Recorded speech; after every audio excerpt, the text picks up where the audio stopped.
เย้เย้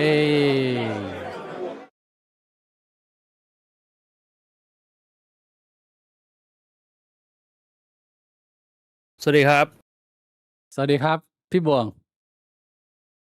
สวัสดีครับ สวัสดีพี่บิ๊กด้วยฮะสวัสดีทุกท่านนะฮะทางบ้านรับชมอยู่ไม่ว่าจะเป็นประเทศอะไรนะฮะกลับมาอีกครั้งหนึ่งกับบิ๊กบวงควงกระเจียวนะฮะดูทรงพี่บวงเพิ่งตื่นนะฮะดูสภาพผมใช่ครับเป็นไงบ้างพี่บวงเพิ่งอาทิตย์นี้ตื่นไม่นาน อาทิตย์นี้ทำอะไรบ้างพี่บวงก็พยายามนอนให้หลับ มึงยังมีปัญหาเรื่องนอนไม่หลับอีกเหรอตอนนี้ใช่ ไม่ได้สตรีมมา2 วันแล้ว เมื่อวานกับเมื่อวานซืนไม่ได้สตรีมเพราะว่าแบบมันพอมันนอนไม่หลับแล้วแม่งรู้สึกแบบเบลอๆตลอดเวลา ทำไมอะทำไมถึงนอนไม่หลับไม่รู้หาสาเหตุไม่ได้เลย แล้วที่ผมเคยแนะนำพี่บวงไปเมื่อนานนมกาเลวนะพี่บวงได้ลองไปปรับใช้ไหมฮะ แนะนำว่าอะไรนะ คือผมอ่านมาจากหนังสือเล่มหนึ่งเกี่ยวกับการนอนหลับตอนที่ผมเอมีปัญหาอเรื่องการนอนหลับแล้วก็ผมไม่รู้ว่ามันมีส่วนช่วยมากน้อยแค่ไหนแต่ว่าสำหรับตัวผมเองเนี่ยมันก็มีความมันช่วยได้ระดับหนึ่งคือเรื่องของแสงสีฟ้าที่มันไปกระตุ้นให้สมองตื่นอ๋อ ก็คือห้องนอนกูอะปิดสนิทมืดสนิทนะแล้วก็ไม่มีเสียง ใช่ไงแต่ว่าสิ่งที่มันออกมารุนแรงมากคือจากหน้าจอเราและจากมือถือเราหมายถึงว่าแบบก่อนนอนด้วยเหรอใช่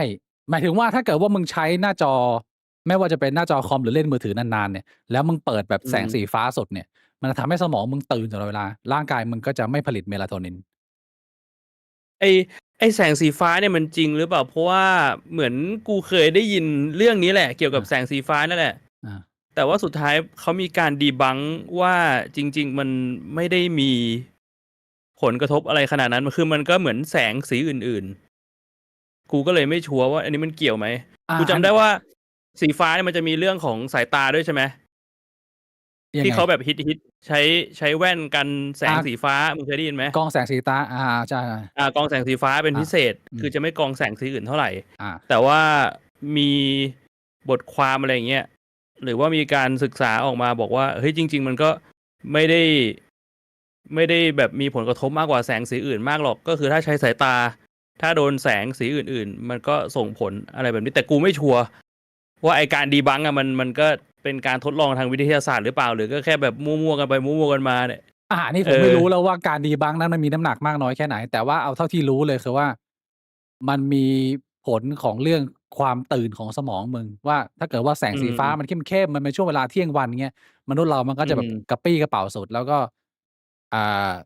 ปริมาณการเพิ่มขึ้นของ Melatonin ในร่างกายมึงเนี่ยมันก็จะเริ่มสะสมช่วงที่แบบพอมึงเริ่มตกเย็นแล้วพอมันเริ่มเข้าไซเกิลการใช้ชีวิตของมนุษย์เนี่ย Melatonin มันก็จะเริ่มสะสมซึ่งจากการทดลองที่กูอ่านมาซึ่งกูไม่ได้อ่านการทดลองกูอ่านหนังสือที่สรุปการทดลองที่ชื่อว่า Why We Sleep อันนี้คือ Bill Gates เป็นคนแนะนำให้อ่านอืมแล้วก็เขาก็บอกว่าถ้าแสงสีฟ้ามันเข้มเนี่ยส่วนของ Melatonin มันจะไม่สะสมเขาก็เลยแนะนำให้อืมสำหรับใครที่มีปัญหาเรื่องของการนอนหลับเนี่ยปรับมือถือซึ่งเดี๋ยวนี้มันตั้งเป็น Night Mode ได้เป็น Night Light ได้ก็คือมันจะเปลี่ยนเองเมื่อเวลาพระอาทิตย์ตกตามเวลาของมือถือเราของบ้านเราอะเราอยู่ที่ไหนมันก็จะปรับเองว่าข้างนอกมืดแล้วมือถือเราก็จะออกส้มๆคอมเราก็จะออือกส้มมๆซึ่งผมก็ไม่รู้ว่ามันช่วยเปล่าเพราะว่าตอนที่ผมมีปัญหาเรื่องนอนหลับเนี่ยผมก็แก้หลายอย่างไงคือแก้ทุกอย่างเอาแม่งทุกอย่างอืไปพร้อมมๆกันตอนเนี้ยก็เรียกว่าไม่มีปัญหาแล้วนะจากคนที่แล้วคือตัวกูเองอะเมื่อก่อนกูเป็นคนที่สูบทรายเยอะมากแล้วไอ้เนี่ยมันมีผลมากๆกับการที่อาช่วงหนึ่งของชีวิตเคยพึ่งพาตัวกัญชาในการนอนหลับอะแล้วพอมาไม่มีเนี่ย โอ้โฮเหี้ยมันยากมากพี่บวงกูก็เรียกว่าอืมทำทุกวิถีทางอะแต่ว่าอันนี้ก็เป็นอันหนึ่งที่กูทำก็เราก็ตอบไม่ได้อะแต่ว่าสำหรับกูตอนนี้ก็ถือว่าปัญหาก็ออกพี่บวงยังมีปัญหาเรื่องนอนไม่หลับอยู่ใช่แล้วที่กูสังเกตตัวเองเนี่ยคือช่วงเนี้ยติด Social Media ก่อนนอนมันจะแบบชอบไถช็อตอะคือไม่ใช่แค่ Social Media ก็คือไอ้พวกช็อตอะพวก Reel คลิปสั้นๆอะไรอย่างเงี้ยแล้วกูคิดว่ามันทำให้แบบสมองมันตื่นตัวมันไม่หลับอาก็น่ามันก็จะมีผลคิดอะไรไปเรื่อยอะไรแบบเนี้ย แล้วทำไมถึงมาเสพติดช่วงนี้พี่บ่งหรือว่ายังไงหรือต้องการดู ไม่รู้อ่ะกู ช็อต ก็ไม่ เซล รู้ ล์ ว่าเพราะอะไรมันเหมือนอาจจะเพราะแบบ เป็นแค่พฤติกรรมที่ช่วงแรก ๆทำไม่รู้ตัว แล้วมันก็ดูนานขึ้นคือบางทีดูแบบชั่วโมง2 ชั่วโมงอะนะมันก็ไถไปเรื่อยมันเพลินอ่ะ คือเสพติดจัดแล้ว ใช่ แล้ว ก็ ที่ พยายามแบบพยายามเลิกอะแต่แม่งก็ยังเหมือนมันติดอะตอนเนี้ย เขาเรียกว่าเสพติดโดพามีนฮิตจากการใช้โซเชียลมีเดีย ใช่ ช่วงแรกๆ ตอน อื ที่ ม เริ่มทำเนี่ยนั่งคุยกันใหม่ๆเนี่ยเราก็มีคุยเรื่องนี้กันไปนะแล้วก็อย่าง อื ที่บอกว่ามั ม นกำลังจะเข้ามาเป็นหนึ่งในอุปสรรคการใช้ชีวิตของคนทุกรุ่นจากนี้ต่อไป อืม นะก็มันต้องใช้วิธีการฝืนในระดับหนึ่งนะเรื่องนี้ อืม ขอบคุณคุณฟิตสรรเสริญนะฮะสำหรับเมมเบอร์4 เดือนของเรา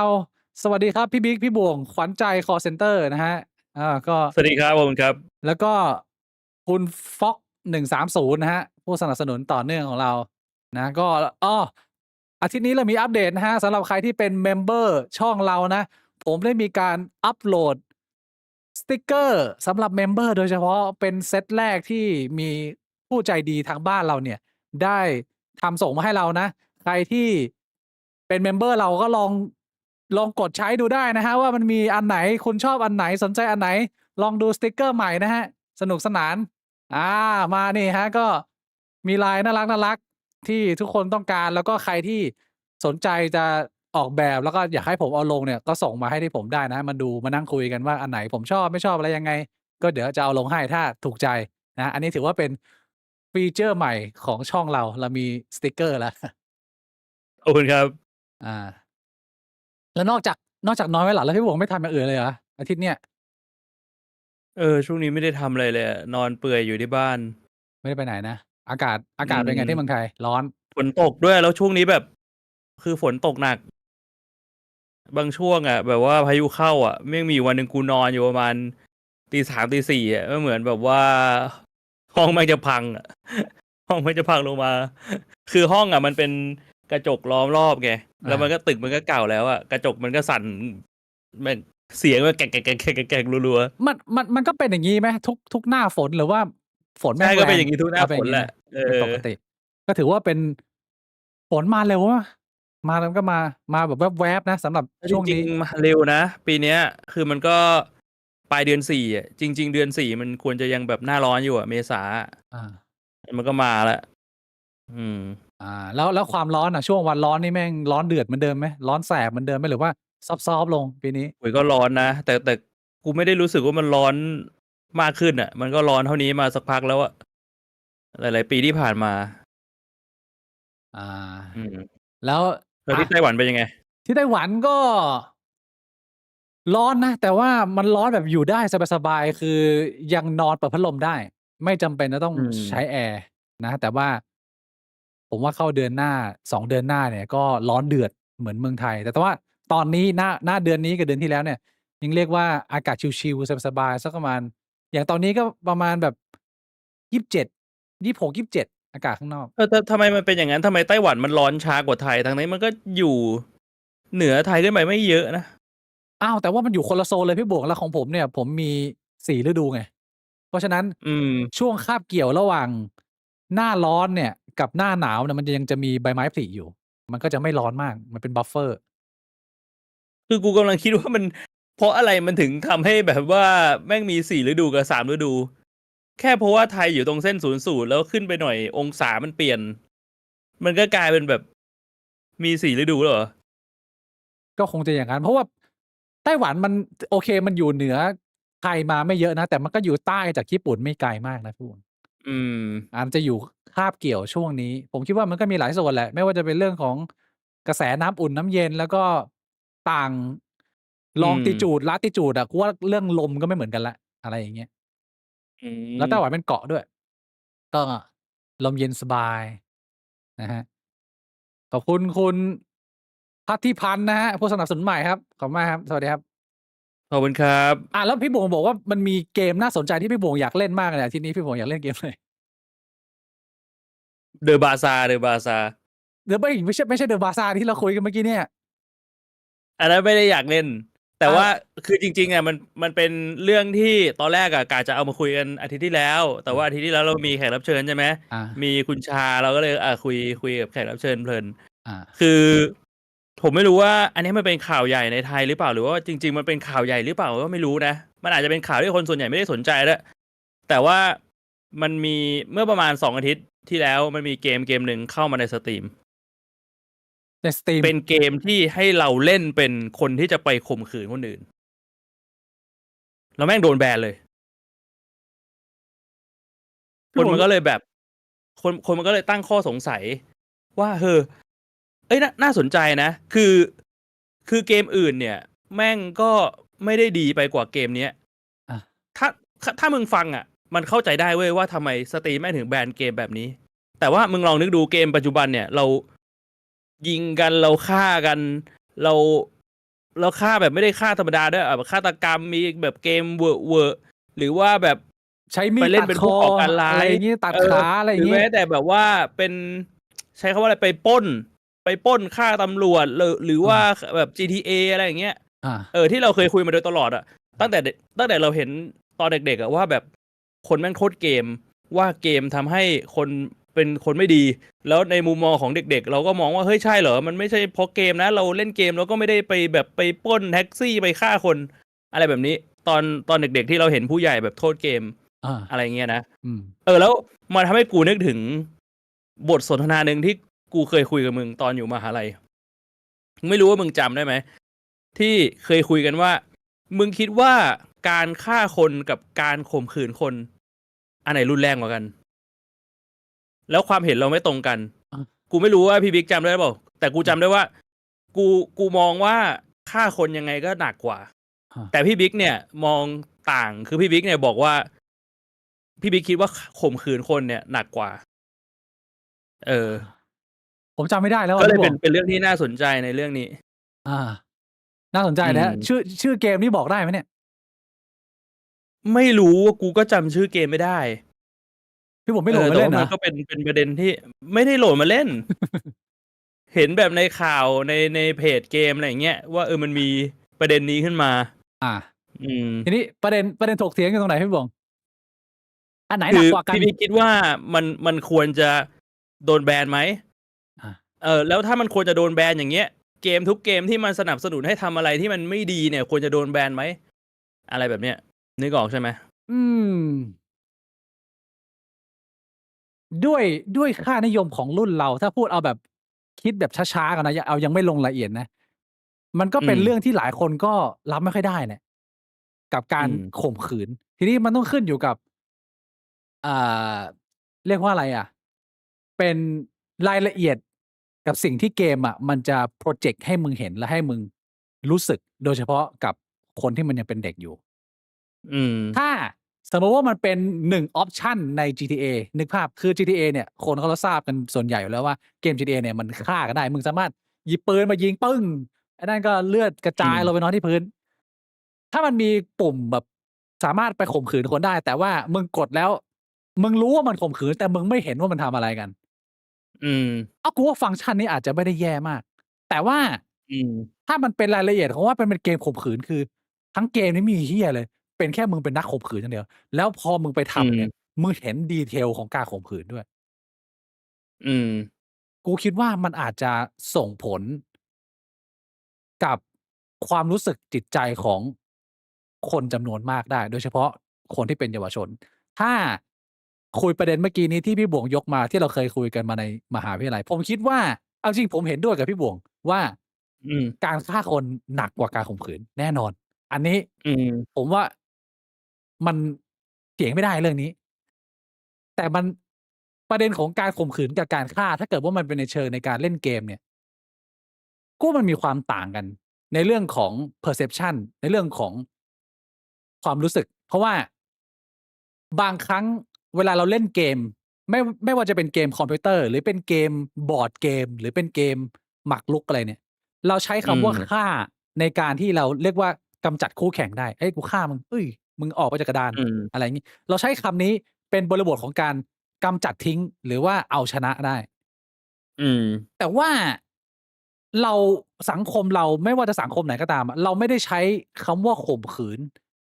ในบริบทไหนเลย เวลาเราเล่นการละเล่นอะไรต่างๆก็ตาม เพราะว่าการข่มขืนมันเป็นการเหมือนแบบย่ำยีด้วยความแบบด้วยความหื่นกระหายเหมือนสัตว์ ซึ่งมันอาจจะกระทบจิตใจคนในระดับหนึ่ง แต่กูเข้าใจมุมที่มึงกำลังจะบอกว่า ถ้าฆ่าคนได้ทำไมข่มขืนไม่ได้ มันก็ดูขัดๆแปลกๆแต่กูคิดว่าคำอธิบายมันน่าจะอยู่ตรงนี้อย่างงี้ฟังขึ้นไหมพี่หมวก ก็น่าสนใจคือกูก็มีคิดว่าใช่กูคิดแนวพี่บิ๊กเลยว่ารู้สึกว่าคนมันใช้คำว่ามัน desensitize หรือว่ามันชินชากับการฆ่าอาไปแล้ว อาเพราะว่าในส่วนหนึ่งเนี่ยมันเรียกว่ามันมีมาแต่ไหนแต่ไรแล้วก็คนแม่งทำกัน เป็นแบบเรียกว่าเป็นการเปิดเผยอะ อา แล้วก็พยายามหาเหตุผลให้การฆ่าเนี่ย มันถูก justify ได้ อะไรแบบเนี้ย อย่างเช่นฆ่าเพื่อแบบประหารชีวิตคนที่ทำผิดอะไรแบบเนี้ยหรือทำสงครามเพื่อปกป้องบ้านเมือง เพื่อปกป้องลูกเมีย คือในมุมหนึ่งเนี่ย ในสังคมของมนุษย์เนี่ย มันมีการหาเหตุผลหาความชอบธรรมให้กับการฆ่าในส่วนหนึ่ง อันนี้คือมุมมองกูก็ไม่รู้ว่ายังไง จริงแต่ว่าๆๆกับการข่มขืนเนี่ยกูว่ามันไม่มี อา คือยังไงข่มขืนเนี่ยก็ผิด มันไม่มีเหตุผลที่ฟังขึ้นเลยที่จะแบบว่ามึงจะพูดได้เพื่อจะทำให้ตัวเองไม่ผิดว่าถ้ามึงไปข่มขืนคนอะไรแบบเนี้ยอาอืมใช่กูว่าประเด็นนี้ดีกูว่าคำตอบของมึงถูกพี่หมวกว่าอืมมันไม่มีเหตุผลหรือการยอมรับอื่นๆกับการกระทำนี้เลย อย่างเช่นถ้ามึงโดนคนบุกรุกถ้ามึงโดนคนเข้ามาคุกคามมึงอะไรเงี้ยคนในสังคมมันเข้าใจตรงกันได้ว่ามึงมีเหตุผลในการฆ่าคนโดยที่ทุกคนเข้าใจว่าทำไมมึงถึงทำแต่ว่าอืมไม่ว่ามึงจะทำแย่แค่ไหนไม่เคยมีใครยอมรับว่า ไอ้เหี้ยกูว่ามึงควรจะข่มขืนมันอะไรอย่างเงี้ยมันไม่มีไงนึกภาพออกไหมถ้ามึงผิดเออก็คือกำจัดมึงทิ้งไปไม่ใช่ว่าแบบว่าไปข่มขืนไปย่ำยีมึงคือหรือว่าพี่หมวกคิดว่ามันเป็น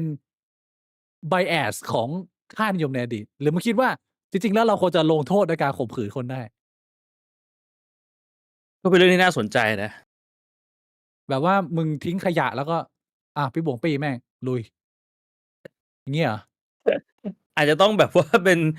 การกระทำผิดที่รุนแรงหน่อย อย่างเช่นแต่จริงๆจะว่าไปเนี่ยในสังคมเรามันก็ทำกันเป็นเรื่องปกติเปล่าฮะหมายมึงถึงอะไรไม่เคยได้ยินคำว่าหน่มน้าเหรอ ถึงแม้ว่าในกระบวนการความยุติธรรมมันจะไม่มีบทลงโทษเขียนเอาไว้ในกฎหมายว่ามึงต้องโดนข่มขืนแต่ว่าการที่มึงเข้าไปในคุกเนี่ยมึงมีความเสี่ยงไงมึงมีความเสี่ยงจะโดนหน่มน้ามึงมีความเสี่ยงจะโดนคนคุกด้วยกันเนี่ยจับมึงตุ๋ยในส่วนหนึ่งอ่ะแล้วเหมือนคนทั่วไปก็ไม่ได้ใส่ใจกับเรื่องเนี้ยถ้าเรามองกันตามความเป็นจริงอะนะถูอากไหมใช่คือถ้ามันมีสมมุติว่าคนทั่วไปไม่ได้ใส่ใจรวมถึงผู้คุมด้วย เรื่องนี้มันก็ถ้ามันใส่ใจจริงๆเรื่องนี้มันคงไม่เป็นเรื่องที่แบบแพร่กระจายแพร่หลายจนคนแม่งรู้กันไปทั่วแบบการที่มึงก้าวขาไปในคุกเนี่ยมึงมีโอกาสจะโดนข่มขืนถูกเปล่าใช่ เอออ้าวหลายๆคนเวลาเราเห็นคนที่เราไม่ชอบใจมากๆแล้วแม่งแบบว่าโดนโทษขังคุกเนี่ยมันก็จะมีคนบอกว่ากูขอให้มึงเข้าไปโดนหน่มน้าในคุกคือก็จะมีการใช้อันนี้เป็นการเขาเรียกว่าอะไรอะขยี้แบบว่าเหยียดหยันว่าไอ้เหี้ยกูขอให้อืมึงโดนข่มขืนมอืมอามันก็มีมีส่วนแต่ว่าถ้าเกิดว่าเราถามคนส่วนใหญ่อะเราก็อย่างกูเงี้ยกูก็ไม่เห็นด้วยว่ามันควรจะมีไงในประเด็นเนี้ย เฉกอืมเช่นเดียวกันกับว่ากูไม่อยากให้มันมีการฆาตกรรมกันในคุกกูก็ไม่อยากให้มันมีการข่มขืนกันในคุกอืมอาแน่นอนว่ามึงฆ่ากันในคุกก็ต้องหนักกว่าข่มขืนกันในคุกอยู่แล้วกูก็ยังมองแบบนี้อยู่ดีอืมหรือว่า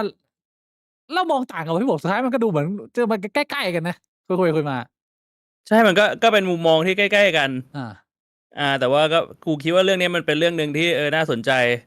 แล้วถ้าเกิดว่าที่จะย้อนเป็นประเด็นย้อนกลับไปตรงต้นเลยพี่หมวกคิดว่ามันควรจะมีเกมที่ข่มขืนได้ไหมมันควรจะปล่อยให้เล่นได้ไหมเพราะว่าถ้าคนสามารถแยกว่าเวลามึงฆ่ากันในเกมมึงไม่ได้อยากจะมาฆ่ากันในชีวิตจริงอยู่แล้วไอ้เหี้ยมันไม่เกี่ยวอืในเกมมอะกูกับมึงฆ่ามาน่าจะเป็นหลักหมื่นหลักแสนแล้วถ้าเกิดว่าเรานับทุกเกมอะนะแต่ว่าอืมชีวิตไม่เคยอยากทำร้ายใครเลยตบตียังไม่อยากจะทำเลยมันไม่เกี่ยวกับความรู้สึกเลยแต่ว่า แล้วถ้าเกิดว่าเปลี่ยนมาเป็นเกมข่มขืนนะพี่บุงจะ กูว่าตรงเนี้ยน่าสนใจ เพราะว่าในมุมหนึงอ่ะกูก็มองว่าไอ้เช่นมันเมคเซนส์แหละมึงเอาออกไปมึงแบนถูกแล้วแต่ในอีกมุมหนึงก็แสดงว่าถ้ามึงคิดอย่างเงี้ย คือในมึงคิดว่าเกมมันมีผลกับคนจริง ๆ แล้วเกมอื่นๆน่ะไอ้ให้มันไม่ได้มีผลเสียเลยวะอะไรแบบเนี้ย อ่ะ มันก็เป็นเรื่องที่มันเป็นไดเลมม่านะมันขัดแย้งกันในตัว ก็คำตอบกู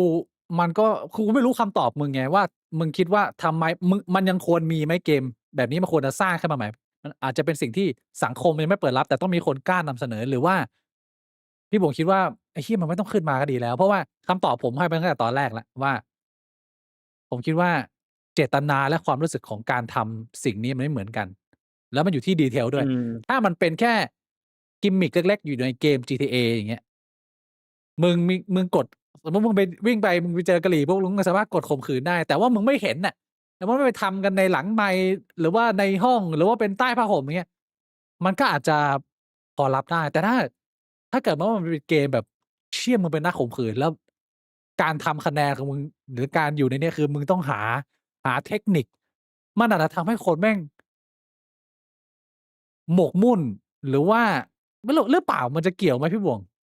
ไม่รู้ว่ะ หรือ กู เพราะ ก็ไม่รู้เหมือนกันฮะ แล้วมองมุมนี้ได้ไหมมองว่า ทุกคนเข้าใจอยู่แล้วว่าการฆ่าคนอื่นเนี่ยมันเป็นสิ่งที่ทำไม่ได้ แล้วก็ห้ามทำคือมันความผิดมันรุนแรงมันเต็มเบอร์มาก แต่ว่าข่มขืนมันไม่ได้ฆ่าใครไงแต่มันเป็นความผิดในสเกลของว่าถ้าเกิดว่ามึงไม่ฆ่าคนนะมึงเรียกว่าข่มขืนนี่แม่งหนักสุดแล้วถ้าไม่นับฆ่า อื คน ม แล้วมันจะเป็นคนมันแยกไม่ออก มันมีความต่างกันเยอะเกิน อย่างงี้ได้ไหม? ไม่รู้แฮะ กูก็ไม่รู้ว่า กูก็คิดไม่ตกเรื่องนี้ แต่กูมีมุมหนึ่งก็คือขนาดวงการหนังโป๊เนี่ย อืม แม่งก็ยังมีข้อห้าม ใช่ อย่างหนังโป๊เด็ก อา คือกูมองว่ามันก็เลยแบบ ในมุมหนึ่งคือเหมือนคนเราแม่งละเอียดอ่อนกับเรื่องเซ็กส์มากกว่าเรื่องฆ่ากันมาก ๆ อะ มากกว่าเรื่องการทำร้ายกันน่ะ อื กูก็เล ม ยพอจะเข้าใจได้ว่าทำไมคนแม่งถึงเซนซิทิฟ แล้วก็ไม่ต้องการที่จะให้เกมแนว ๆ นี้มันมีอยู่ อืม แล้วพี่บ่วงอยากให้มีอยู่ไหม? คือกูคิดว่า มันไม่จำเป็นต้องมีอะ นึกออกเปล่า? อา เข มั้าใจ นไม่จำเป็นต้องมีก็ได้อะ หรือว่าในมุมหนึ่ง การที่มีอะไรแบบนี้มันอาจจะดีกับสังคม ก็คืออย่างน้อย ๆ มันมีที่ปลดปล่อยสำหรับแฟนตาซี เหมือนกั คื บ อมันอาจจะมี อา คนที่มันมีแฟนตาซี มันมีความต้องการแบบนี้ แต่ถ้ามันไม่มีที่ปลดปล่อย มันก็ไปทำกับคนจริง ๆ แต่ถ้ามันมีที่ปลดปล่อยเป็นเกม มันอาจจะดีกว่าให้คนมาปลดปล่อยในเกม มองในมุมนี้ได้ไหม? ไอเดียเหมือนกับตุ๊กตายางเด็ก อืม ใช่ไหม? พี่หมวกกำลังจะบอกอย่างงั้นถูกไหม? เออ เพราะการมีตุ๊กตายางเด็ก ในมุมหนึ่งคนแม่งก็แบบ ไอ้เหี้ย มึง ใครมันซื้อวะ ไอ้เหี้ย มันมีแต่โรคจิต แต่ในอีกมุมหนึ่งก็คือ ก็ดีกว่าให้มันไปข่มขืนเด็ก มันก็เป็น อา 2 มัน ฝั่งที่กูก็ไม่รู้ยังไง มันคิด โต้ ยาก เถียงกันได้ กูว่ามันเป็นประเด็นที่คิดยาก แล้วคนมันไม่ค่อยคุยกัน มันเป็นเรื่องที่ยากไง มันอืยังหาม ข้อสรุปไม่ได้ เพราะว่าต้องถามช่องแชตแล้วล่ะว่า คิดว่าเหมาะสมมากน้อยแค่ไหน? เพราะว่ามันเวตยากมากเลยเรื่องเนี้ย มันยังไม่มีใคร อืม มันเปิดประเด็นขึ้นมาว่า หรือว่า คือถ้าเกิดว่าถามสังคมส่วนใหญ่ สังคมก็จะบอกว่า เชี่ย มึงมีหน้าที่หักห้ามความต้องการของมึง ไม่ใช่ว่าสังคมจะต้องทำทุกอย่างออกมา เพื่อรองรับความแฟนตาซีของมึงที่มันเป็นภัยต่อผู้อื่น มึงมีหน้า ถ้าเกิดว่านี่เป็นสิ่งที่มึงชอบ แล้วมันเป็นภัยต่อผู้อื่น มึงมีหน้าที่ควบคุมห้ามปรามตัวเอง ให้ไม่ไปเป็นภัยต่อสังคม สังคมส่วนใหญ่ก็จะตอบแบบนี้ไง มันก็สำหรับส่วนใหญ่ไง แต่มึงไม่นึกถึงส่วนน้อยที่มันห้ามไม่ได้อะ คนที่มันทำผิด เพราะว่าไอ้สังคมที่มันต้องการจะห้ามปรามเนี่ย มันมี mechanic อยู่แล้ว ก็คือการลงโทษทางกฎหมาย อืม แต่สุดท้ายคนมันก็ยังทำผิดอยู่ดี เพราะมันห้ามตัวเองไม่ได้ มันไม่ใช่เพราะว่ามันกลัวหรือไม่กลัวกฎหมาย คือแม่ ใช่ งห้ามตัวเองมันไม่ได้ ห้ามตัวเองไม่ได้ เออ คำตอบมันเลยอก็ ยู่ เล ที่ ย ว่า อา เลยมองว่าการที่ถ้ามันมีกลไกอีกกลไกหนึ่งที่ไม่ใช่กลไกของการลงโทษแต่เป็นช่องทางของการปลดปล่อยมันก็อาจจะลดเปอร์เซ็นต์หรือลดโอกาสการเกิด เรื่องแย่ๆลงไปอีกหรือเปล่า ใช้คำว่าหรือเปล่านะอันนี้กูก็ไม่ได้จะบอกว่าความเห็นของกูมันถูกต้องแต่กูคิดว่าการหยิบยกประเด็นนี้มาพูดคุยกัน ก็เป็นเรื่องที่น่าสนใจ ได้แบบเป็นการบริหารสมอง คือสุดท้ายมันอยู่ที่ว่า ถ้ามึงตัดสินใจทำเนี่ย แล้วไอ้พวกผู้ปลดปล่อยพวกนั้นน่ะ มันจะมีจำนวนลดลงหรือเพิ่มขึ้น มึงอยู่ทางสองแพร่งตอนนี้คือมึงเบสเลย ถ้าเกิดว่ามึงสมมติมึงทำเกมข่มขืนออกมาพวกมึงหวังว่าคนมันจะข่มขืนกันน้อยลง คนบางคนก็จะบอกว่าเฮ้ยเหี้ยมันเป็นแค่เล่นเกมไอ้คนที่มันหื่นจริงมันเกมมันไม่ช่วยหรอกไอ้ห่ามันคนละแบบกัน มัน มันไม่สามารถไปสะท้อนความต้องการของมันได้ หนำซ้ำยังไปทำให้มันหมกมุ่นอยู่กับการวิ่งหาเหยื่อมันกลายเป็นว่าถ้าเกิดว่ามึงทำเกมออกมา มันอาจจะมีคนทำกันมากขึ้นโดยเฉพาะเด็ก สมมุติว่าเด็กเล่นเกมได้ เด็กมันเข้าถึงเกมได้มากกว่าผู้ใหญ่ถูกไหมส่วนใหญ่เกมมันทำออกมา มันไม่ได้ทำให้ผู้ใหญ่เหี้ยมนทำให้เด็ก แล้วเด็กมันอาจจะไปทำกันในโรงเรียนหรือเปล่า เหมือนกับกรณีของตุ๊กตายางเด็ก ถ้ามึงคิดว่าทำตุ๊กตายางเด็กมาเพื่อให้ไอ้พวก pedophile แม่งได้ปลดปล่อย แต่ถ้ามันกลายเป็นว่ามึงทำออกมาปุ๊บแม่งซื้อตุ๊กตายางมาแม่งไม่หนำใจ แม่งกลายเป็นว่าแม่งหมกมุ่นเพิ่มไอ้เหี้ยแม่งไปจัดเพิ่ม กลายว่าแทนที่มันจะมีที่ปลดปล่อยแล้วมันหายไป แต่ว่าแล้ว crime rate แม่งสูงขึ้น มันอาจจะเป็นทรงนั้นก็ได้อย่างที่บอก ใช่ก็กลายเป็นว่ามันเป็นมุมมองที่มองได้สองมุม แล้วเราก็ไม่รู้ว่าตัวเลขมันเป็นยังไง จนกว่าจะมีการศึกษาการวิจัยจริง เชี่ยมันศึกษายากเหมือนกันนะพี่โบเพราะมันเป็นเรื่องของ reaction ของสังคมเลย ๆ คือ ใช่ มึง ก็ มึง จ ต้ ริ อง ง ทำการทดลองอะ อืม พี่โบเป็นนายกเนี่ยทำการทดลองไหมออกกฎหมายผลิตเกมข่มขืนและตุ๊กตายางเด็ก มันก็ไม่ถึงขนาดออกกฎหมายก็อาจจะมีการ funding มีการสนับสนุนทางการเงินให้กับองค์กรหนึ่งได้ทำการวิจัย อาจจะแบบไปคิดวิธีการวิจัยขึ้นมาว่าจะ อ๋อ ทำยังไงให้มันแบบอยู่ใน close loop ในแบบวงจรปิด แล้วก็วิจัยให้ได้ผลนี้ขึ้นมาจะได้ไม่ส่งผลกระทบต่อคนอื่นไงไม่ใช่แบบมาถึงกูออกกฎหมายเลย โดยไม่รู้ว่ามันจะเป็นยังไง launch เกมออกมาเลยพี่จะมาบอกคุณ launch เกมเปิดมา อืม เรื่องนี้น่าจะสุดท้ายน่าแล้วเราน่าจะมองเหมือนกันนะพี่บวกคล้ายๆกันนะไม่ได้ต่างกันมากไม่ได้ต่างกันมาก ใช่ ในประเด็นของเกมนี้สมมุติว่าเกมนี้ไม่ถูกแบน อืม พี่บวกตอบว่าผมตามตัวพี่บวกโหลดเล่นไหม ไม่ลองเหรอ สำหรับกูไม่ได้อยากจะลองอ่ะ กูรู้สึกว่าไปเสพเป็นหนังโป๊เลยดีกว่า ถ้าเป็นในฟอร์มของการเล่นน่ะกูไม่ได้อยากจะเล่นน่ะ สมมุติว่าเป็นเกมฟรี ไม่เล่นนะเกมฟรีกูก็ไม่เล่นนะ สมมุติว่ามีคนส่งกิฟต์เกมมาให้ ซื้อเกมให้ แล้วบอกว่าเนี่ยส่งมาให้ฟรี ไม่เล่นอยู่ดี เพราะว่าเอาจริงๆในสตรีมมันมีเกมโป๊เยอะกูก็ไม่เคยเล่นเกมโป๊ในสตรีมเลย ไม่อันนี้ไม่ได้พูดถึงเกมโป๊ที่พูดถึงเกมข่มขืนที่มึงเล่ามาเมื่อกี้เนี่ย มันก็ทำนองเดียวกันนั่นแหละ ก็คือกูรู้สึกว่าถ้ากูมีอารมณ์เนี่ย กูก็ไปดูหนังโป๊เลยดีกว่า สมมุติว่ามีคนลงไว้คือ มึงเข้ามามึงนั่งคอปุ๊บมึงเห็นไอคอนแล้วไอคอนมันขึ้นแล้ว กูก็ลบทิ้ง เชี่ยสมมุติว่าเกมเปิดแล้วอยู่หน้าจอพอสมึงแค่กด ESC มึงเล่นต่อเลย อันนี้กด ESC ไหม กูกดออกเกมนะ เชี่ยนี่เรียกว่าเป็นคนมีคุณธรรมนะเนี่ยพี่บวง มันไม่ใช่คุณธรรมแค่กูไม่ได้ชอบอยากเล่นน่ะ กูคิดว่าถ้าอยากกูก็คงเล่นแหละ แต่ว่าแบบพฤติกรรมกูไม่ได้ชอบเล่นเกมแนวนี้ไง พี่บวงคิดว่า พฤติกรรมของการข่มขืนมันเป็นอะไรที่ดาร์กไหมหรือว่าเชื่อมันเป็นแค่ส่วนหนึ่งของสิ่งมีชีวิต ธรรมชาติ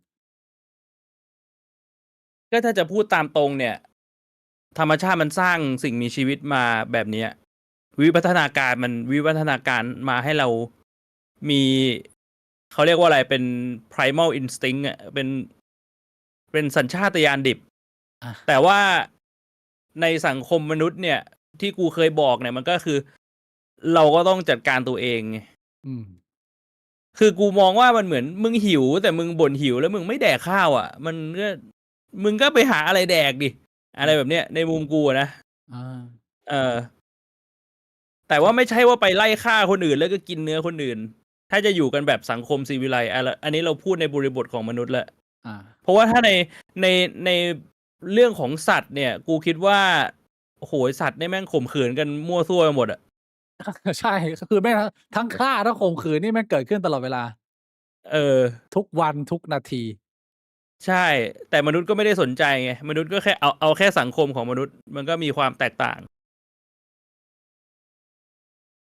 อืม ก็มันก็ต้องควบคุมไงเพราะว่าถ้าเกิดไม่มีกฎหมายก็ฆ่ากันเละถ้าไม่มีกฎหมายก็ข่มขืนกันเละไม่งั้นมันก็จะอยู่กัน อื ไม่ได้พี่บวก ม สังคมที่มาข่มขืนกันได้ ใช่ มันอยู่กันไม่ได้นะพี่บวก คือในมุมหนึ่งอ่ะพอพูดถึงมุมมองของคนกับสัตว์นะแม่งแบบความเลเวลของความข่มขืนกับเลเวลของการฆ่ากันเนี่ยแม่งต่างกันแบบลิบลับเลยนะกูมองว่าถ้าสมมติมึงมานั่งคุยกันว่าเฮ้ยเชี่ยคนเราเนี่ยระหว่างข่มขืนกับฆ่าคนมึงว่าไหนหนักกว่ากัน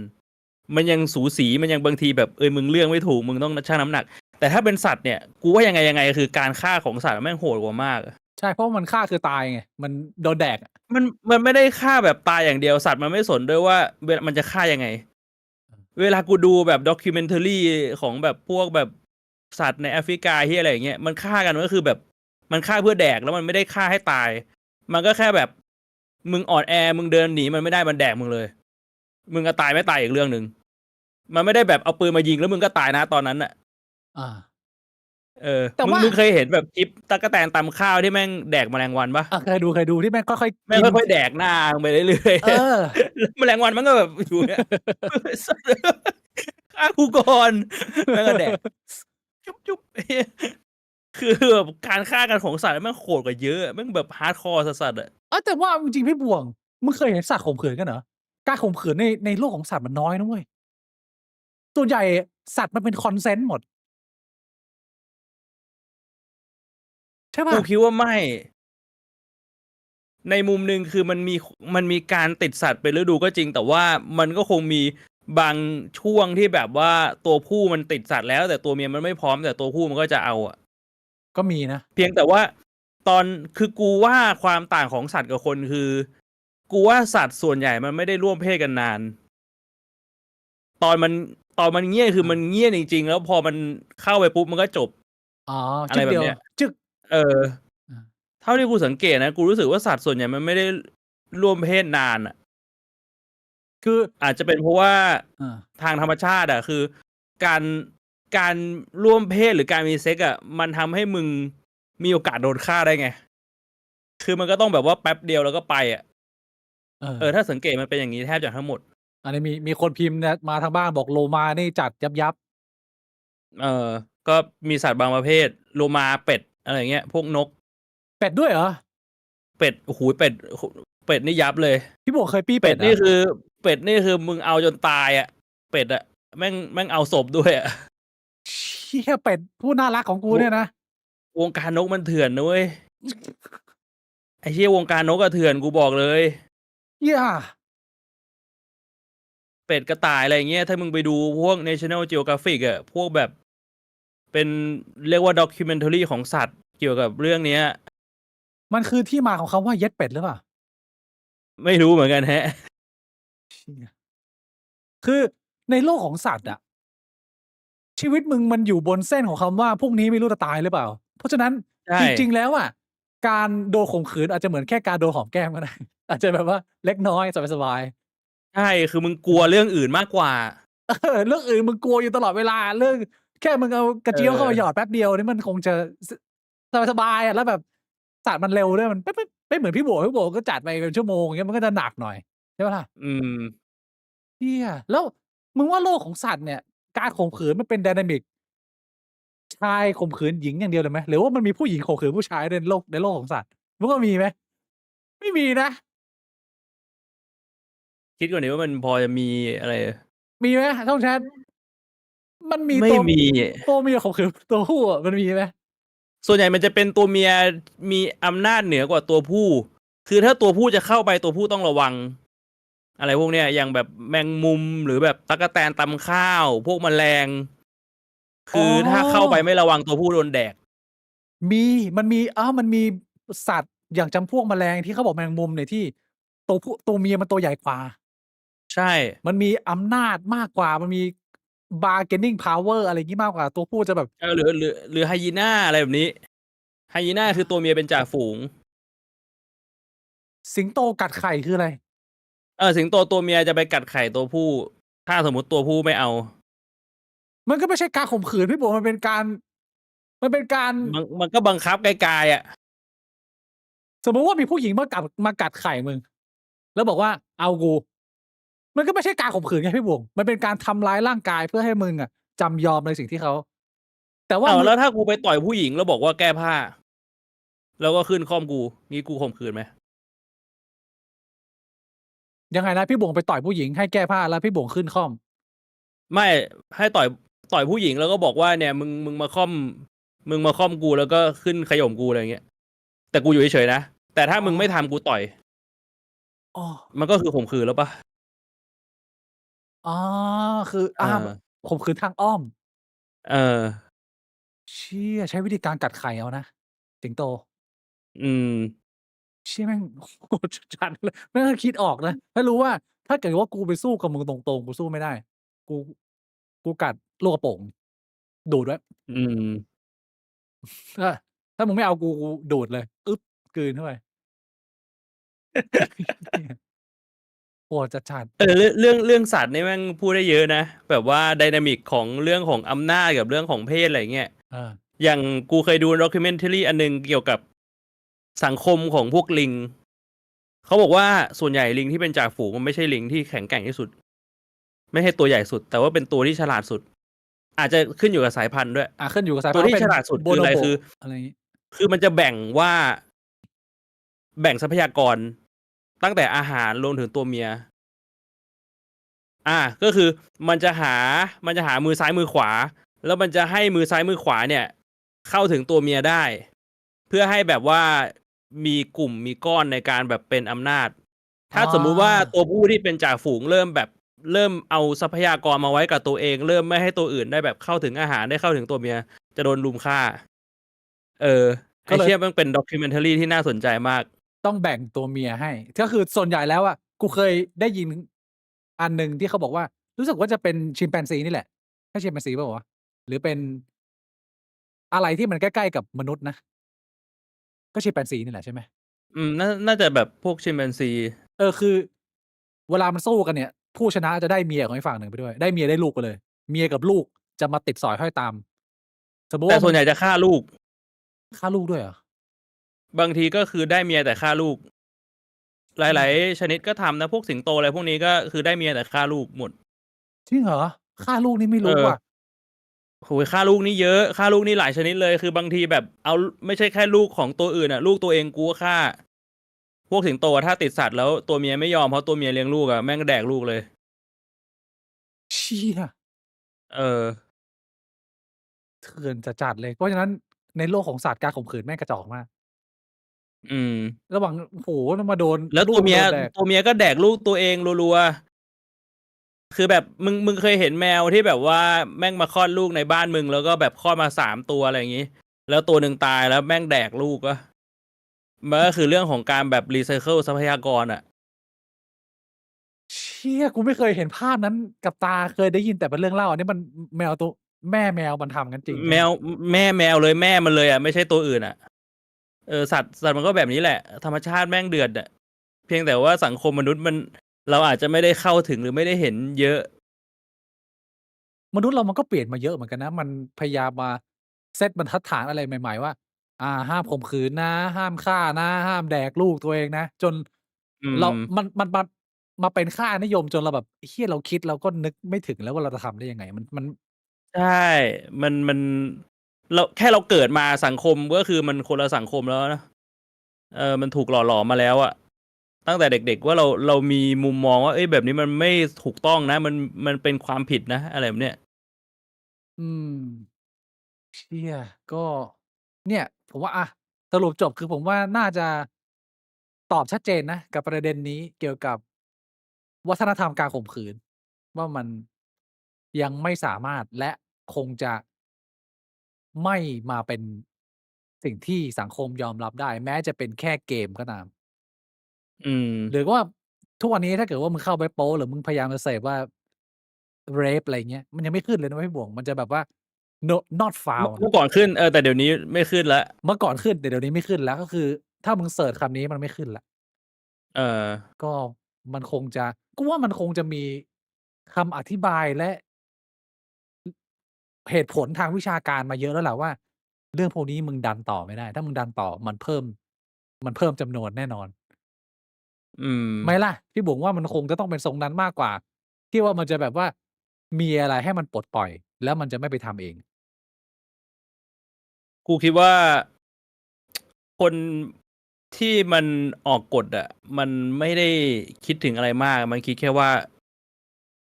สัญชาตญาณอย่างแรกก็คือไอ้เชี่ยเรื่องนี้มันไม่ดี ห้ามแม่งเหอะ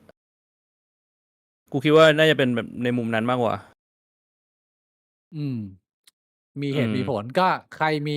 ไอเดียอื่นหรือมีคนที่เป็นจิตแพทย์ฟังเราอยู่นะเผื่อมีนะผมไม่รู้มีหรือเปล่าเพราะว่าคราวที่แล้วเนี่ยอืที่ม ชาโลคอสมาคุยเรื่องท่อสอดกระเจี๊ยวเนี่ยโอ้มีคนที่ดูเราทั้งบ้านเป็นพยาบาลบุรุษพยาบาลหลายท่านที่มีประสบการณ์ในการ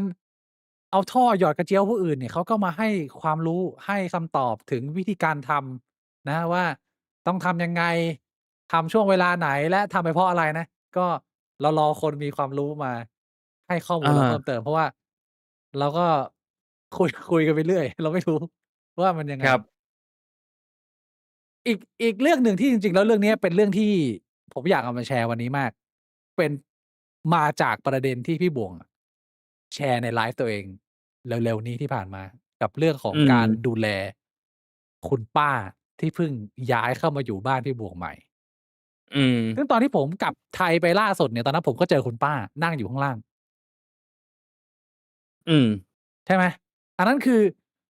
เพิ่งมาไหมตอนนั้นที่กูไปอะเขาเพิ่งใช่ ย้ายน่าจะเพิ่งมาเลย เพิ่งมาเลย เพิ่งมาเอใหม่ๆนะอ เป็นยังไงบ้างกับเขาเรียกว่าอะไรเป็นสถานการณ์ชีวิตใหม่แล้วกันเพราะว่าพี่บ่วงเคยดูแลอากงมานานจะใช้คำว่าอืม ดูแลก็ไม่รู้ว่าจะใช้ได้หรือเปล่าคำนี้แต่ว่าอืม อยู่กับคนในครอบครัวที่ไม่ได้สนิทแล้วก็มีอาการป่วยหนักนะแล้วก็พักอยู่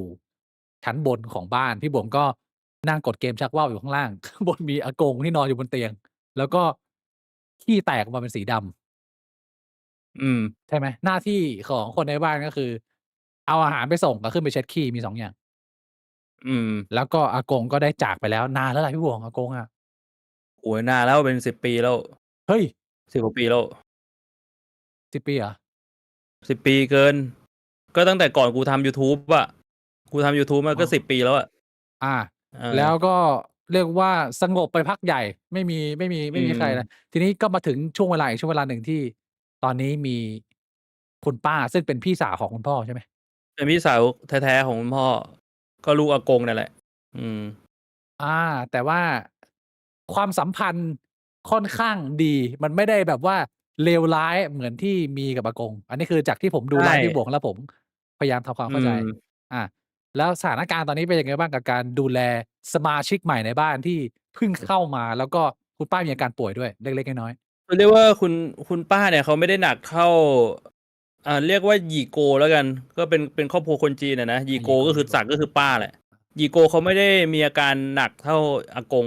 งเนี่ยตอนที่มาตอนแรกๆเนี่ยก็คือแบบเส้นเลือดในสมองแตกแล้วก็เป็นอัมพฤกษ์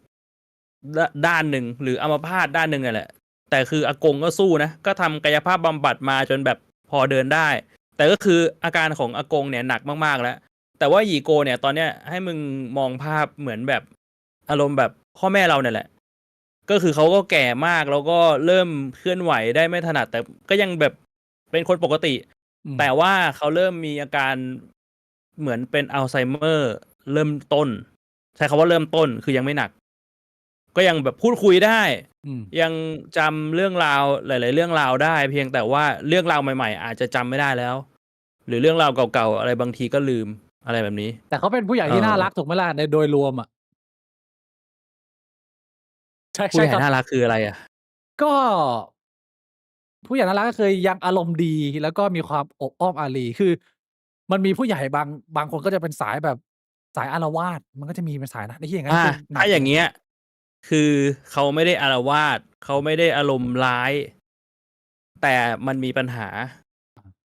ซึ่งกูไม่โทษเขาแต่มันก็เป็นปัญหากูรู้สึกว่าตอนเนี้ยเขาอยู่คนเดียวอืมแล้วเขาเหงามาก อืม แต่กลายเป็นว่าเขาโทรถามกูกับพ่อกูรัวๆว่าตอนนี้อยู่ที่ไหนทำอะไร วันแรกๆอ่ะ ก็คือโทรมาแบบ10 กว่าสายอ่ะ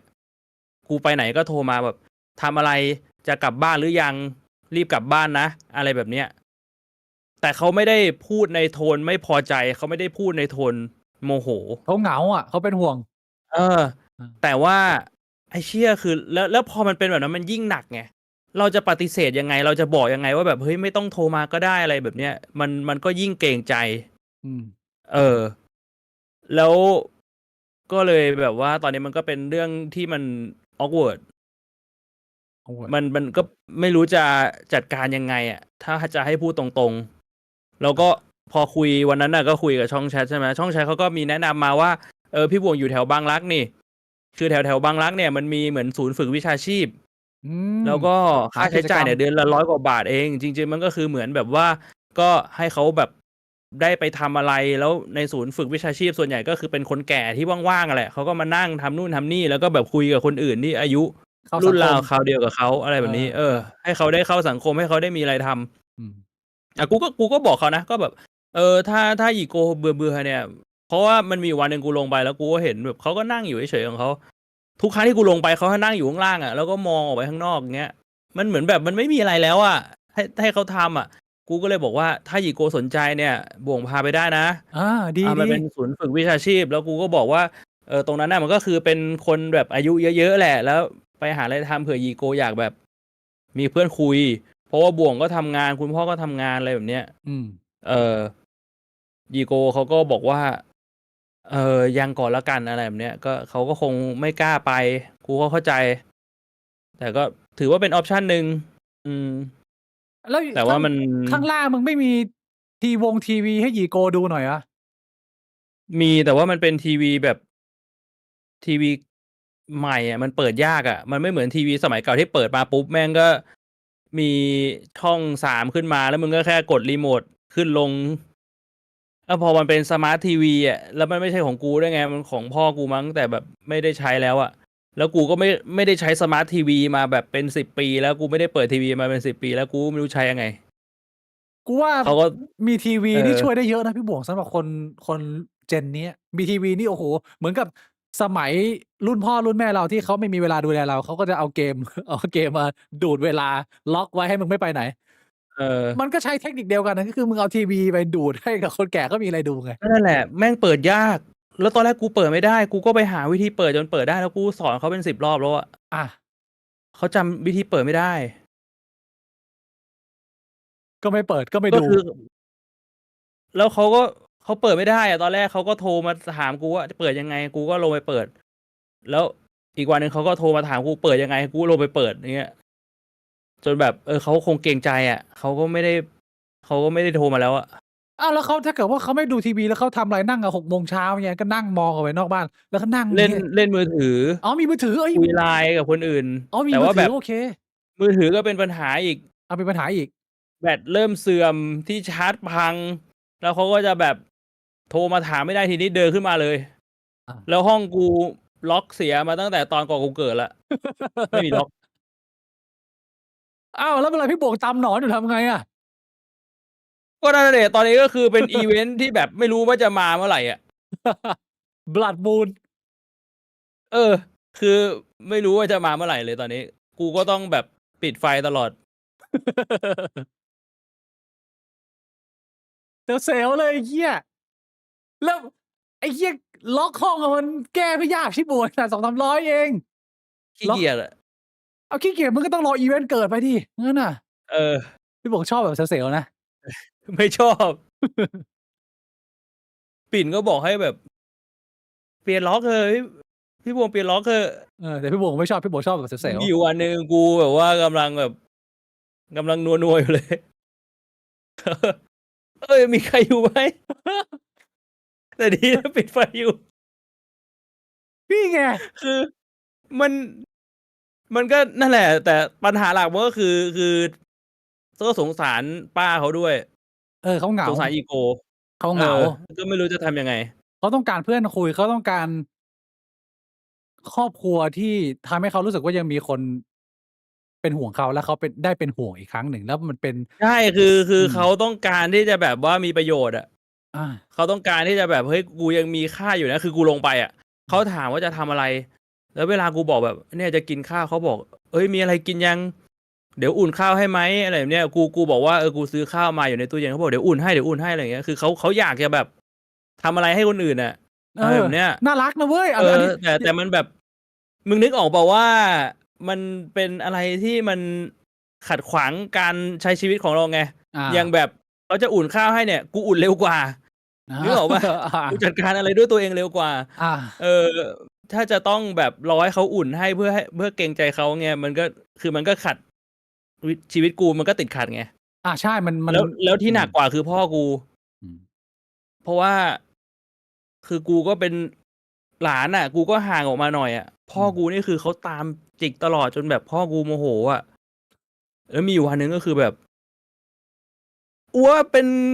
คนคุกเหรอหรือต้องมาแบบคอยแบบตามอัวตลอดนี่อัวติดคุกอยู่หรือเปล่าอะไรเงี้ยหรือเป็นหมาหรืออะไรเงี้ยคือแบบเขาโมโหจนเขาระเบิดอ่ะซึ่งกูเข้าใจทั้งสองฝ่ายในมุมของหยี่โกอ่ะเขาก็น่าสงสารแต่ว่าในมุมของพ่อกูอ่ะก็คือแบบไอ้เชี่ยพ่อกูก็คืออยู่คนเดียวมานานน่ะอานึกออกปะแม่กูแบบไม่ได้อยู่ที่บ้านมาตั้งนานแล้วลูกก็คือต่างคนต่างอยู่แบบอารมณ์ลูกผู้ชายอ่ะกับอืมพ่ออย่างเงี้ยก็ต่างคนต่างอยู่ไม่ได้มีใครเช็คไม่ได้มีใครโทรหาใครแบบนานๆทีแต่อันนี้คือแบบโหยทำอะไรก็คือเขามายืนเฝ้าอ่ะพ่อกูอ่ะมึงคิดดูดิจากที่มึงมีชีวิตอยู่คนเดียวแล้วอยู่ดีๆแม่งมีคนมายืนเฝ้าตลอดเวลาตอนมึงอยู่ในบ้านอ่ะเชื่อมันอึดอัดสัสๆอ่ะมันเป็นอะไรที่แบบมันมันมันมีผลกระทบกับแบบ ชีวิตประจำวัน mental ของมึงเข้าใจสัสๆเลยเอออืมคือมันก็เข้าใจได้พี่แล้วแล้วหมวกเพราะว่าเป็นผู้หญิงด้วยนะอืมมันก็เป็นสิ่งที่มันก็ไม่ได้เกี่ยวข้องกับตัวเราโดยตรงแต่มันก็เป็นเรื่องที่เหมือนกับว่าเข้ามาโดยที่เราไม่ได้เลือกไงนะมันเป็นสถานการณ์ชีวิตแล้วก็พอมึงรับเข้ามาในบ้านแล้วมันก็ต้องยอมรับส่วนหนึ่งว่ามันก็กลายเป็นเหมือนสมาชิกใหม่ของครอบครัวแล้วแล้วในกรณีแบบนี้กูคิดว่ามันก็เป็น มันคงอาจจะต้องเปลี่ยนในเรื่องของมุมมองในระดับหนึ่งของตัวเราว่าแบบโอเคเรารู้ว่าความหวังดีของเขาเนี่ยมันอาจจะทำให้ทุกอย่างมันเหนื่อยขึ้นแต่มันก็ต้องมองเป็นความหวังดีให้ได้ไม่งั้นมันก็คงจะเครียดในส่วนหนึ่งใช่ไหมนั่นแหละไอ้ความหวังดีเนี่ยแม่งมันไม่ใช่เรื่องดีอะดิเพราะว่าอันนี้กูก็เคยเล่าไปอีกรอบหนึ่งความหวังดีเนี่ยอาก็คือกูเจอมากับตัวก็คือพ่อกูแหละอืมมีอยู่วันหนึ่งแต่นี้เหตุการณ์นานมากนะกูเคยเล่าหลายครั้งแล้วกูเดินกลับบ้านอยู่หน้าปากซอยพ่อกูขับจักรยานออกมาจากบ้านเจอกันที่หน้าปากซอยพอดีพ่อกูก็ถามว่าไปไหนมากูบอกว่าไปกินข้าวกับเพื่อนมาเนี่ยอิ่มมากเลยแล้วพ่อกูถามว่าเอาราดหน้าไหมกูบอกว่าอิ่มมากๆเลยตอนเนี้ยเพิ่งไปกินข้าวมาอา พ่อกูบอกว่าเดี๋ยวซื้อราดหน้ามาให้แล้วกันกูบอกว่าไม่เอาราดหน้าแล้วอิ่มกินไม่ไหวอืมแล้วพ่อกูแล้วก็ขับจักรยานไปกูก็มานั่งเล่นเกม อืมเล่นไปประมาณ2 ชั่วโมงพ่อกูกลับเข้าบ้านมาตะโกนขึ้นมาบวงซื้อราดหน้ามาให้แล้วอากูบอกว่ากินไม่ไหวแล้วพ่อกูบอกทำไงซื้อมาให้แล้วกูเลยบอกวางไว้ก่อนเดี๋ยวกินเดี๋ยวเล่นเกมดึกๆหิวเดี๋ยวกินแล้วพ่อกูก็ขึ้นบ้านไปอาสักพักประมาณ3 ชั่วโมงต่อมาคือเขาจะแบบก่อนนอนเขาจะชอบลงมาเช็กเขาลงมาเห็นกูยังไม่กินราดหน้าเขาโมโหแล้วเขาตะโกนด่ากูทำไมยังไม่กินราดหน้าอุตส่าห์ซื้อมาให้เนี่ยเปลืองเงินรู้ไหมอะไรแบบเนี้ยเนี่ย ไอ้เชี่ยบางทีความหวังดีมึงเจอแบบเนี้ยมึงก็แบบอาเฮ้ยกูเข้าใจว่าหวังเข้าใจๆดีแต่กูไม่ต้องการแล้วพ่อกูกำลังเจอแบบนี้อยู่แล้วเจอแบบทุกวันทั้งวัน มันมันก็ต้องเหมือนหาอืมคือกูว่ากูไม่รู้แล้วกูพยายามจะเอาตัวกูเองเป็นมึงในสถานการณ์มึงคิดว่ามันก็ต้องค่อยๆหาวิธีมันอาจจะยังหาวิธีให้เขามีอะไรทำได้ไม่ทันทีหรอกเพราะว่าเขาก็จะปฏิเสธอยู่อย่างงี้อะไรเงี้ยเพราะว่ากูว่าตัวส่วนหนึ่งเขาก็คงจะรู้สึกว่าเฮ้ยเรามาทำให้คนอื่นลำบากหรือเปล่าแล้วว่ามันยังไม่มีคอนเน็กชันแต่มันก็คงต้องใช้เวลาในการแบบค่อยๆสานสัมพันธ์ให้เขารู้สึกว่า เราก็เป็นหลานที่น่ารักหรือเป็นเหมือนลูกเขาคนหนึ่งแล้วสักวันหนึ่งเราอาจจะสามารถ เอ่ยปากชวนเขาไปเนี่ยไอ้ศูนย์ทำกิจกรรมอะไรเงี้ยกูคิดว่าอืมมันมีเหตุผลอยู่แล้วเบื้องต้นที่เขาปฏิเสธที่เขาจะไม่ไปเพราะว่าโอ้โฮเหี้ยเขาเป็นคนยุคนั้นน่ะเขาจะทำอะไรใหม่ๆมันเป็นค่อนข้างยากเพราะฉะนั้นมันอาจจะต้องอืมเริ่มจากการสร้างสะพานความสัมพันธ์ระหว่างมึงกับป้ามึงก่อนแล้วถ้าเมื่อไหร่ที่มันแบบมีความสนิทใจเขาเชื่อใจมึงในระดับหนึ่งคำแนะนำหรือการนำพาสิ่งใหม่ๆมันอาจจะยังพอเป็นไปได้กูคิดว่าคืออืมมันก็เป็นเหมือนโจทย์มึงอะมันโอเคมันไม่ใช่คนในครอบครัวมึงแบบกระชั้นชิดมึงต้องมี handle ในกรณีอย่างพ่ออยู่แล้วแล้วนี่มีป้ามา มันก็ต้องหาวิธีการแก้ไม่งั้นเขาก็จะขึ้นมา blood moon กับมึงอย่างเงี้ยไปเรื่อยๆไอ้เหี้ยเกิดว่ามึงไม่หาโซลูชันที่มันแก้ระยะยาวได้ซึ่งมันจะให้แบบว่าเฮ้ยศูนย์เรียนรู้พัฒนาฝีมือเฮ้ยมึงไปสิมันก็คงจะไม่ง่ายอะมันต้องมีการแบบเขาเรียกว่าอะไรอะต้องมีลูกเล่นในการทำความรู้จักในการซื้อใจแล้วก็กลายเป็นคนที่เขาฟังความคิดเห็นเขารู้สึกว่าเฮ้ย ไอ้หลานคนนี้มันหวังดีกับเราจริงๆอะไรงี้ปัญหาหนักคือเขาลืมด้วยเขาเป็นอัลไซเมอร์เอ๊ยอย่างงี้นี่เคยไปพบแพทย์กินยาอะไรงี้ไหมหรือว่าแค่มีกูไม่อาการรู้เลยกูไม่ได้ถามเลยอ้าวอย่างงี้เออเรื่องพวกเนี้ยพี่บวงถ้าเกิดว่ามันอยู่อาการต้นๆน่ะแล้วมีโอกาสไปพบจิตแพทย์เขาก็จะได้ดูว่าเฮ้ยมันเป็นแค่แบบ Dementia หรือเปล่าเป็นเหมือนกับว่าระบบสื่อประสาทมันเริ่มเสื่อมเล็กน้อยแต่ว่ามันยังไม่ไปถึงขั้นอัลไซเมอร์ถ้ามีการตรอืวจเบื้องต้นมเอ่อเจาะเลือดสแกนสมองแล้วมันมียาเข้าไปละลายโปรตีนอะไรสักอย่างกูเคยฟังอะ มึงรักษาตั้งแต่เบื้องต้นได้มันอาจจะยังพอคงสภาพการสื่อสารแบบปกติได้ไม่ไปถึงขั้นมึงปล่อยให้คนที่มีอาการป่วยเบื้องต้นแล้วมึงให้แบบว่าตื่นมา6โมงเช้านั่งมอไปนอกบ้านแบบ8ชั่วโมงต่อวันอย่างเงี้ยไอ้เหี้ยแล้วก็กูว่ามันก็จะแบบว่าลงไป level เรื่อยๆอีกสักพักหนึ่งก็จะเป็นเหมือนไอ้เหี้ยที่ชา Low Cost ไปเจอไอ้สัตว์เอาขี้มาว่ายเป็นอักขระแล้วมันก็อันเนี้ยจะไปส่งเป็นปัญหาอีกอย่างหนึ่งก็คือใครออกตังค์เรื่องนี้นี่เรื่องใหญ่เลยเพราะอะไรรู้เปล่าเพราะอะไรเขาอะเคยแต่งงานมีครอบครัวมีตึกแล้วก็มารู้ตอนสามีตายแล้วว่าเขาไม่มีลูกกับสามีนะอืมสามีมีลูกติดมาอืมลูกของสามีเอาโฉนดไปจำนองแล้วใช้เงินหมดแล้วแล้วพอไม่เหลือก็เลยไม่รู้จะไปไหนก็เลยมาอยู่บ้านกู แล้วทุกอย่างก็คือถ้าให้กูกับพ่อกูต้องรับภาระแม่งก็คืออ้าวไอ้เชี่ยก็คือก็งงเหมือนกันการที่พ่อมึงตัดสินใจรับคุณป้าเข้ามาเนี่ยมันก็คือการรับภาระมาแล้วแหละเพียงแต่ว่ามันเป็นใช่ภาระของผู้มีพระคุณกับครอบครัวมึงไงใช่ใช่ไหมก็เลยไม่รู้ว่าไอ้เชี่ยจะจัดการยังไงดีมันเหมือนกับว่าคือตอนมึงละเนี้ยแบบว่าพาเข้า30บาทแม่งก็รู้ว่า30บาทมันอาจจะไม่ได้ดีเท่าไรแต่ก็คืออย่างน้อยนี่คือสิ่งที่ให้ได้เหรอหรือว่าจะพาไปที่ดีกว่านี้อะไรแบบเนี้ยตอนนี้ก็คุยกันอยู่คือกูจะมองเป็นมุมที่ว่าภาระมันมาแล้วแต่ว่ามันยังไม่หนักอืหนามากมถ้ามึงจะ เอามา manage ยังไงคือถ้าเกิดว่ามึงไม่มีทางออกอื่นที่เขาจะไม่อยู่บ้านมึงอะมันไม่มีทางออกอื่นเนี่ย อืม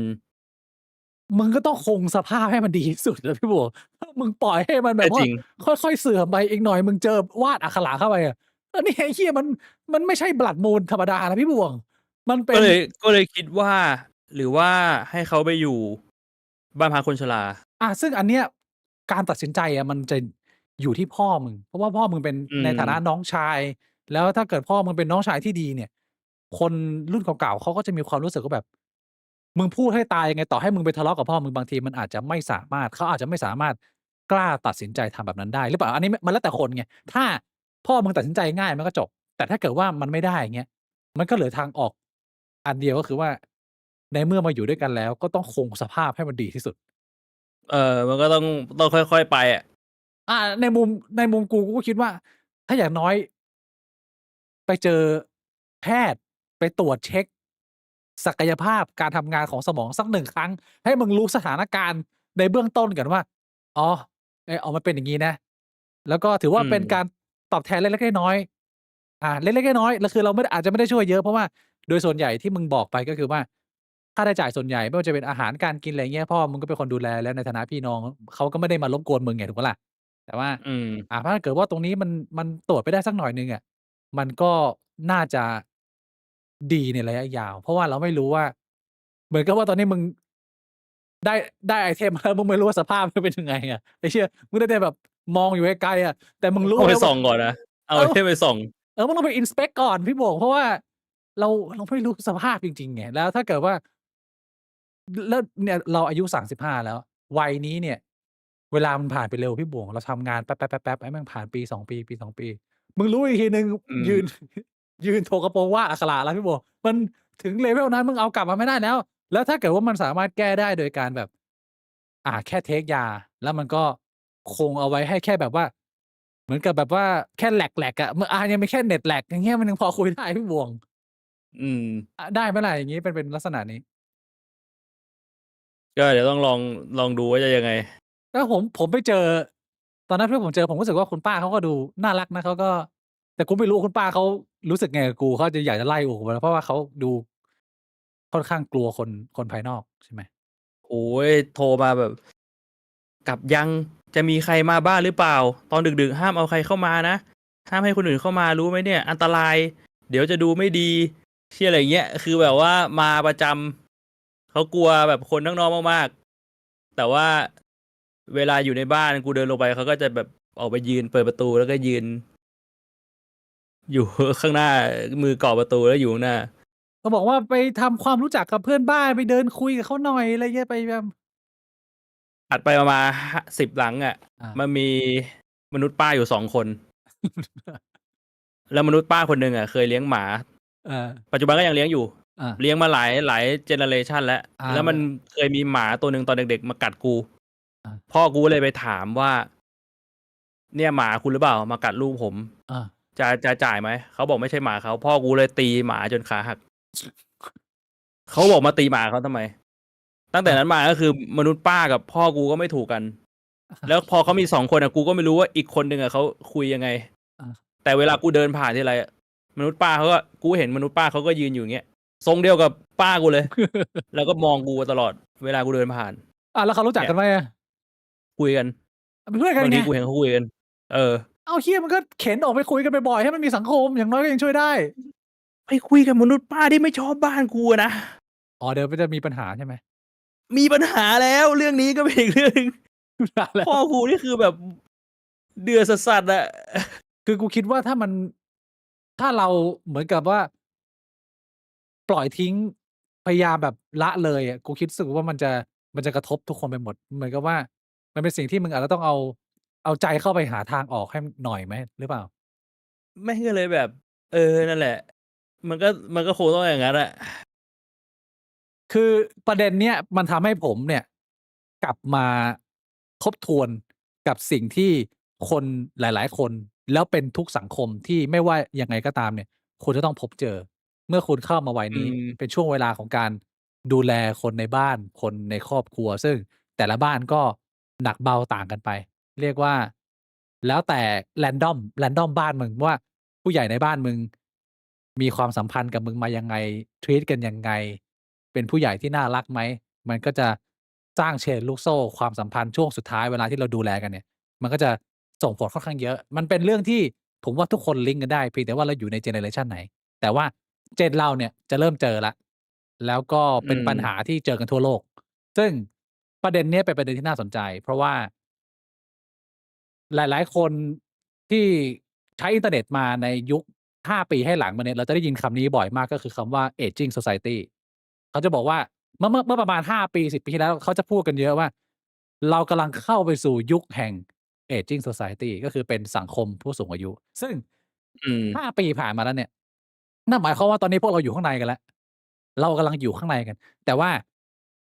กูคิดว่าประเทศไทยยังเห็นผลกระทบไม่เยอะเท่าประเทศอื่น ถ้าอืมถ้าเปรียบเทียบกันแต่แน่นอนเราอยู่ข้างในแล้วเพียงแต่ว่าเราเข้ามาช้ากว่าเขาประเทศที่เห็นผลกระทบอันนี้ได้มากๆเลยเนี่ยเอาโซนแถบเอเชีย East Asia บ้านเรานะอย่างที่กูอยู่ไต้หวันญี่ปุ่นอะไรอย่างเงี้ยอันนี้เรียกว่าหนักมากแล้วสถานการณ์ ปัญหาของสังคมสูงวัยเนี่ย ทุกวันนี้มันหนักมากจนมันมีคำศัพท์ใหม่ขึ้นมาแล้วพี่หมวก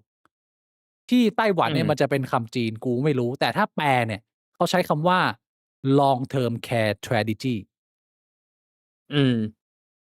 ถ้าเป็นภาษาญี่ปุ่นเขาใช้คำว่า Kasoku Kaigo Satsujin แปลว่าอะไรประมาณไหน Kasoku แปลว่าครอบครัว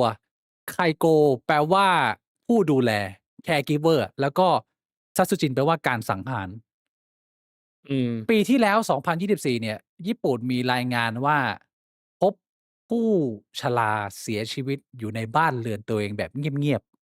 ๆ สูงเป็นประวัติการณ์คือ 76,000 เคส อืมมันเป็นปัญหาที่กำลังผุดหนักมาก โดยเฉพาะญี่ปุ่นนี่โดนหนักมาก แล้วตอนนี้ไต้หวันกำลัง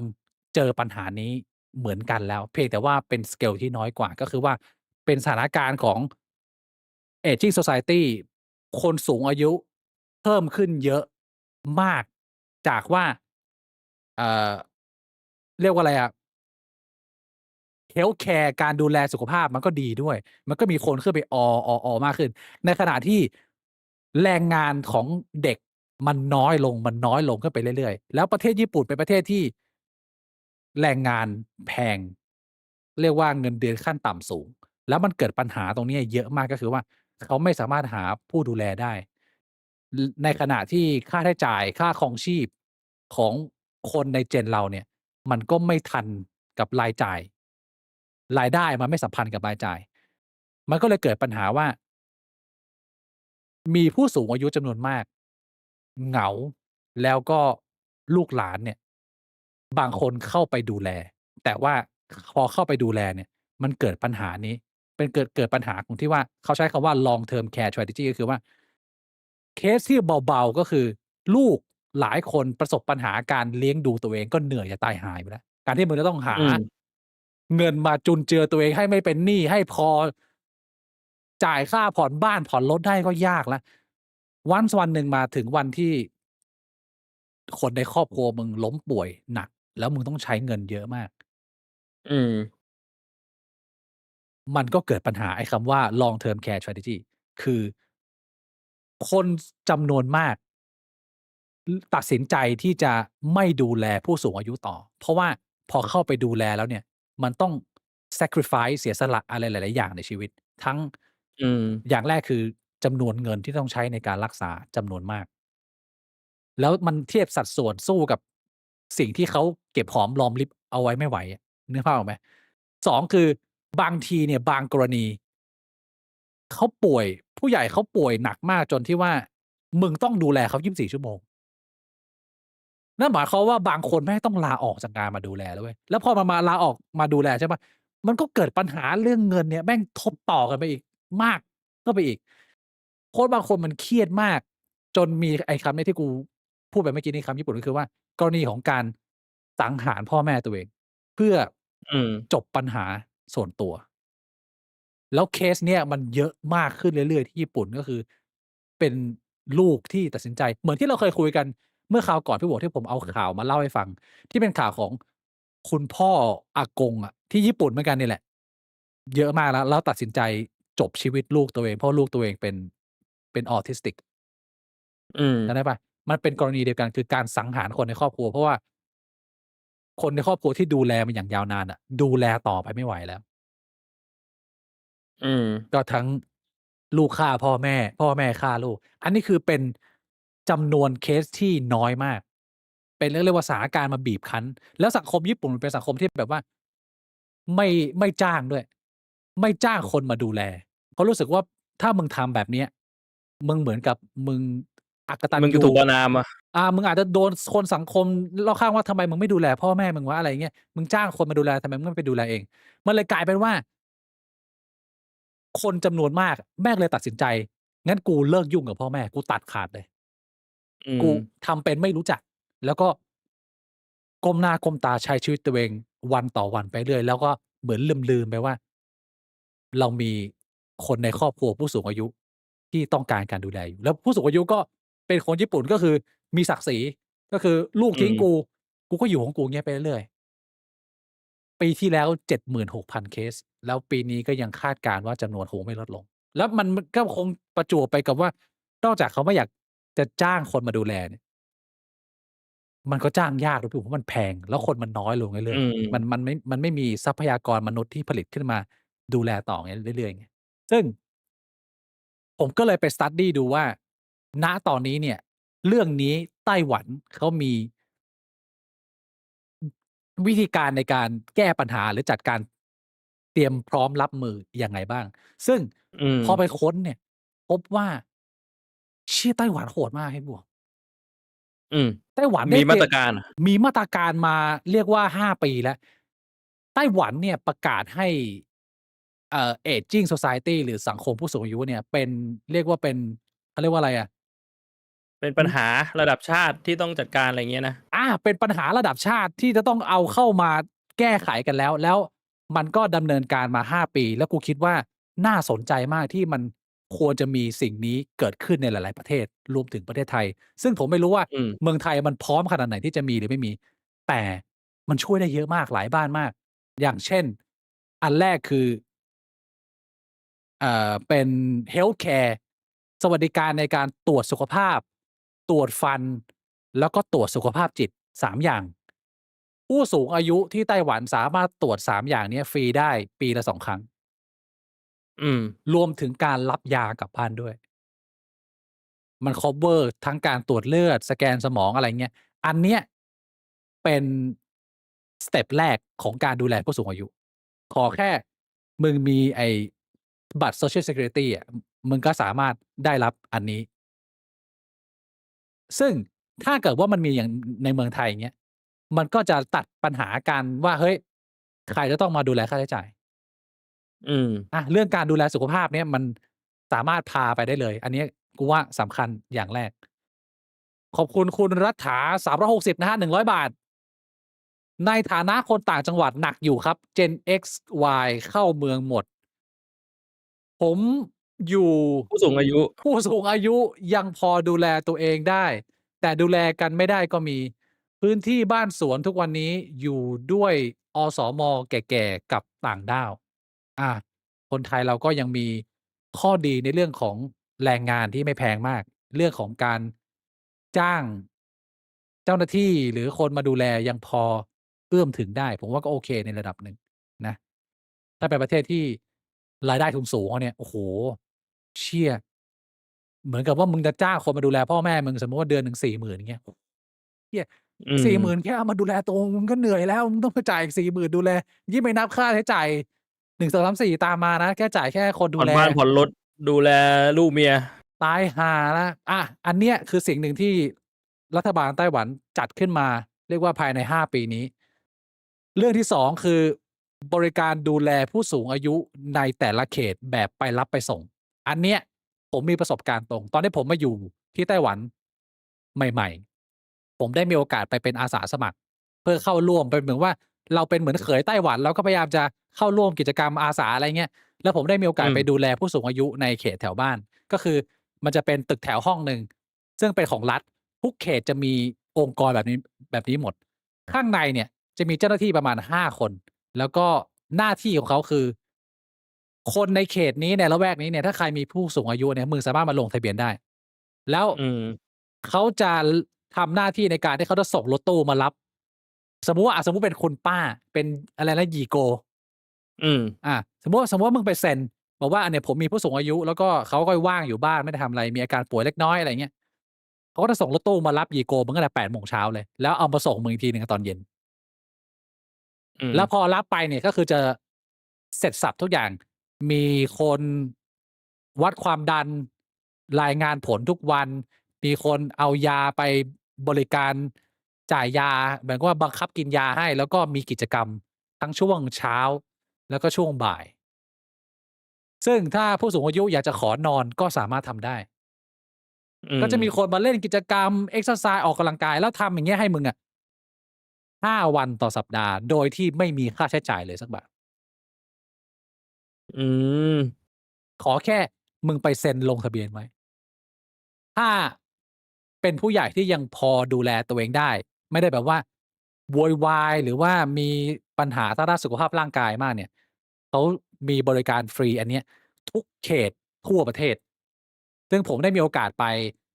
ดูอยู่ในโซนนี้ประมาณ6เดือนอืมผมก็ทำหน้าที่ในการเป็นผู้ช่วยเล่นกิจกรรมแล้วก็วัดความดันให้กับอาเจกอาม่าจำนวนมากซึ่งลูกหลานหลายคนก็ไม่มีเวลาดูแลไงเพราะว่าเดี๋ยวนี้ ทำงานคู่เลยทั้งผู้ชายผู้หญิงใช่ไหมก็มันไม่มีใครอยู่บ้านน่ะอาม่าก็เป็นทรงประมาณเนี้ยเหมือนหยี่โกวพี่บวงอะนั่งมองประตูอยู่บ้านไอ้เหี้ยก่อนที่มันจะนั่นไปเขาก็มีกิจกรรมให้เล่นซึ่งแรกๆเขาบอกว่ามีนกกระจอกนะแต่อาว่าตอนแรกๆที่เอาไพ่นกกระจอกมาเนี่ยคือคนแก่แม่งติดจัดเลยแม่งไม่ยอมกลับบ้านก็เลยเอาออกก็เป็นกิจกรรมธรรมดาเล่นเกมทั่วไปที่ผู้ใหญ่พอเล่นได้อันเนี้ยกูคิดว่าแค่มีอันเนี้ยแม่งช่วยได้เยอะแล้วเว้ยพี่บวง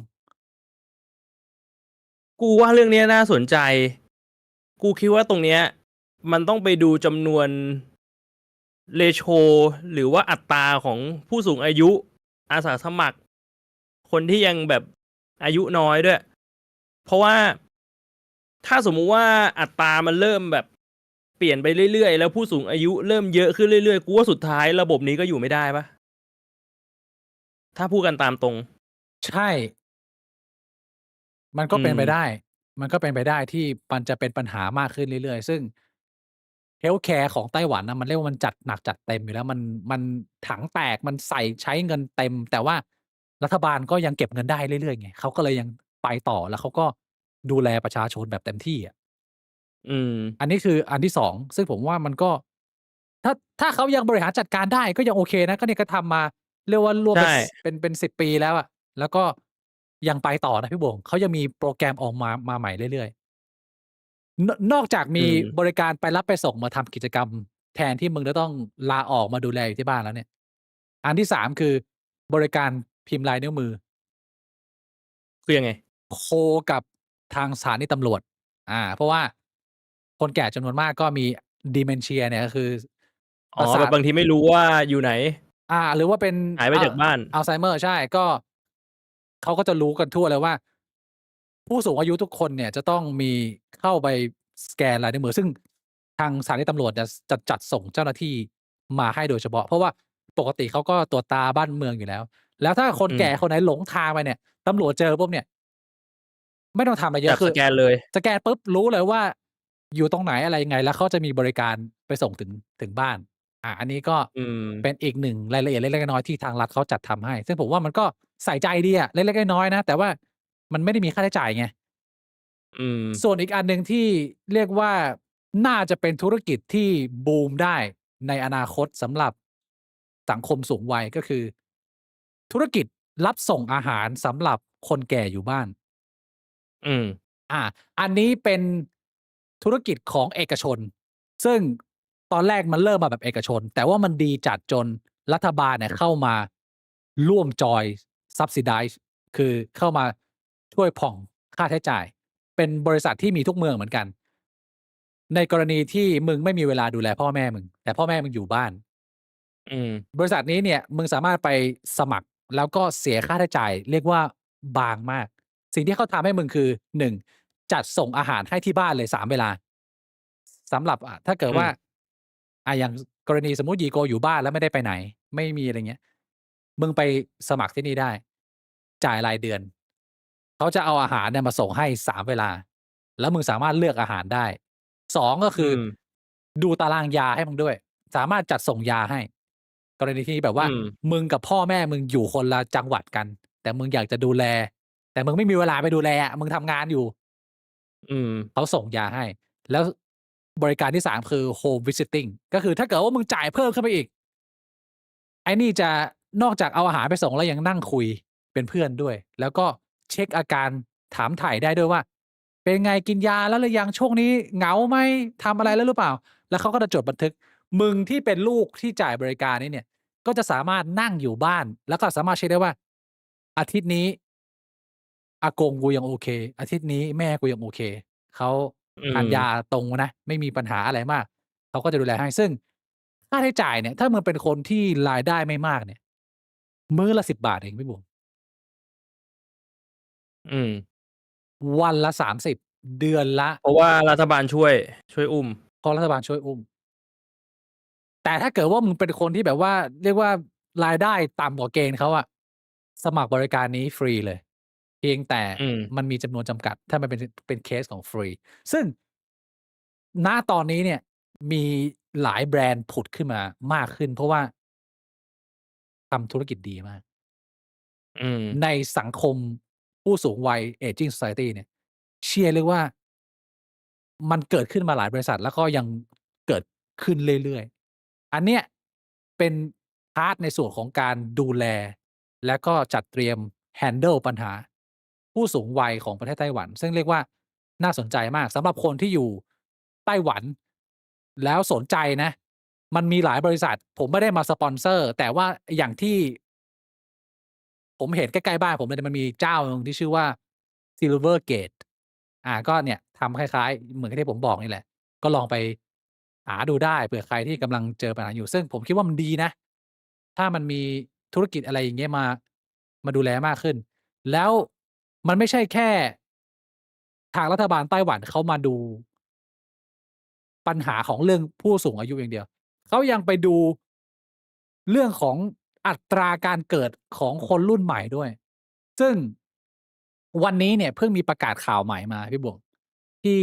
อืม New Taipei City New Taipei City กับ Taipei City นี่คนละอันกันนะ คนละเมืองกัอืน ม แต่ว่าเมืองอยู่ใกล้ ๆ กัน ที่คนส่วนใหญ่ไปไทเปก็ไทเป New Taipei นี่อยู่ใกล้ ๆ ไทเป แต่ว่า New Taipei เนี่ยเป็นเมืองแรก และเป็นเมืองนำร่อง ประกาศว่า เขาจะเป็นเมืองแรกที่ช่วยค่าใช้จ่ายในการฟรีซอสุจิและฟรีซไข่ของคนเจเนอเรชันใหม่ อืม จะเริ่มจ่ายเงินให้สำหรับคนที่เริ่มทำเดือนกรกฎานี้ แล้วดูว่าจะเวิร์กไม่เวิร์ก ซึ่งตอนนี้หลาย ๆ เมือง พวกหัวเมืองใหญ่ ๆ อย่างไถจง เก๋าซ่ง อะไรอย่างเงี้ย ก็เขาก็เริ่มคุยกันแล้วว่า นโยบายเนี้ยอาจจะต้องเริ่มทำแล้ว ซึ่ง ของ New Taipei City เนี่ย เขาเปิดมาก็คือ ผู้ชายที่อยากจะไปฟรีซอสุจิ รัฐบาลช่วย 8,000 บาท ผู้หญิงที่ต้องการไปฟรีซไข่ช่วย 30,000 บาท โอ้ ช่วยเยอะนะพี่หมวก อืม เพราะว่าสังคมไทย เอ๊ย ไม่ใช่ สังคมไต้หวันเนี่ย เป็นหนึ่งในประเทศในโซนแถบ East Asia ที่มีอัตราการเกิดต่ำที่สุด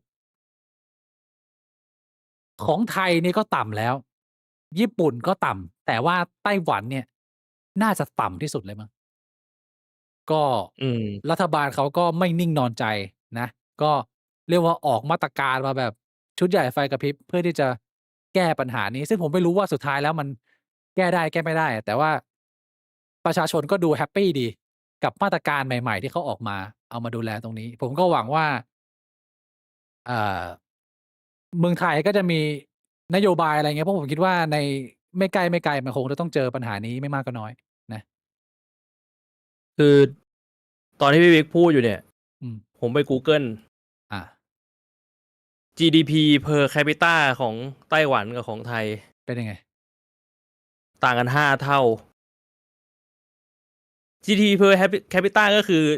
ถ้า รายได้ แปลต่อ แบ หั บว เรียบ ๆ ที่สุด ก็คือรายได้ส่วนตัวของแต่ละคนใช่ไหม? อา ๆ ใช่ ของในแต่ละประเทศ ก็คือเอาง่าย ๆ ว่า ถ้าเงินเดือนไทยเฉลี่ย 10,000 เงินเดือนไต้หวันเฉลี่ย 50,000 ใช่ ค่าเงินเท่ากันนะ ใช่ ถ้าใครไม่รู้อะ 1 บาทไทยพอ ๆ กับ 1 บาทไต้หวัน ค่าครองชีพไแม่ต่ว่า พอกันด้วย GDP ต่าง ค่าครองชีพพอ ๆ กัน อืม แต่ว่า GDP ต่างกัน 5 เท่า ก็คือเงินเดือนต่างกัน 5 เท่า มันก็เลยเหมือนว่าแบบ คือแม่งคือคนรวยกับคนจนน่ะ อา ถ้าจะพูดกันตามตรง แล้ว ถ้าให้เทียบระหว่างประเทศเป็นคนน่ะ ก็คือ อืม ประเด็นนี้น่าสนใจมากนะพี่บวง ไต้หวันอืเนี่ยม รายได้ต่อหัวเขาสูงถูกเปล่า? แล้วอืที่ม เราเคยคุยกันเรื่องของปัญหาคนมีลูกน้อยอะ อืม ไต้หวันเนี่ยเป็นหนึ่งในประเทศที่อัตราการเกิดต่ำที่สุดนะพี่บวง ต่ำกว่าญี่ปุ่นอีก อืม คำถามก็เลยคือว่า ถ้ารายได้ส่วนใหญ่ของประเทศ ของประชากรในประเทศเนี่ย มันโอเคอะ คนมันเลี้ยงดูตัวเองได้ คือสัดส่วนของรายได้มันยังมากกว่ารายจ่าย หรือว่าค่าครองชีพโดยหลักแล้ว ทำไมอัตราการเกิดมันยังต่ำอยู่ ถ้าเราคิดว่า ปัญหาหลักของเจเนอเรชันเรา ไม่ยอมมีลูกกันมากขึ้น เพราะมันมาจากปัญหาทางเศรษฐกิจ กูคิดว่ามันเป็นเรื่องของโครงสร้างทางสังคมมากกว่าเศรษฐกิจนะ อา ปัญหาการมีลูกน้อยอะ อืม อืม ใช่ อันเนี้ยผมไปอ่านบทความหนึ่งมา ซึ่งผมไม่รู้ว่ามันเมกเซนส์มากน้อยแค่ไหน มันอาจจะเป็นแค่ความคิดเห็น แต่ทางไต้หวันเขาบอกว่า 1 ในปัญหาที่ทำให้คนไต้หวันมีลูกน้อยลง มันเป็นการเปลี่ยนโครงสร้างทางสังคมเกี่ยวกับการทำงาน เพราะว่า อืม ปัจจุบันมันมีผู้หญิงเข้ามาในโลกแห่งการทำงานเยอะ อืม แล้วก็มาแบ่งสัดส่วนงานกันไป ใช่ แล้วไม่ใช่แค่ผู้หญิงมีโอกาสในการที่จะเข้ามาแย่งผู้ชายทำงาน ผู้หญิงก็ละทิ้งเป้าหมายในการสร้างครอบครัวไปด้วย อืม เพราะว่า เขารู้สึกว่า เชี่ย ชีวิตกูไม่ต้องเอาไปฝากไว้กับคน ๆ หนึ่ง แล้วต้องไปนั่งจมแล้ว อะไรเงี้ย กูสามารถไฟ้แล้วก็มั่งคั่งได้ด้วยตัวเอง เงินก็เป็นของเราเอง การอเืปลี่ยนม แปลงของค่านิยมตรงนี้ เรียกว่า มันเป็น มองในมุมหนึ่งเป็นเหมือนความเจริญ คือคนเราเจริญ คนส่วนใหญ่ได้รับการศึกษา มีโอกาสในการหางานเท่ากัน แต่ว่าอืม มันมาสร้างเป็นผลกระทบตรงนี้ ก็คือว่า ผู้หญิงทำงานได้ อย่าไปไขว่คว้ามีเป้าหมายในชีวิต คนก็มีลูกน้อยลงเยอะพอสมควร กูมีคำถามอยากจะถาม คำถามคืออะไรครับพี่หมวก? พี่บิ๊กคิดว่า ถ้ามนุษย์สูญพันธุ์ อา แค่เพราะว่า ไม่มีลูก จนแบบถึงจุดหนึ่งแม่งก็ ตัวเลขมันก็ลดลงไปจน ไม่สูญพันธุ์ก็ได้ แบบว่ามันก็ลดลงจนเหลือนิดเดียวอะ ลดจนแบบเนื้อ แบบดูวิกฤตแลพี่้ว บิ๊กรู้สึก ส่วนตัวรู้สึกโอเคไหม? ที่แบบว่าเผ่าพันธุ์ตัวเองจะต้องสูญพันธุ์ เฉย ๆ ก็ มันก็สูญพันธุ์ หรือว่าต้องทำอะไรสักอย่างในมุมของพี่บิ๊ก? ผมรู้สึก เฉย ๆ อืม พี่หมวกอะรู้สึกยังไง? ก็รู้สึกเฉย ๆ เหมือนกันนะ อืม โดยเฉพาะว่า อันนี้ติ๊ต่าง ก็คือไม่ กูไม่คิดว่ามันจะเกิดขึ้นจริง คิดว่าเดี๋ยวในอนาคตน่าจะต้องมีการแก้ไข แต่ว่าอา กูรู้สึกว่า โดยเฉพาะว่าถ้ามันเกิดขึ้น เพราะว่าแค่เราไม่มีลูก อืม มันไม่ได้เป็นเหตุการณ์ที่แบบรุนแรง หรือแบบเป็นเรื่องแย่ต่อ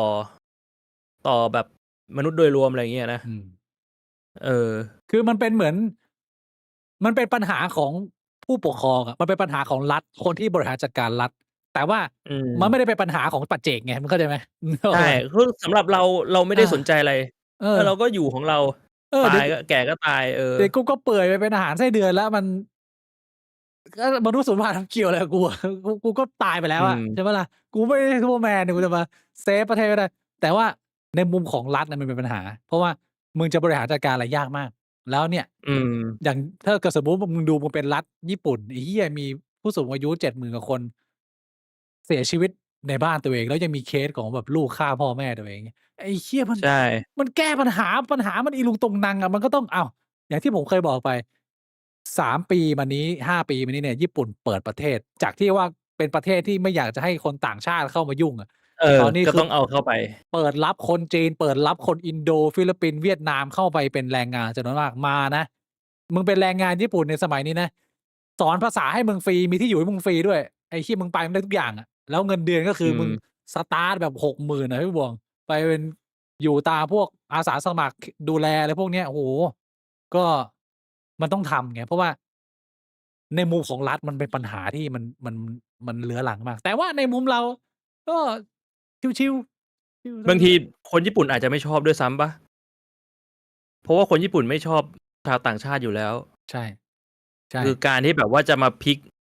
รัฐลับ แต่คนไม่ชอบแม่งก็เป็นปัญหาอีก ใช่ อืม ก็มีปัญหา มี คนญี่ปุ่นจำนวนมากก็ต่อต้าน แต่ว่าสุดท้ายแล้วมันก็ต้องขึ้นอยู่กับว่า แล้ว คนถืออำนาจเขาอยากจะแก้ปัญหานี้ไปทางไหน? อืม แล้วถ้ามึงไม่แก้ทางนี้ ก็คือต้องปล่อยแม่งนอนตายกันไปเรื่อย ๆ ไอ้เหี้ย รู้มาอือีกทีหนึ่งม แมงวันขึ้นแล้ว อย่างเงี้ย มันก็ โอ้โฮ หนักจัดเลย อืม ญี่ปุ่นนี่บางจังหวัดบางเมืองนะพี่หมวก นี้แจกบ้านฟรีเลยนะ อืม ถ้าเกิดว่าแบบว่าอยู่ห่างจากตัวเมือง อยู่ห่างจากรถไฟฟ้าไปไกล ๆ อะ เพราะว่าคนแก่เสียชีวิตกันเยอะ แล้วมันไม่มี เด็ก ๆ ก็คือทิ้งต่างจังหวัดแม่งเข้าไปอยู่ในเมืองกันหมดไง บ้านแม่อืงร้าง ม ชุมชนแม่งแบบว่า ตลาดปิดตัวตลาดเก่าแก่นู้นก็ปิดตัวไปเรื่อยเงี้ยเขาต้องการให้คนมันกลับไปไงบ้านต่างจังหวัดจำนวนมากเหล่าเนี้ยถ้ามึงอยู่ยาวๆได้มันมีเงื่อนไขอยู่ว่าต่อให้มึงเป็นคนต่างชาติอะมึงไปเอาบ้านมือสองมือสามบางบ้านที่เป็นแบบโอ้โฮทรงสวยๆแบบเหมือนในอนิเมะอะมึงเข้าไปอยู่ฟรีนะเว้ยแต่ว่ามันก็ต้องมึงดูแลมึงต้องดูแลจ่ายอะไรเงี้ยแล้วก็ต้องอยู่ให้มันถึงกำหนดเขาอะไรเงี้ยคืออืเขามาถึงมขั้นแจกบ้านฟรีกันแล้วอะไอ้เหี้ย อื Aging ม Society ของญี่ปุ่นน่ะพี่หมวกเป็นรัฐบาลพี่หมวกแก้ปัญหาไงกูคิดว่าอัตราส่วนมีผลสุด อัตราส่วนของผู้สูงอายุคนที่ยังทำงานได้แล้วก็เด็ก ถ้าสมมุติว่ามันไม่บาลานซ์กันมากๆอ่ะก็คือมึงต้องมีมาตรการขั้นเด็ดขาด คือมึงต้องยอมรับความจริงเลยว่า โดยเฉพาะประเทศที่แบบว่ามันเป็นประเทศที่อย่างประเทศคนจนอ่ะมึงต้องยอมรับเลยว่าสิ่งมีชีวิตทุกชนิดแม่งเกิดมาก็ต้องตาย แล้วมึงก็ต้องแบบ คือมึงต้องตัดคนสูงอายุไปเลยอ่ะไม่งั้นมึงไปไม่รอดอ่ะในมุมกูอะนะแต่ว่าจะตัดยังไงก็คืออาจจะแบบว่าออกกฎหมายบังคับให้คนสูงอายุต้องไปอยู่บ้านพักคนชราคือก็ไม่ได้ถึงขนาดแบบเอาไปยิงทิ้ง ใช่มึงจัดการโดยการบังคับเลยว่าใครอายุเกินนี้ไปอยู่บ้านพักคนชราที่มีความสามารถในการจัดการที่มันมีประสิทธิภาพ ไม่ใช่ปล่อยกระจาย เพราะไม่งั้นเนี่ยมันก็จะเกิดเป็นปัญหาแบบที่พี่บิ๊กบอกในญี่ปุ่นว่าไอ้เชี่ยคือคนแก่แม่งอยู่ในบ้านแล้วอยู่ๆแม่งก็ตายแล้วก็ไม่มีใครรู้ แล้วมันก็จะเคสแบบนี้มันจะผุดขึ้นมาเป็นดอกเห็ดแล้วมันจะผุดขึ้นมาหนักสัสๆโดยเฉพาะกับประเทศคนจนใช่ไหม ๆอาอันนี้คือวิธีการจัดการของคนแก่ถ้าย้ำอีกครั้งถ้าอัตราส่วนของคนแก่มันเยอะจนถึงแบบมึงดูแลยังไงก็ดูแลไม่ได้แล้ว ส่วนมาตรการของเด็กก็คือมึงก็ต้องผลักดันให้คนแม่งมีลูกอ่ะมึงต้องพยายามผลักดันยังไงก็ได้ให้คนแม่งมีลูกขึ้นมา อืมเออ อาจจะแบบว่ามีมาตรการแบบเลี้ยงดูบุตรส่งเสริมเชี่ยอะไรก็ตามแต่ให้มันแบบมีลูกขึ้นมาได้อะเออ ซึ่งจริงๆแม่งก็ยาก เพราะว่าถ้าประเทศมึงจนแล้วอ่ะมันแม่งยังไงวะอืมถ้าเกิดว่ามึงจนมึงก็ทำอะไรไม่ได้ไงใช่เปล่าล่ะพี่หมวกอย่างนโยบายของทางไต้หวันเนี่ย subsidize ค่าใช้จ่ายในการฟรีซไข่แล้วก็ฟรีซอสุจิเนี่ยพี่หมวกว่าอืมพอช่วยได้ไหมโอ้หรือว่าไอ้เชี่ยไม่ประเทศคนจนทำไม่ได้เลย คือถ้าแบบถึงขนาดแบบขั้นวิกฤตเนี่ยมึงอาจจะต้องแบบว่าก็อย่างของที่ญี่ปุ่นทำหรือของที่หลายๆประเทศทำคือรับชาวต่างชาติเข้ามาฟรี แต่ว่ากำหนดว่าต้องเป็นคนอายุน้อยๆแล้วเข้ามาคือมาทำงานอะไรแบบนี้เออแล้วเรื่องของการคุมกำเนิดมึงก็อาจจะต้องออกกฎหมายมา เพราะว่าอย่างของจีนน่ะมันยังออกได้เลยว่าคุมว่าห้ามเกินบ้านละคนเราต้องเป็นลูกชาย แต่อันนี้คือออกแบบตรงกันข้าม มึงห้ามใช้วิธีคุมกำเนิดเชี่ยอะไรก็ตาม ถุงยางมึงห้ามผิดกฎหมายคุมกำเนิดแบนถุงยางก่อนจนกว่าจำนวน population จำนวนของแบบคนในประเทศมันจะกลับมาบาลานซ์เออเชี่ยพี่หมวกคิดว่าอะไรแบบเนี้ย ถ้าเกิดสมมุติว่าถุงยางผิดกฎหมายสัก10 ปีเนี่ยมึงว่าเห็นความเปลี่ยนแปลงขโอ้องเห็นแน่นอนในศาสตร์คนมันเด้ากันอยู่แล้ว ต่อให้มันจะรู้ว่ายังไงก็ท้องมันก็เด้าไม่มีไม่มียาคุมไม่มีถุงยาทั้ง10 ปีอ่ะมึงรับรองอ่ะคนแม่งออกมาแน่นอนแล้วแตกน่องก็แต่ได้อะย้ำอีกครั้งอันนี้คือถ้าเป็นกรณีที่มันฉุกเฉินแล้วนะ อาคือมันไปต่อไม่ได้เพราะว่าเราต้องมองกันตามความเป็นจริง คืออินฟราสตรักเจอร์ทุกอย่างในประเทศ อืมมันรันด้วยคน อืมทุกอย่างมันรันด้วยคน เออ แล้เชี่ยวก็แต่ว่าคนบอกว่าถ้าสมมุติว่าไม่มีถุงยางแล้วโลกจัดการยังไง ก็คือมันต้องมาควบคู่กับกฎหมายแต่งงาน มึงคิดว่าเมื่อก่อนไม่มีถุงยางคนแม่งเป็นโรคตายห่ากันหมดมันก็ไม่ใช่ เพราะว่าอะไร เพราะเมื่อก่อนมันมีศาสนามาคุมก็คือ มึงผัวเดียวเมียเดียวนะ แก้ได้ตรงนี้ ก็คือแบบการนอกใจมึงโดนกฎหมายเล่นหนักเชี่ยอะไรก็ว่ากันไป เพราะปัจจุบันนอกใจมันก็มีกฎหมายบังคับอยู่แล้ว มึงมีโทษอยู่แล้วนี่แบบเรื่องของการแบบโดนหย่าได้โดนฟ้องนู่นนี่นั่นอ่ะอามันใช้กฎหมายได้หมดกูว่า เออ เชี่ยโลกที่ไม่มีถุงยางอ่ะ พี่บวงมีลูกประมาณ2สนามฟุตบอลน่ะ มันก็ต้องเป็นแบบนั้นน่ะ เชี่ยแล้วเอา ก็ เอา คือ ข้าวไหน ไม่ แดกอะ? อันนี้คือคำถามที่ว่ามึงจะแก้ไขปัญหายังไงไง เพราะว่าไม่งั้นมึงก็ปล่อยให้แบบว่าประเทศแม่งพังไปอะ มันก็มีอยู่แค่2ทาง อืม ๆ ๆ อันนี้คือแบบ หรื ว่า อก็ ยา คื แร อง หา ๆ วิธีอื่น มึงต้องหาวิธีอื่นที่จะแบบทำให้คนแม่งผลิตลูกกันน่ะ อืม แต่ถ้าสมมุติว่ามันเป็นจุดที่มึงเริ่มที่จะเห็นผลกระทบ แต่ว่าอัตราส่วนของเด็ก ของคนวัยทำงานกับของผู้สูงอายุมันยังไม่เยอะ กูคิดว่าคือไอ้วิธีการที่ไต้หวันหรือญี่ปุ่นใช้เนี่ย มันก็เป็นวิธีการที่ดีที่เราเอามาปรับใช้ในเวอร์ชันคนจนได้ อืม ก็คือไม่ต้องไปถึงขั้นเอ็กซ์ตรีม ไม่ต้องไปถึงขั้นที่ว่า เชี่ย จะแก้ปัญหาไงวะ อะไรแบบเนี้ย อืม แล้วคนที่ไม่อยากมีลูกทำไงอาจารย์บวง ก็ต้องแตกน่อง ทักออกมา มึงก็ต้อง ไม่ คือวิธีการที่ไม่อยากมีลูกที่ดีที่สุด คือมึงก็ต้องไม่มีเพศสัมพันธ์น่ะ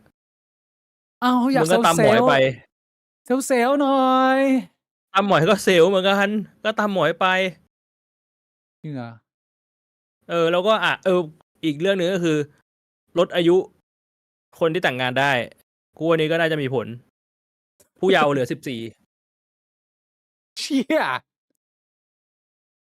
อืม แต่ว่า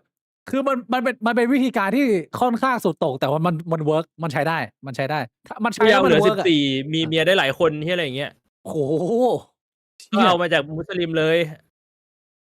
อ้าว! ไม่แน่นะพี่บวง อ้าว ก็พูดถึง practical อะ practical use มันใช้ได้ไง เอาจริง ไม่แน่นะเว้ยพี่หมวก ถ้าเกิดว่ามันไปถึงจุดที่แบบว่า เขาเรียกว่าแบบเหมือนไซไฟอะ วิกฤตแล้วอะ อืม แล้วมึงลองนึกสภาพว่า คนส่วนใหญ่ที่ไม่มีศาสนาเลือกไม่มีลูกถูกไหม? แต่ส่วนใหญ่คนในศาสนาเขาจะมีลูกกันเยอะ เพราะมันเป็นธรรมเนียมไง แล้วถ้าเกิดผ่านไปอีก 50 ปี อย่างเงี้ย คนมุสลิมเป็น majority ของโลกใบนี้ อืม แล้วกฎหมายมุสลิมก็ครองโลกใบนี้ อืม แล้วมนุษย์ก็กลับมา แพร่หลายในเรียกว่าสเกลที่หนัก แล้วเหตุการณ์ Aging Society นี้จะเป็นแค่ประวัติศาสตร์เมื่อ 100 ปีที่แล้ว อืม เชี่ย! แต่มันก็เป็นไซเกิล กูคิดว่า เดี๋ยวมันก็วนมาใหม่ มันเป็นวัฏจักร เชี่ย! มันก็ โคตรแฟนตเรีายซกี ว่าทุกยุคทุกสมัยมันมีปัญหา ก็คือตอนนี้เราเจอปัญหาคนน้อยไง เดี๋ยวเอาไว้พอแบบเราแก้ไขปัญหาคนน้อยได้ เราก็จะไปเจอปัญหาแบบคนจีน ก็คือปัญหาคนเยอะ ก็มาห้ามแล้วก็ มีลตู้องมีกกันใหม่ การแบบ สร้างกฎหมายใหม่ มึงห้ามมีลูกเกินครอบครัวละคน ก็คือมันก็เป็นไซเกิลไป อีก 100 ปีข้างหน้าก็จะมีพอดแคสต์ อาจจะไม่ได้ชื่อ Big Bang แล้วเป็นอีก gen หนึ่งอะ ก็จะมาคุยกันว่า เชี่ย! ตอนนี้คนแม่งล้นโลกแล้วไอ้สัตว์ ก็ต้อง รัฐบาลต้องออกกฎหมายถ้ามึงมีลูกคนหนึ่งต้องตัดกระเจียวทิ้ง อืม อะไรงี้ เพราะว่าตอนเด็ก ๆ เรายังได้ยินกันอยู่เลยว่าแบบ ไอ้เชี่ย! ประชากรจะล้นโลกทำยังไงดี จะไม่มีอาหารแดกกันอยู่แล้ว ตอนเด็ก ๆ ได้ยินบ่อย เดี๋ยวนี้คือ ไอ้เหี้ย! แม่งไม่มีคนแล้ว ทำยังไงดีให้คนแม่งเกิด มันก็เป็นไซเกิลจริง ๆ นะ อืม โอเค ผมว่าประเด็นนี้น่าจะหมดแล้วไหมพี่หมวก มีจะเติมอะไรไหม? ผม น้ำมาแล้ว น่าจะหมดแล้ว เดี๋ยวเราพักเข้าห้องน้ำแป๊บหนึ่ง เดี๋ยวปล่อยน้ำแป๊บหนึ่งครับ เดี๋ยวเรากลับมากับประเด็นของ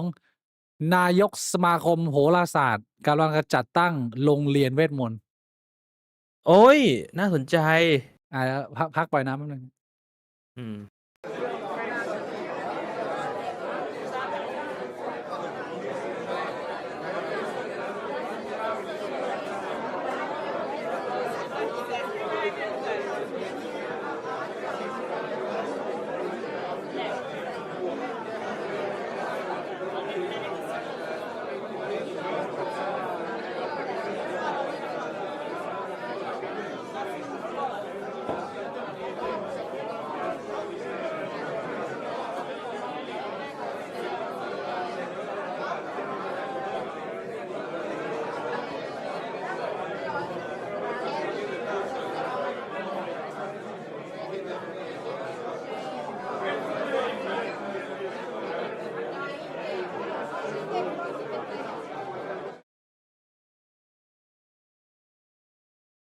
สวัสดีทุกท่านอีกหนึ่งครั้งนะครับ เมื่อกี้อาจจะคุยกันยาวไปนิดนะ ใครที่สมัครเมมเบอร์หรือว่า บริจาคมาผมอาจจะไม่ได้ดูนะแบบคุยเพลินๆนะก็อีกครั้งหนึ่งนะฮะเรามีสติกเกอร์สำหรับคนที่จอย Membership เราแล้วนะใครมีสติกเกอร์จัดโชว์ชุดใหญ่ไฟกระพริบมาให้เราดูสัก1ครอบมีไหมครับชอบอันไหนกดมาโชว์หน่อยครับอานี่โอ้โฮพี่หมวกชอบสติกเกอร์อันไหนครับเห็นได้เห็นสติกเกอร์อันใหม่ของช่องเราหรือยังเห็นแล้วอันไหนถูกใจบ้างไหมไม่รู้ว่าอันไหนถูกใจแต่อันที่ไม่ชอบมากๆเลยไอ้ตัวอักษรสีน้ำเงินเนี่ยมันเขียนว่าอะไรเนี่ยบอใบไม้สระอีดอเด็กเนี่ยอันนี้อ่านไม่ไม่ชอบเลยอ่านไม่ออกเหรอ ใครทำเนี่ยเอออันนี้ใครทำอาโอเคอะได้ขอบคุณมากครับเยอะแล้วเยอะพอสมควรนะพอสมควรโอเคอันนี้ประเด็นนี้น่าสนใจมากเป็นข่าวใหม่ไม่รู้พี่หมวกเห็นหรือเปล่ามึงเห็นเปล่าข่าวอะไรเอ่ยนายกสมาคมโหราศาสตร์นานาชาติไม่พูดชื่อแล้วกันนะบอกว่ากำลังจะมีมหาวิทยาลัยเปิดหลักสูตรปริญญาตรีศิลปศาสตร์บัณฑิตสาขาการพยากรณ์และโหราศาสตร์เป็นแห่งแรกของประเทศไทยหลักสูตร4ปี ไอ้เชี่ยคือมึงจะเปิดแบบนี้มันต้องไปขออะไรใครเปล่าวะกระทรวงศึกษาธิการอะไรอย่างงี้มันต้องมันก็ต้องผ่านไหมมันก็คงต้องมีคุยอะใช่เออแล้วเขามาประกาศแบบนี้แสดงว่าผ่านแล้วเหรอก็ไม่รู้เขาอะมึงว่าผ่านได้เปล่าล่ะกูว่าผ่านได้ทำไมถึงผ่านได้มันหนีเหรอเขาบอกว่าหลักสูตรของการเป็นการพยากรณ์และโหราศาสตร์เนี่ยมึงไม่ได้เรียนแค่เรื่องของการพยากรณ์หรือเป็นนักเวทนะแต่ว่ามึงอืมจะได้เรียนทั้งดาราศาสตร์คณิตศาสตร์ภูมิศาสตร์สถิติจิตวิทยาและสังคมศาสตร์ด้วยนะพี่หมวก อืมมันไม่ใช่แค่เรื่องของมานั่งดูโหราศาสตร์เก่าแก่75,443ปีนะแต่ว่ามันเป็นการผนวกกันของหลายๆเทคนิคชีวิตด้วยซึ่งกูคิดว่าตอนแรกๆกูเห็นกูก็เอ๊ะๆนะแต่คิดไปคิดมานะพี่หมวกน่าสนใจถ้านะเว้ยพี่หมวกถ้าอย่างงี้เมกเซนส์ถ้ายมึงใช้เรื่องสถิติเชี่ยอะไรเข้ามามีส่วนร่วมกูว่าอย่างน้อยมันเมกเซนส์ว่ามันเป็นวิชาการอาเอ่อ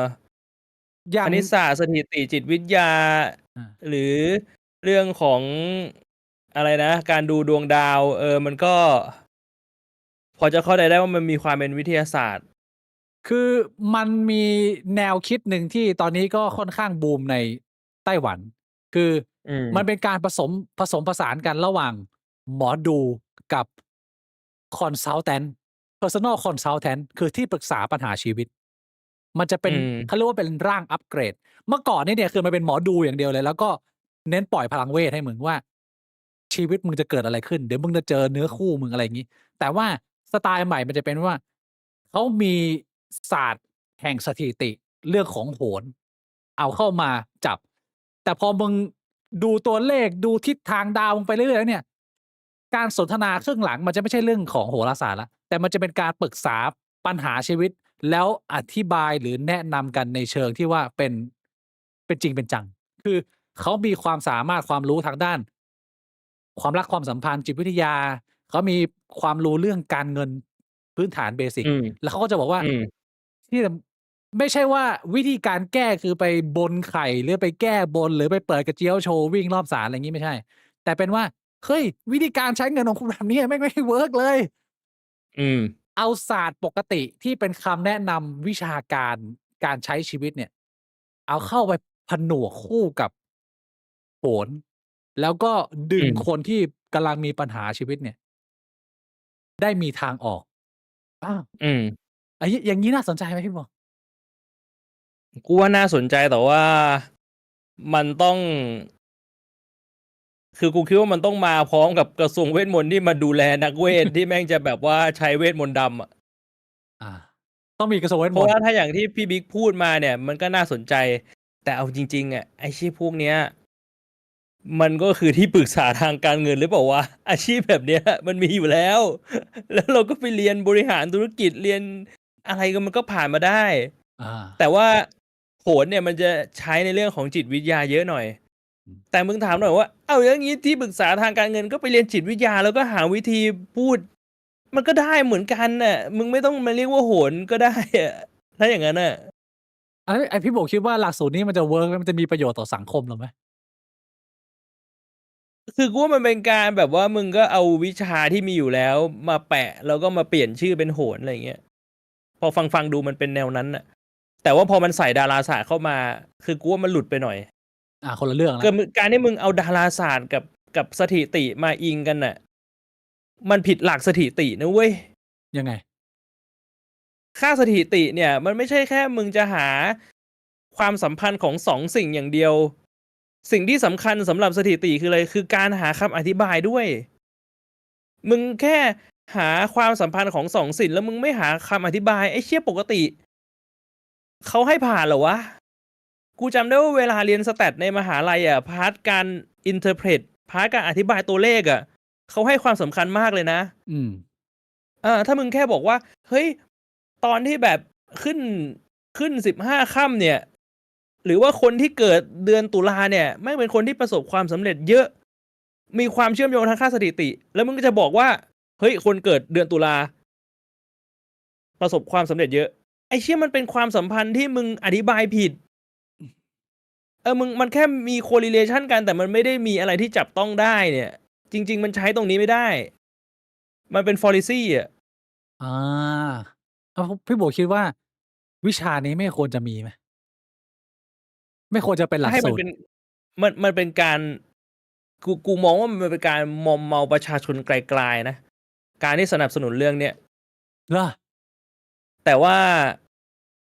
ถ้าสมมุติมึงทำให้มันดีอ่ะมันทำได้ไง ยังไงถ้าไม่ถ้า ก็มี ทำ โร ไม่ ง ดี เรียน ทำไง อย่างที่พี่บิ๊กบอกคือมีโรงเรียนสอนจริงจัง แล้วมึงก็แยกเรื่อง superficial เรื่องแบบเหนือธรรมชาติออกเลย แล้วก็คือพอมึงมีกระทรวงเวทมนต์สอนเนี่ยมึงก็ต้องมีกระทรวงเวทมนต์ปราบมาร ใครที่มาเป็นนักเวทสาย อ่า ใช้คาถามืดเนี่ย มึงต้องไปปราบ มันทำให้ดีได้ คือกูตอนที่กูเห็นข่าวเนี่ยนะ กูเกิดคำถามขึ้นแว็บแรกก็คือว่า ถ้ามันมีหมอดูเป็นหมอดูแบบจบปริญญาออกมาเนี่ย ทีนี้ในตลาดมึงเนี่ยจะมีเหมือนกับว่ามันมีไอ้หน้าใหม่มาแล้ว เพราะปกติเนี่ย หมอดูมันจะเป็นสายนักเวท มันจะเป็นพวกมีพลังเวทมนต์กันเป็นแบบเป็นเขาเรียกว่าอะไรอ่ะท่านทูตส่งมาท่านยมส่งมาบางอย่างอะไรเงี้ยแต่ละคนแม่งมีเรื่องราวกันหมดว่า พลังของมึงแม่งมาจากโลกอวตารประมาณไหน ทีนี้มันจะมีพอมันมีหลักสูตรเนี่ยมันจะมีพวกหมอดูสายใหม่มาที่จะเป็นสายแบบอิงธรรมชาติมันก็จะมาขัดกันแล้วทีนี้มันจะมาแย่งลูกค้ากันแล้วคำถามก็คือว่ากลุ่มลูกค้าของคนที่ดูหมอดูเนี่ย มันจะเลือกอะไร ระหว่างหมอดูที่เป็นวิชาการและอิงกับความเป็นจริงมากขึ้น แล้วก็มีความรู้หลากหลายศาสตร์ให้คำแนะนำได้ กับหมอดูที่มีพลังจากท่านยมเชี่ย กูว่าคนมันจะเริ่มเปลี่ยนไปศรัทธาหมอดูที่อิงจากหลักการมีใบเซอร์มากขึ้น จริงเหรอ เพราะว่าพอมันมีหลักการเนี่ย มันมีค่าสถิติที่มัน make sense เนี่ย มันจะทำนายได้แม่นยำขึ้น แล้วพอมันทำนายได้แม่นยำขึ้น มันก็เป็นเรื่องปกติที่ความศรัทธามันจะเริ่มไหลไปทางคนที่มีใบเซอร์ คิดว่านะ โดยเฉพาะว่าถ้ามึงทำงานกับหน่วยงานปราบมารได้ดีมากๆ คือไอเชี่ยสายขาวเนี่ยก็สร้างคุณงามความดีไป ส่วนไอพวกปราบมารเนี่ยมึงก็ไป expose พวกมั่วๆซั่วๆเนี่ยมึง expose มึงไปปราบแม่งรัวๆแล้วก็ให้คนรู้พอปราบมึงก็เอามาแฉว่าคนแม่งรู้กันเลยว่าไอเชี่ยนี่มั่วนะเชี่ยนี่ใช้ศาสตร์มืดอะไรแบบเนี้ยมันก็จะทำให้คนมันเริ่มไหลไปเชื่อฝั่งขาวมากขึ้น คืออย่างน้อยๆถ้าเปลี่ยนค่านิยมคนไม่ได้ก็คือเปลี่ยน ลี่ยนคนใช้เวทแม่งเลย ให้มันใช้ได้แบบดีขึ้นหน่อยคือว่ามันก็ดี ก็มีข้อดีไหมมีข้อดีไหม ก็มีข้อดีนะ พอพูดถึง กูว่ามันก็ มอ ค ง ง กันไปลึก มันก็คงจะแบ่งกลุ่มลูกค้าไปแหละ ถ้าไม่มีกระทรวงเวทมนต์เนี่ย มันก็จะแบ่งกลุ่มลูกค้ากันไปกูคิดว่านะ ๆ อืม คนที่ไปสายพลังมันก็ต้องไปสายพลังพี่บวกบางครั้งเนี่ย อย่างที่เราเห็นเนี่ยมันไม่ได้ขึ้นอยู่กับว่ามึงแม่นไม่แม่นแค่ไหน มันอยู่ที่ว่าสตอรี่มึงอะความที่มึงเป็นทูตจากท่านยมมาเนี่ย มึงมีเรื่องราวอะเนี่ยมันทำให้คนมันเชื่อไง มันก็สายขาวมันก็ใช้เป็นกุศโลบายได้ อย่างเช่นสมมุติมึงจะบอกว่าแบบเฮ้ยปัจจุบันเนี่ย รายเดือนมึงใช้จ่ายเยอะ คนแม่งไม่ฟัง มันก็บอกว่าคืออ้างอิงจากดาวดวงนี้นะ ตอนนี้เนี่ยต้องรัดเข็มขัด คนไม่ฟังแล้วแค่นั้นเลย แต่มึงมีหลักการอยู่เบื้องหลังไง อืม มันต่างกันตรงที่มึงมีหลักการรองรับอยู่เบื้องหลังหรือเปล่า เรียกว่าสรุปสุดท้ายในฐานะของคนวัย35พี่บวกคิดว่า หลักสูตรนี้ควรมีไหมฮะ เฮ้ยกูว่าถ้าจริง ๆ ถ้าพูดกันมาถึงมุมเนี้ยกูว่ามัน make sense นะ ที่จะมี คือตอนแรกกูนึกว่าแบบจะแบบโอ้โหเปิดมาเป็นศาสตร์แบบเน้นแบบว่าปล่อยพลังเวท อันนั้นมั่วซั่วไปแต่พอคุยกันมัน make sense มันดูอัปเกรดคนในโลกวันนี้ หรือบางทีวิธีการแนวใหม่ๆ อะไรแบบนี้ที่มันดูจับต้องได้ดูอิงกับความเป็นจริงมากขึ้นเนี่ย มันจะค่อยๆดึงคนโลกที่แบบว่าไปสายเวทเยอะให้เข้ามาอยู่กับความเป็นจริงมากขึ้น ทีละน้อย อืม ได้ไหมพี่บวงถ้ามองอย่างเงี้ย กูว่ามันก็ได้นะ ถือว่าไม่แย่ อืม ก็ดูโอเคกว่า มันก็ไม่มีอะไรหนักไปกว่าที่เป็นกันอยู่ทุกวันนี้ แล้วกูว่า ถ้ามันจะมี วิชาการกันสักเล็กน้อยมันก็ดูโอเคขึ้นน่ะไอ้เหี้ยอย่างน้อยมันก็ อืม พูดจาสุภาพแล้วก็อยู่ในกะล่องกะลอยแบบว่าไอ้เหี้ยกูมีใบปริญญาแล้วกูพูดมั่วซั่วไม่ได้ อืม อาแต่ว่าถ้าให้เลือกระหว่างโรงเรียนแบบนี้กับกระทรวงเวทมนต์อันไหนพี่บวกคิดว่าเวิร์กกว่า มันต้องมาควบคู่กันอะอต้องมาคว ย่างที่ บ กู คู่ บ กัน อก นะ แหละกูคิดว่ามันต้องมาควบคู่กัน ช่วยคนละแบบ ใช่ นี่นะครับก็ แต่ว่าถ้าพี่บวกมีลูกพี่บวกให้ลูกเรียนกระทรวง เรียนศาสตร์ก็ นี้ ถ้า ไหม ลูกโตมาแล้วสนใจเขาอยากไปเรียนก็ปล่อยเขาไป เขาอยากเป็น Harry Potter เขามี passion นะ อา นี่นะครับก็เป็นข่าวอัปเดตใหม่ซึ่งผมก็ไม่รู้ว่ามันจะมีเมื่อไหร่ มีจริงไหม เป็นมหาลัยไหนนะอันนี้ผมไม่ทราบ แต่ว่าเป็นข่าวคุยกันมา 2-3 วันแล้ว ก็เอามาแช อื ร์ ม จริง ๆ คราวที่แล้วอะผมจะชวนพี่บวกคุย แต่ว่ามันผ่านมาอาทิตย์หนึ่งแล้ว ผมก็ว่าคิดว่าข่าวของดร.โสพลเนี่ยมันเก่าไปแล้ว แต่ว่าอาทิตย์เนี้ยพี่บวกของดร.โสพลแม่งไม่จบ อา พี่บวกเห็น ดร.โสพลว่าไม่จบ เรื่องอะไรอีกอะก็เขาไม่เคยจบอยู่แล้วคนเนี้ย คือ 2 อาทิตย์ที่แล้วเนี่ยไปแซวคุณลิซ่าว่า อา เต้นท่าหมาร่วมรักนี่อุจาดกว่าคนอาบน้ำ แล้วอาทิตย์เนี้ยไม่กี่วันมาเนี่ย เพิ่งโพสต์ภาพเปรียบเทียบ บอกว่าถ้า ที่กูเอาตัดเรื่องว่าพูดดีไม่ดีมีเหตุผลหรือเปล่าไม่รู้นะ เอาแค่ว่า you have balls เนี่ยกูคิดว่าด็อกเตอร์แม่งเป็นคนที่ have big balls มากเลยพี่บวกไอ้เหี้ยกระโปรงใหญ่มากด็อกเตอร์อะ Iron Ball Iron Ball มาก อาทิตย์นี้เปรียบเทียบภาพลิซ่ากับน่าจะเป็นแดนเซอร์เพลงลูกทุ่งบนเวทีอะไรเงี้ยมั้งแล้วก็บอกว่า เนี่ยต่างกันตรงไหนเนี่ยเห็นไหมดูสภาพต่างกันตรงไหน ลิซ่าคนชื่นชม แต่ว่าอีกฝั่งบอกตลาดล่าง อา เป็นการกระทำที่อุจาด เนี่ยพอด็อกเตอร์แม่งไม่จบกูก็เลยไม่จบเลย ก็เลยมาคุยกับพี่หมวกครับด็อกเตอร์แม่งตอนแรกกูว่าจะเอาเรื่องนี้ทิ้งไปแล้วนะเพราะมันนานแล้วมันหลายวันแล้วด็อกเตอร์ ต้อ ไม่ ง จ ทำห บ น้าแบบด็อกเตอร์ ด็อกเตอร์ชอบทำหน้าอย่างงี้ หน้าอยู่อย่างงี้ตลอด เหมือนแบบว่า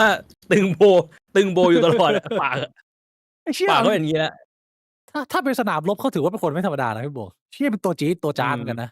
ถือว่าเอาลงยากนะ provoke หมู่ มันม provoke อง แบบ AOE มันมองได้2เรื่องนี้กูว่ามันมองได้2มุมคุยได้2เรื่อง เรื่องก็ว่าสิ่งที่เขาพูดมัน make sense ไม่ make sense เราเห็นด้วยมากน้อยแค่ไหน กับเรื่องที่2คือมึงเอาสิ่งที่เขาพูดออกไปมึงดู strategy กับเทคนิคของการ ยั่วยวนคนทั้งประเทศ แล้วก็จุดมุ่งหมายเบื้องลึกเบื้องหลัง มันคุยได้ 2 อืประเด็น ม ประเด็นแรกก่อน สิ่งที่เขาพูด ถ้าเราไม่เอาอารมณ์ของเราเข้าไปใส่เลยนะพี่หมวก แบบว่า เราวิเคราะห์กันเนื้อ ๆ ให้สิทธิ์คุณในการวิพากษ์วิจารณ์เลย ตั้งแต่โพสต์แรกว่า นี่ผมไม่ได้จดนะ แต่ถ้าผมยังจำได้คร่าวๆประมาณว่า ใยดาราที่อาบน้ำยังไม่อุจาดเท่าลิซ่าเต้นท่าหมาร่วมรัก นี่กูว่าเนี่ยผิดไม่เกินไม่กี่คำอะ กับประโยคที่ 2 คือ ตลาดล่าง พี่หมวกคิดว่ามัน อา เห็นด้วยได้มากน้อยแค่ไหน? อันนี้เราเตรียมตัวรับแรงกระแทกนะ ทำไมอะ? drama แน่นอน จริงเหรอ? ถ้าพูดเข้าข้างดร. โสพล ถูกเปล่าล่ะ? เราคุ เอา ย โดนแน่นอน เราวิพากษ์ เราคุยกันบนเหตุบนผล เราไม่เข้าข้างใครไง เราแบบว่าเอาเฉพาะโคตมาคุยกันน่ะ ไม่รอดอยู่แล้ว ไม่รอดเหรอ? ไม่รอดอยู่แล้ว แต่ว่ากูพูดตามตรง กูเห็นด้วยกับดร. โสพลในตอนแรก มาจนถึงตอนนี้ ทั้ง 2 อัน อ้าว เขาพูดถูก ยังไงพี่หมวก ยังไง? มันคือการส่องมาตรฐานไหม เรื่องของตลาดล่างอะ? อะ แต่กู ตรงนี้มันมีประเด็นนิดหนึ่ง บางคนก็จะไปเปรียบเทียบกับ Jennifer Lopez อา เพราะ Jennifer Lopez ก็เป็นคนหนึ่งที่ก็เคยแสดงโชว์ แล้วก็ทำท่านี้ อา มันจะเป็น 3 ระดับแล้ว ระดับโลก ระดับลิซ่า ก็คือเป็นคนไทยที่ไป Go Inter กับระดับตลาดล่าง อา ถ้าคุณจะบอกว่า แบบหมอลำเนี่ยทำแล้วถอย ทำแล้วตลาดล่าง แต่ว่าลิซ่ากับ Jennifer Lopez ทำได้ แล้วคุณจะไม่ส่องมาตรฐาน มีเหตุผลอะไรมารองรับ? ก็คือเป็นบริบทเหรอ? คือก็อันนั้นเขาเวทีระดับโลก แสดงว่าคุณเหยียดคนไทยหรือเปล่า? คนไทยมึงไม่มีสิทธิ์ อันนั้นเขาฝรั่ง เออ เดี๋ยวในนะ มุมหนึ่งคุณเหยียดคนไทยหรือเปล่า? อันนี้เป็นคำถาม อา ส่วนในเรื่องของการไปเปรียบเทียบกับน้องเหล้าเดอะเสียง ไอ้สัตว์ ที่บอกว่าอาบน้ำเนี่ย ยังไม่อุจาดเท่าเต้นท่าหมา ท่าหมาร่วมรัก กูว่าในมุมหนึ่งก็ถูกต้องนะ คือน้องเหล้าเนี่ย เขาก็ไม่ได้อาบน้ำแบบเปื่อย เขาแบบวับ ๆ แวม ๆ กูมองว่ามันก็ไม่ต่างจากแบบมึงถ่ายรูปบิกินีลง ก็ถ้าเปรียบเทียบระหว่างผู้หญิงที่ถ่ายรูปบิกินีลง social กับผู้หญิงที่แบบว่าถ่ายท่าแบบกำลังเด้าอยู่ อ้อ กูมองว่า ก็ถ้าสมมุติเปรียบเทียบกัน ผู้หญิงที่ถ่ายท่ากำลังเด้าอยู่กับผู้ชาย มันก็ดูไม่น่าลงมากกว่า ถ้าจะให้เปรียบเทียบอะ ก็พี่หมูก็มีเหตุผล อันนี้ย้ำอีกครั้งว่าพยายามพูดด้วยเหตุผลแบบ ด้วยเหตุผลล้วน ๆ แล้วพี่บิ๊กจำได้ไหม กรณีด็อกเตอร์ที่เป็นนักการเมืองถ่ายรูป แล้วข้างหลังมีคุณป้า Human Zoo Human Zoo Context is king ก็คือหลาย ๆ คนบอกว่า เฮ้ย มึงถ่ายรูปมึงไม่สนหน่อยเหรอ ว่าข้างหลังเป็นยังไง? แบบนี้กูเอามาแอปพลายกับลิซ่าได้ไหม? เฮ้ย ตอนน้องลิซ่าเขาซ้อม เขาไม่คิดหน่อยเหรอ? มึงคิดว่าน้องลิซ่าซ้อมเปล่า? ไอ้ท่าหมาเนี่ย ต้องซ้อมหลายรอบ ซ้อมหลายรอบ โดนท่ากระเด้ากี่รอบตอนซ้อม? โดนหลายรอบ คิดไหมว่า เฮ้ย ไม่น่าจะดี ถ้าใช้กรณีนี้มาแอปพลายได้ไหม? ได้ หรือพี่บิ๊กมีความเห็นยังไง? โอ้โฮ เตรียมโดนแรงกระแทกแล้ว มีคนบอกว่าของลิซ่ามันแค่มุมกล้อง แต่ผมว่าตรงเนี้ยแม่งตัดออกไปได้เลย ต่อให้มันเป็นแค่มุมกล้องอะ แต่ context มันคือ ถ้าไม่ใช่มุมกล้องอะ คนมันก็ยังเห็นด้วยถูกเปล่าล่ะ? พอที่เขาเถียงเนี่ย เขาเถียงกันไปแล้วว่าในหัวเขาเนี่ย คือมันเป็นท่าที่กระเด้ากันจริง ๆ ถูกไหม? แล้วเขาโอเคกับการที่น้องลิซ่าไปเต้นกระเด้าท่าหมาในบนเวทีระดับโลก เราคุยกันบน context นี้ เชี่ย คือพี่บวงมันอธิบายดีอะ กูก็ไม่รู้จะแย้งตรงไหนอะพี่บวง เรื่องเนี้ย คือถ้าเราเอาความชื่นชม หรือว่าความอคติออกไปอะ ถ้าเป็นคนอื่นทำมันก็น่าเกลียด แล้วเขาจะบอกว่าน่าเกลียด หรือว่า มึงว่าถ้าน้องลำไยทำตอนที่น้องลำไยมีประเด็นดราม่านอกใจอะ ก็โดน เละ เละ อ่า เพราะฉะนั้นเราสรุปได้ไหมว่ามันขึ้นอยู่กับใครทำอะไรที่ไหนอย่างไร ในมุมหนึ่ง หรือว่ากูคิดว่าคือกูพยายามจะคิดฝั่งเหตุผลของคนที่เขาซัพพอร์ตประมาณว่า มันเป็นเรื่องของ performance การโชว์ถึงความเหมาะสม ระหว่างคนที่เต้นท่าเดียวกัน มันมีจริตของการโชว์ที่มันดูแล้วมันต่างกัน อันนี้พูดได้ในมุมของคนดูด้วยนะ อืม หมอลำมึงโชว์ให้เด็กดูหรือเปล่า ไม่ได้สนใจเรื่องคนดู แต่ว่าในเวทีระดับโลกคนดูไม่เห็นหรือเปล่า แต่ถ้าตรงนั้นกูว่าก็เถียงไม่ได้อีก เพราะว่าน้องลิซ่านี่เด็กผู้หญิง อายุน้อยๆก็ตามกันเยอะ แล้วถ้าเกิดเขาใช้เหตุผลที่ว่า มันเป็นอิริยาบถของการเพอร์ฟอร์มอ่ะ คือของตลาดล่างเนี่ยเขาเต้นแบบกระด้าวแบบไม่มีศิลปะ ขณะที่น้องลิซ่าเนี่ยคือสรีระเขาสวยมากแล้วเขาสั่นตูดแบบนิดเดียวกิ๊กกิ๊กกิ๊กกิ๊กแล้วก็ข้างหลังแดนเซอร์ผู้ชายก็แบบว่าบิดบิดนิดหน่อยแต่อาจจะไม่แตะกันเป็นเพอร์ฟอร์แมนซ์ท่านั่นแหละในขณะที่เพลงไทยเนี่ยคือเดาแล้วป้ามานั่งเดาแล้วเงี้ยแล้วก็คือเดาโป๊ะโป๊ะโป๊ะอะไรอย่างงี้ คือเขาอาจจะมองว่ามันมีระดับของศิลปะในการเหมือนกับว่าคน2คนมันร้องเพลงเหมือนกันนะแต่ว่าเรียกว่า มันไม่เหมื แค่อนกัน หัวเข้าไปเฉยไม่ได้แบบ balls deep ถ้าเกิดเขาใช้เหตุผลนี้มันจะได้ไหมพี่บอล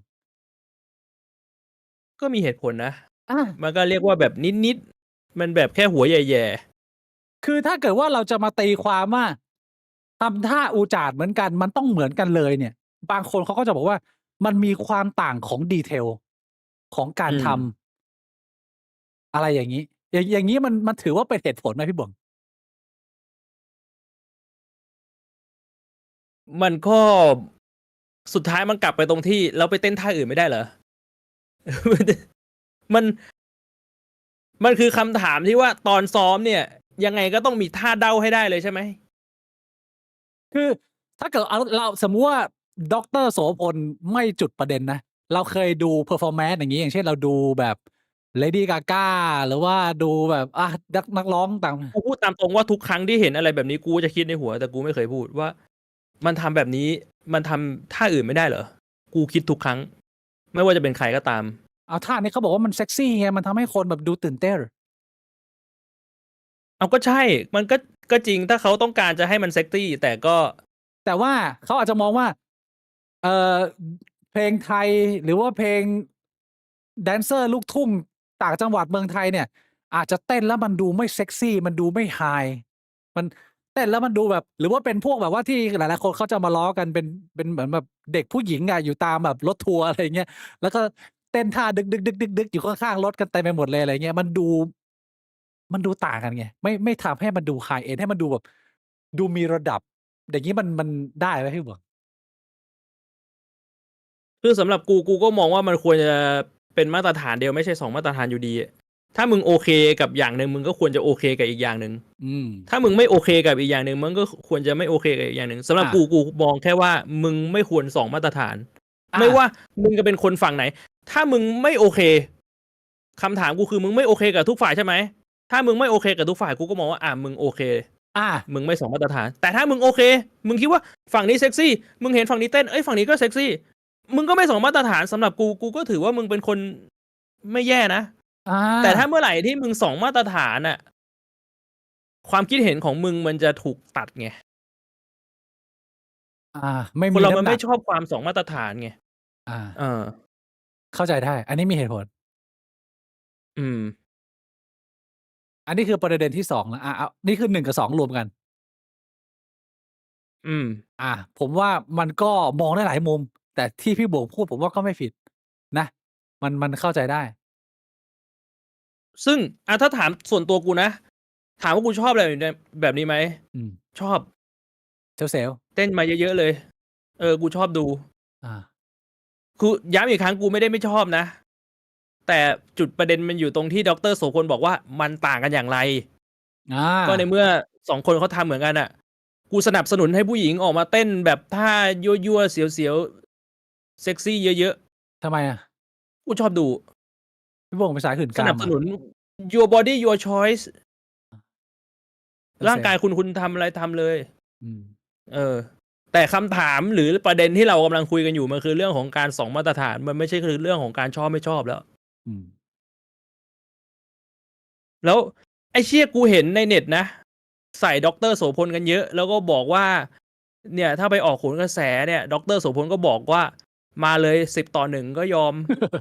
เพราะว่าในมุมของดร.โสพลน่ะ กูก็มองว่าแบบเฮ้ยเชี่ยประเด็นนี้เขาไม่ได้ผิด คือกูว่าไปออกโหนกระแสยังไงดร.โสพลก็ตบบท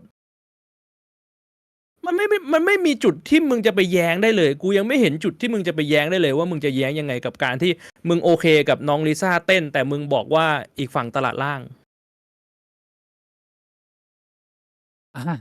มี มัน เหตุ ชั ผ ด ล เจนมากอะ มีเหตุผลพี่บวง มีเหตุผล ต้องเรียกว่าด็อกเตอร์เขาใช้ช่วงเวลาตรงนี้ในการเรียกกระแสได้ดีไหม อันนี้คือประเด็นที่ 2 แล้วอันนี้มันเป็นหลักฐานชัดเจนว่าคนในอินเทอร์เน็ตไม่ได้ใช้เหตุผลนำแต่ใช้อารมณ์นำ กูเข้าใจได้ถ้าคนแม่งจะเห็นแล้วแบบไอ้เชี่ยกูไม่พอใจดร.โสพลเลยมาเล่นน้องลิซ่าได้ไง กูพอเข้าใจได้ แต่สุดท้ายมันก็คือหลักฐานแล้วว่ามึงใช้อารมณ์นำมึงไม่ได้ใช้เหตุผลนำ อา เออ เหี้ย เรื่องความชอบมันก็ส่วนหนึ่งนะ มึงชอบขี้หน้าไม่ชอบขี้หน้าดร.โสพลมีเรื่องอะไรมาก่อน ก่อนหน้านี้ที่เขามีเรื่องกับ CK กับคุณดิวแล้วมึงไม่ชอบมันก็เรื่องหนึ่ง อา แต่ว่าก็นั่นแหละ ควรจะแยกแยะให้ได้ ควรจะแยกแยะให้ได้ มองเป็นเรื่อง ๆ ไป ไม่ควรจะเอาอดีตมาปนมาก ถึงจะวิพากษ์ได้อย่างแฟร์ ผมว่า อืม ก็เรียกว่า ถือว่าเปรี้ยงปร้างไหม? ก็คือด็อกเตอร์เขาก็แนวนี้อยู่แล้ว เขาแบบ เขาเหมือนแอ็กอะ เหมือนแอ็กถือบลิงก์อะ โอ้ บลิงก์ไป Berserker Core อยู่ตลอดเวลา คนเนี้ยคูลดาวน์มาปุ๊บ วิ่งหาเหยื่อใหม่ตลอด เขา เอาจริงเขายั่วโมโหคนเก่งมากนะเว้ยพี่หมวก ถ้ามึงไปดูเพจเขาอะ มันจะ โอ้โฮ กูว่าเขาวางแผนมาแล้ว คือมัน จริ จะ งเหรอ? เป็นโพสต์ยั่วโมโหโพสต์หนึ่ง และอีกโพสต์หนึ่งก็จะเป็นโพสต์ขายของของเขา และอีกโพสต์หนึ่งก็จะเห็นเขาแบบว่านั่งมอไซค์อยู่ เขาชอบแบบถ่ายคลิปตอนเขานั่งมอไซค์ แล้วหน้าอย่างเงี้ย วันนี้ผมจะไปตรงนี้นะครับ นี่นั่งมอไซค์ อยู่อย่างเงี้ย สักพักแม่งโพสต์ยั่วโมโหมาอีกแล้ว แล้วก็วนไปขายของ เขาขายคอร์ส เรียนคอร์สตีราคาอสังหา เหี้ยอะไรงี้ ทำ ใช วงการอสังหา เนี่ย อันนี้คือประเด็นที่ 2 แล้ว กูคิดว่า มันเป็นเจตนา มันต่างกับกรณีของ Kanye West ที่เราเคยคุยกันว่า ไอ้ Kanye เนี่ย มันออกมา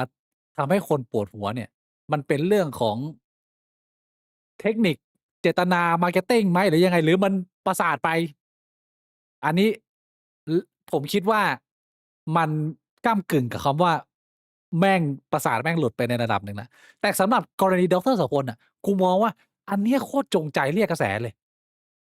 นี่คือ Master Baiter Master Blaster แล้วแบบเก่งมากนะ ความสามารถในการรับแรงกระแทกเขาอะ แล้วเขายังยิ้มสบายเลย แล้วแบบว่า คือถ้าเป็นคนอื่นก็อาจจะแบบมีเจือนๆบ้าง ขนาดเป็นน้องเบียร์เราก็ยังมีเซ ๆ บ้าง หลังๆก็เริ่มซึม ๆ แต่ก็ยังสู้มืออยู่เหมือนเดิมอะ แต่ดร. นี่คือยิ้มกินก๋วยเตี๋ยวสบาย แบบว่า มึงมาจัดกูดิ แล้วก็แบบยั่วกันต่อไปเรื่อย ๆ อย่างเงี้ย ไอ้เหี้ย ดร. แม่ง พูดถึงแล้วความสามารถในการดีเบตเขาก็ถือว่าไม่แย่พี่หมวก อืม เป็นคู่ต่อสู้ที่ เขา น่ากลัว เขาหาจุดที่อีกฝั่งเถียงยาก แล้วเขาก็จะพยายามย้ำจุดนั้น แล้วถ้าจุดไหน กูเห็นมาหลายรอบแล้ว จุดไหนที่เริ่มเถียงไม่ได้เขาจะตัดทิ้งเลย เขาจะปล่อยตีมึนไม่รู้เรื่อง แล้วก็ไปหาจุดใหม่ที่แบบมึงเถียงกูไม่ได้จุดนี้ อะไรอย่างเงี้ย ทำงี้ตลอด เขาไม่ยอมแพ้ด้วยนะ ไม่ประกาศตัวเองว่า โอเค อันนี้ผมผิด ไม่พูด เปลี่ยนเรื่องเลย โคตรโปร โคตรฝีมือ กูไม่เคยเห็นคนวัยอย่างดร. เนี่ย แล้วลงมาทำอะไรแบบนี้ แล้วทำได้ดีขนาดเนี้ย ซึ่งเอาจริง ๆ ถ้าวิเคราะห์กันในมุมของ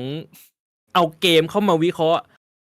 มันคือสิ่งที่ Pro Player ทำนะ เวลามึงทำแบบเนี้ย เมื่อไหร่ที่มึงได้เปรียบมึงสู้ เมื่อไหร่ที่มึงเสียเปรียบมึงต้องถอยเลย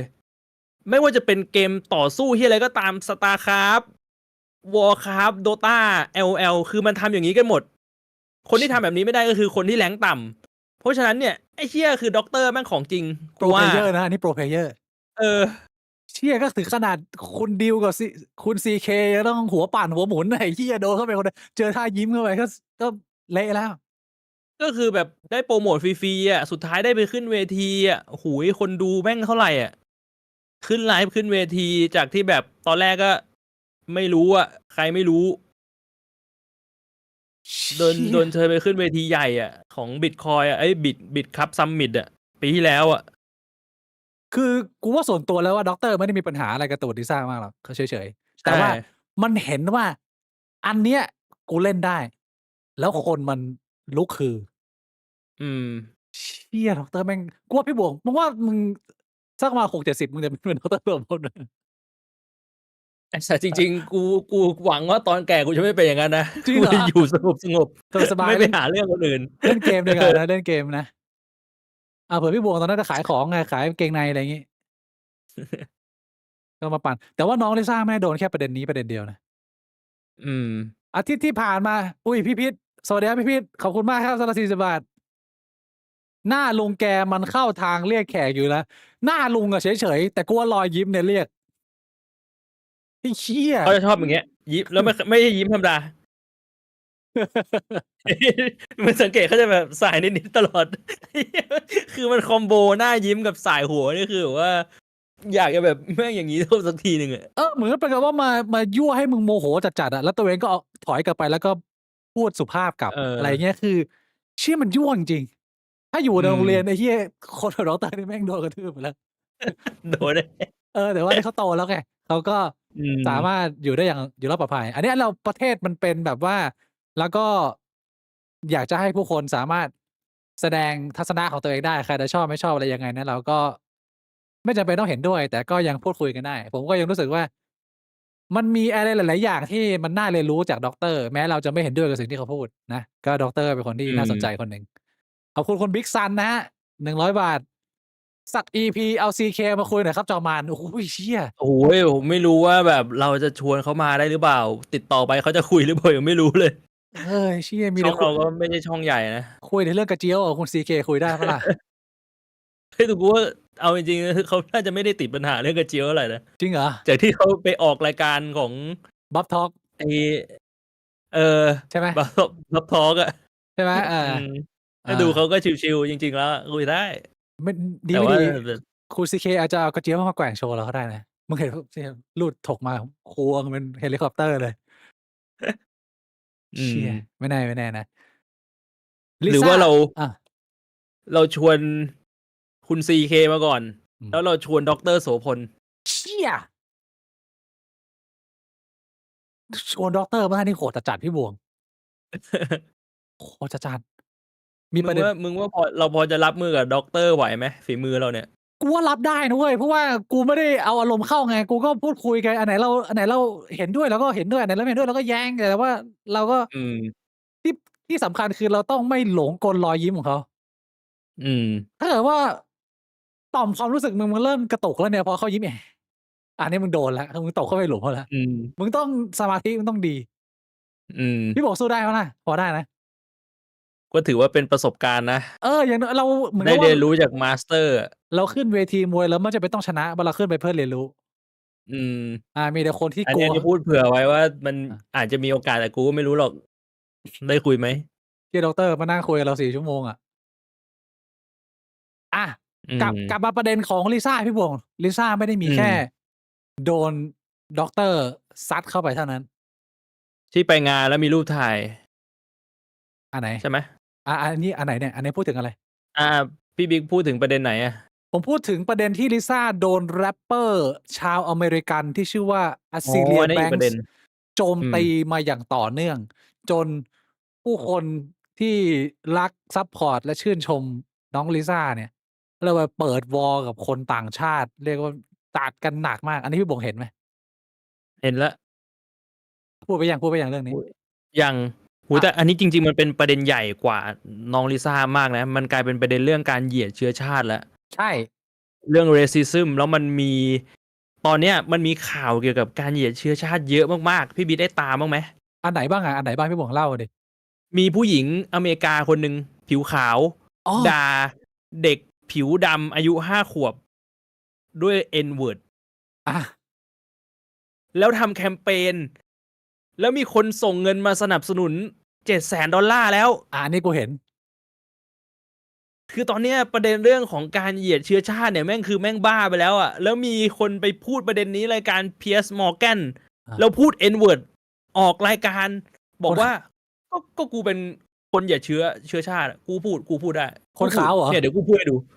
ผู้หญิงขาวกว่ากู คนเดิมเลยป่ะคนที่ด่าเด็กไหม ไม่ใช่ อันนี้เป็นแค่คนที่สนับสนุน เป็นแค่คนที่สนับสนุนบอกว่าก็ทำไมกูเหยียดเชื้อชาติอะ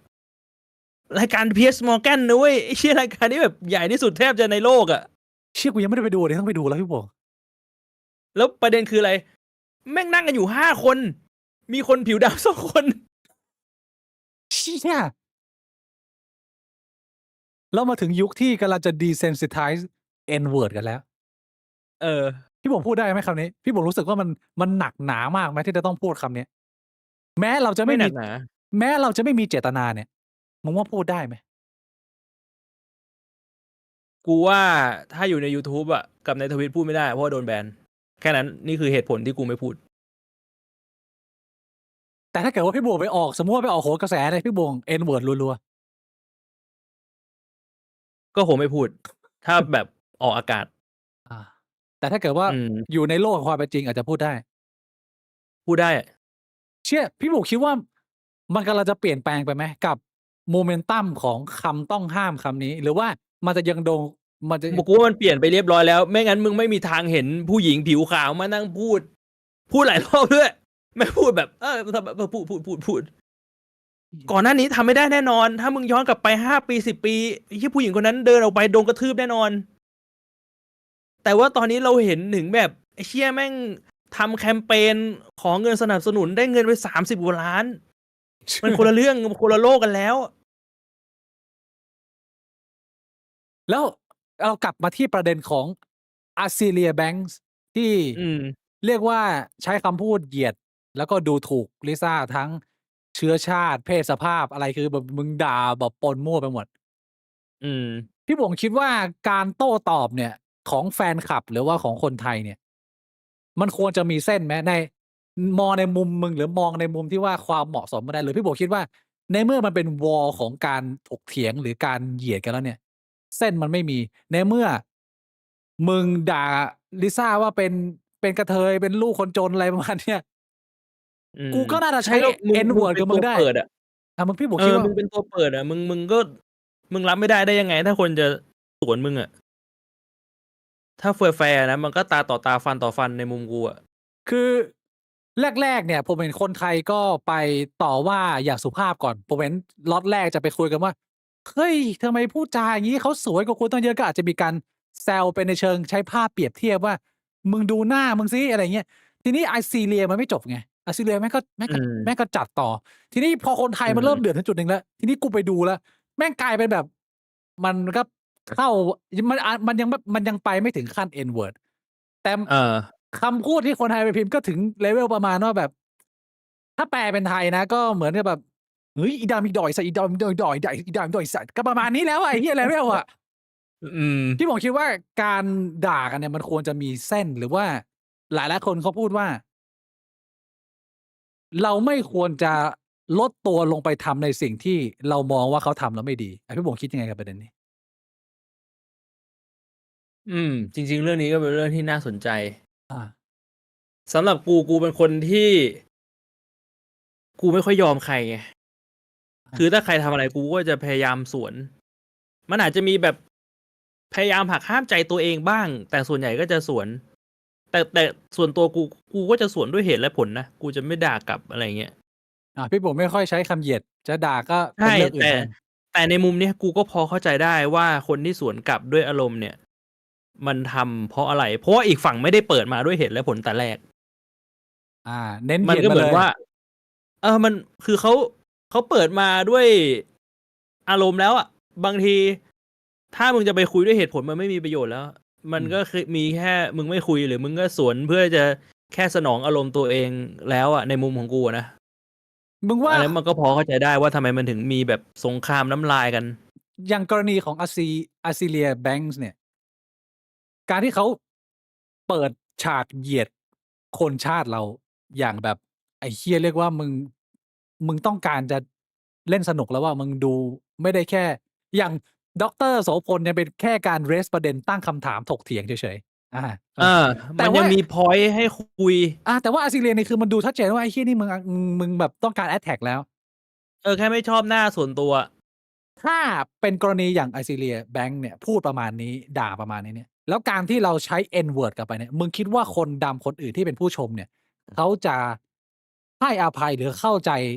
การใช้ N word ของคนที่ตอบโต้ไหมหรือคนดำส่วนมากเขาก็จะมองว่าเฮ้ยเฮียมึงเกินเส้นมึงว่าคอมมูนิตี้คนดำเขาจะมีปฏิกิริยาไง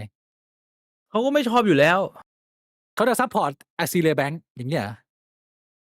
ถ้ากูว่าเขาอาจจะไม่ซัพพอร์ตส่วนหนึ่งอาจจะมีซัพพอร์ตแต่กูว่าส่วนใหญ่อาจจะมองว่าแบบไอ้เชี่ยกูเข้าใจว่ามึงไม่พอใจอีนี่ แต่ทำไมมึงไม่ไปด่ามันตรงๆล่ะทำไมมึงต้องด่าเหมารวม กูว่ามันน่าจะเป็นอย่างนี้หมดนะ ก็ด่ามั ไม่ น ว่าจะ ตร เป็น งๆ ใน เลย กรณีนี้หรือกรณีอื่น อ๋อ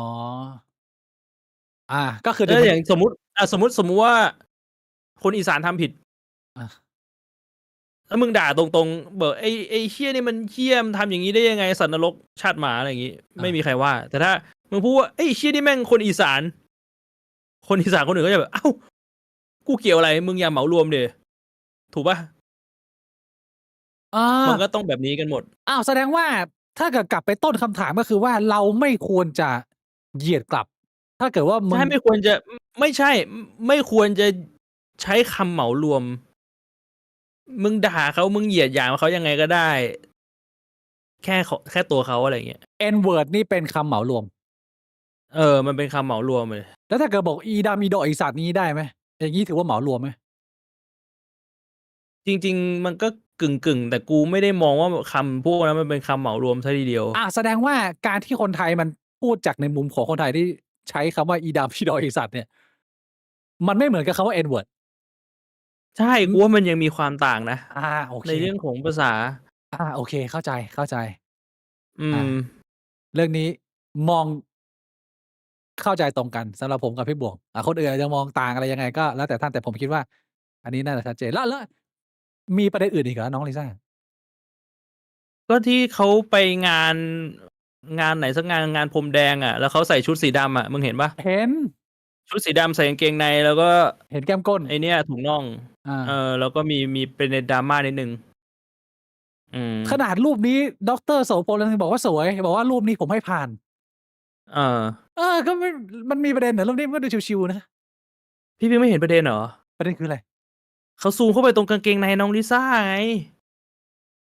มันเป็นรูป แล้วตรงกางเกงในมันมีรูป รูปอะไรอ่ะ พูดไม่ได้ พี่ไม่เห็นเหรอ เห็นแต่ว่ามัน แต่รูปอะมันไม่ใช่จริงๆ รูปมัน มาจากคนอื่น แต่มันดันเหมือน มันเหมือนมันคิดไปได้ มันคิดไปได้ แต่มันมาจากคนอื่น มัน based on ผู้หญิงคนอื่น ผู้ชายคนอื่น เป็นประเด็นเล็กๆน้อยๆไม่ได้มีปัญหาอะไรมาก เข้าใจได้แล้วกรณีเปลี่ยนเรื่องละเรื่องลิซ่าจบแล้ว อีกกรณีหนึ่งที่คนจำนวนมากเดือด ก็คือนักท่องเที่ยวส้นตีนขึ้นไปบน BTS แล้วเปิดลำโพงดัง แล้วล่าสุดนี่โอ้โห คนญี่ปุ่นนี่ให้กำลังใจถล่มทลายถึงขึ้นหน้าข่าวช่วงเวลาแบบ prime time เหมือนประมาณว่าสรยุทธ์ของญี่ปุ่นเอาไปออกว่าแบบว่าคนญี่ปุ่นซัพพอร์ตมากบอกว่า คนญี่ปุ่นเราควรจะมีความกล้าหาญเหมือนน้องแว่นคนนั้นที่ หยุดตักเตือนนักท่องเที่ยวที่ไม่มีมารยาทรบกวนผู้อื่น พี่บ่งคิดว่าประเด็นนี้มันมองตื้นๆง่ายๆ อย่างนี้เลยไหมหรือว่ามันมีอะไรลึกซึ้งมากกว่านั้นพี่บ่งพูดไปยังประเด็นนี้ มีพูดไปแล้ว พี่บ่งมองเรื่องนี้ยังไง มันไม่ กูคิดว่ามันก็ควรจะมีคนไปตักเตือนนะ มันไม่ควรจะปล่อยให้ทำอะไรแบบนั้นน่ะ มันควร มัน จะ เป็น มี การแบบสร้างความรำคาญแบบในที่สาธารณะชัดเจน มันควรจะมีมาตรการจากทางตัว BTS เองไหมที่มาควบคุมเรื่องนี้เลยปล่อยมากกว่าที่จะปล่อยให้คนมันไปบวกกันเองในอนาคต เพราะว่ากูคิดว่าเทรนด์แบบนี้การเรียกเรตติ้งการทำตัวส้นตีนหรือว่าการเนี่ยทำให้คนมึงหันมามองมึงเรียกร้องความสนใจเนี่ย มันจะเป็นสิ่งที่มันจะยังคงเกิดขึ้นเนืองๆในยุคโซเชียลมีเดีย กูว่ามาตรการแม่งคุมยาก ไอ้ สัง เชี่ยคนแม่งใช้งาน BTS แบบเยอะมากๆ มันคุมไม่ไหวในส่วนหนึ่ง อืม เออ เพราะฉะนั้นพี่บวงคิดว่าก็ให้เป็นเรื่องของสังคมจัดการกันเอง ก็แค่นั้น สังคมมันต้องจัดการเองว่ะ ในเรื่องเนี้ย กูมองนะ อา คุมไม่ไหว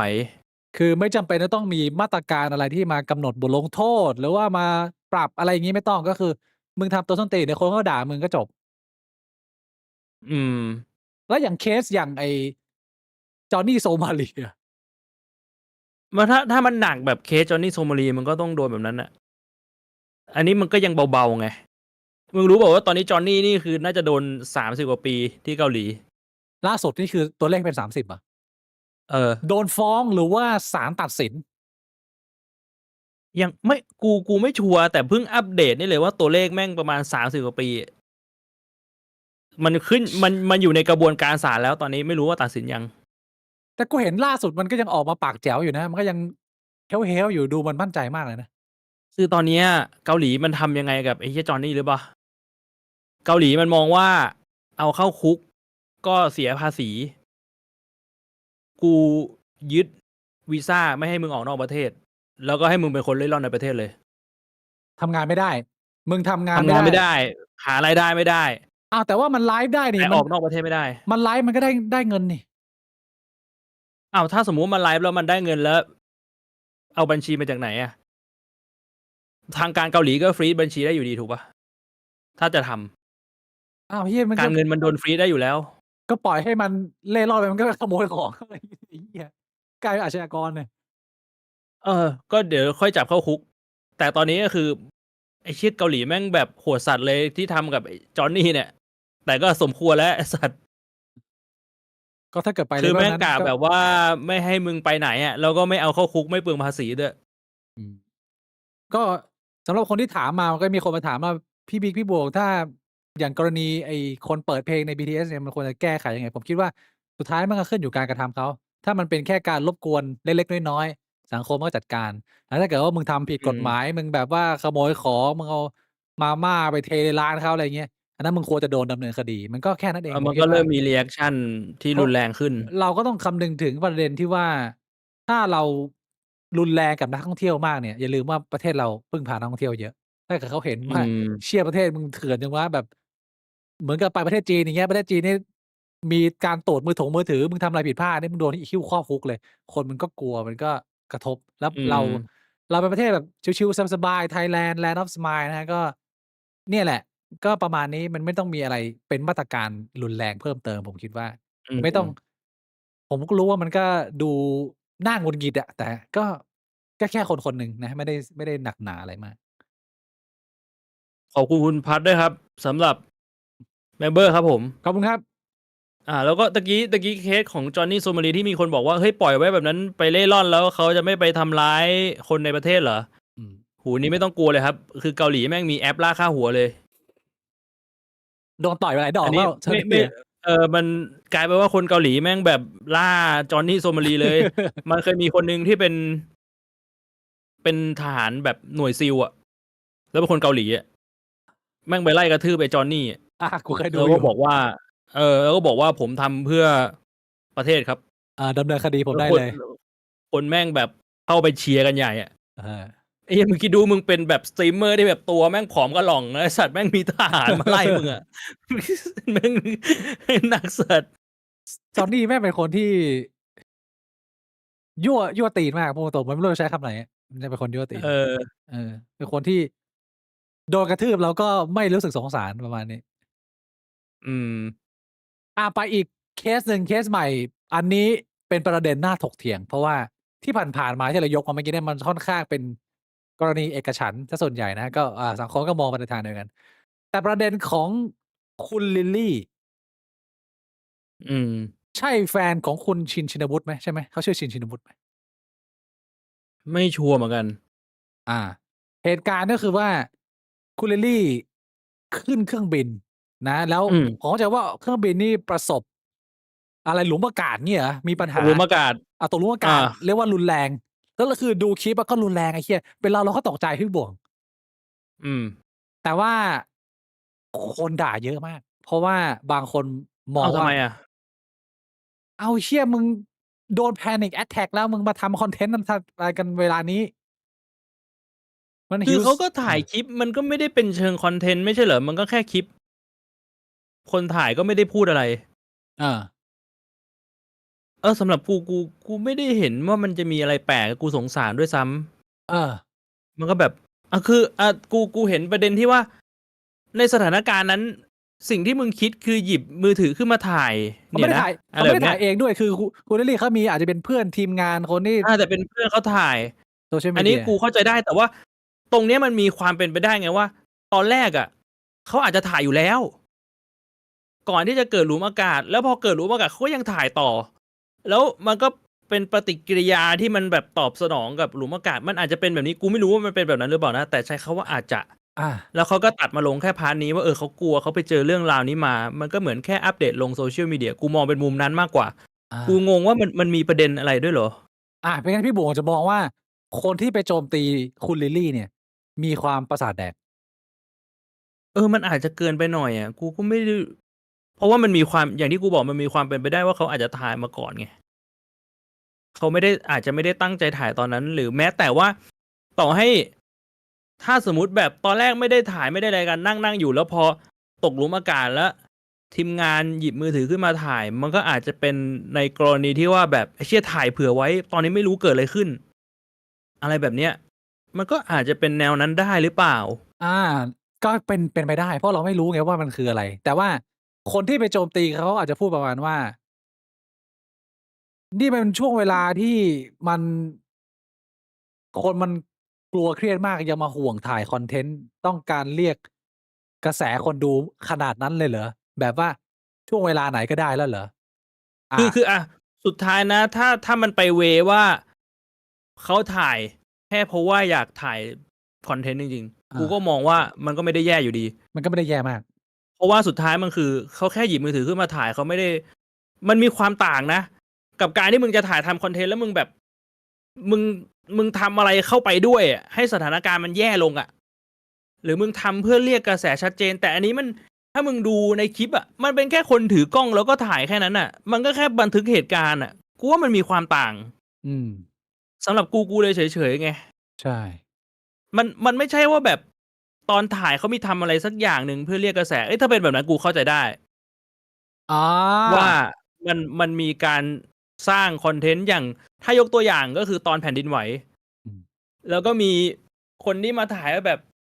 อุ๊ย โอ้โฮ ตอนนี้วิ่งลงมาแล้วไม่ได้ใส่อะไรเลย แล้วคือมึงถ่ายแบบ ไอ้เหี้ย มัน มึงนึกออกใช่ไหม?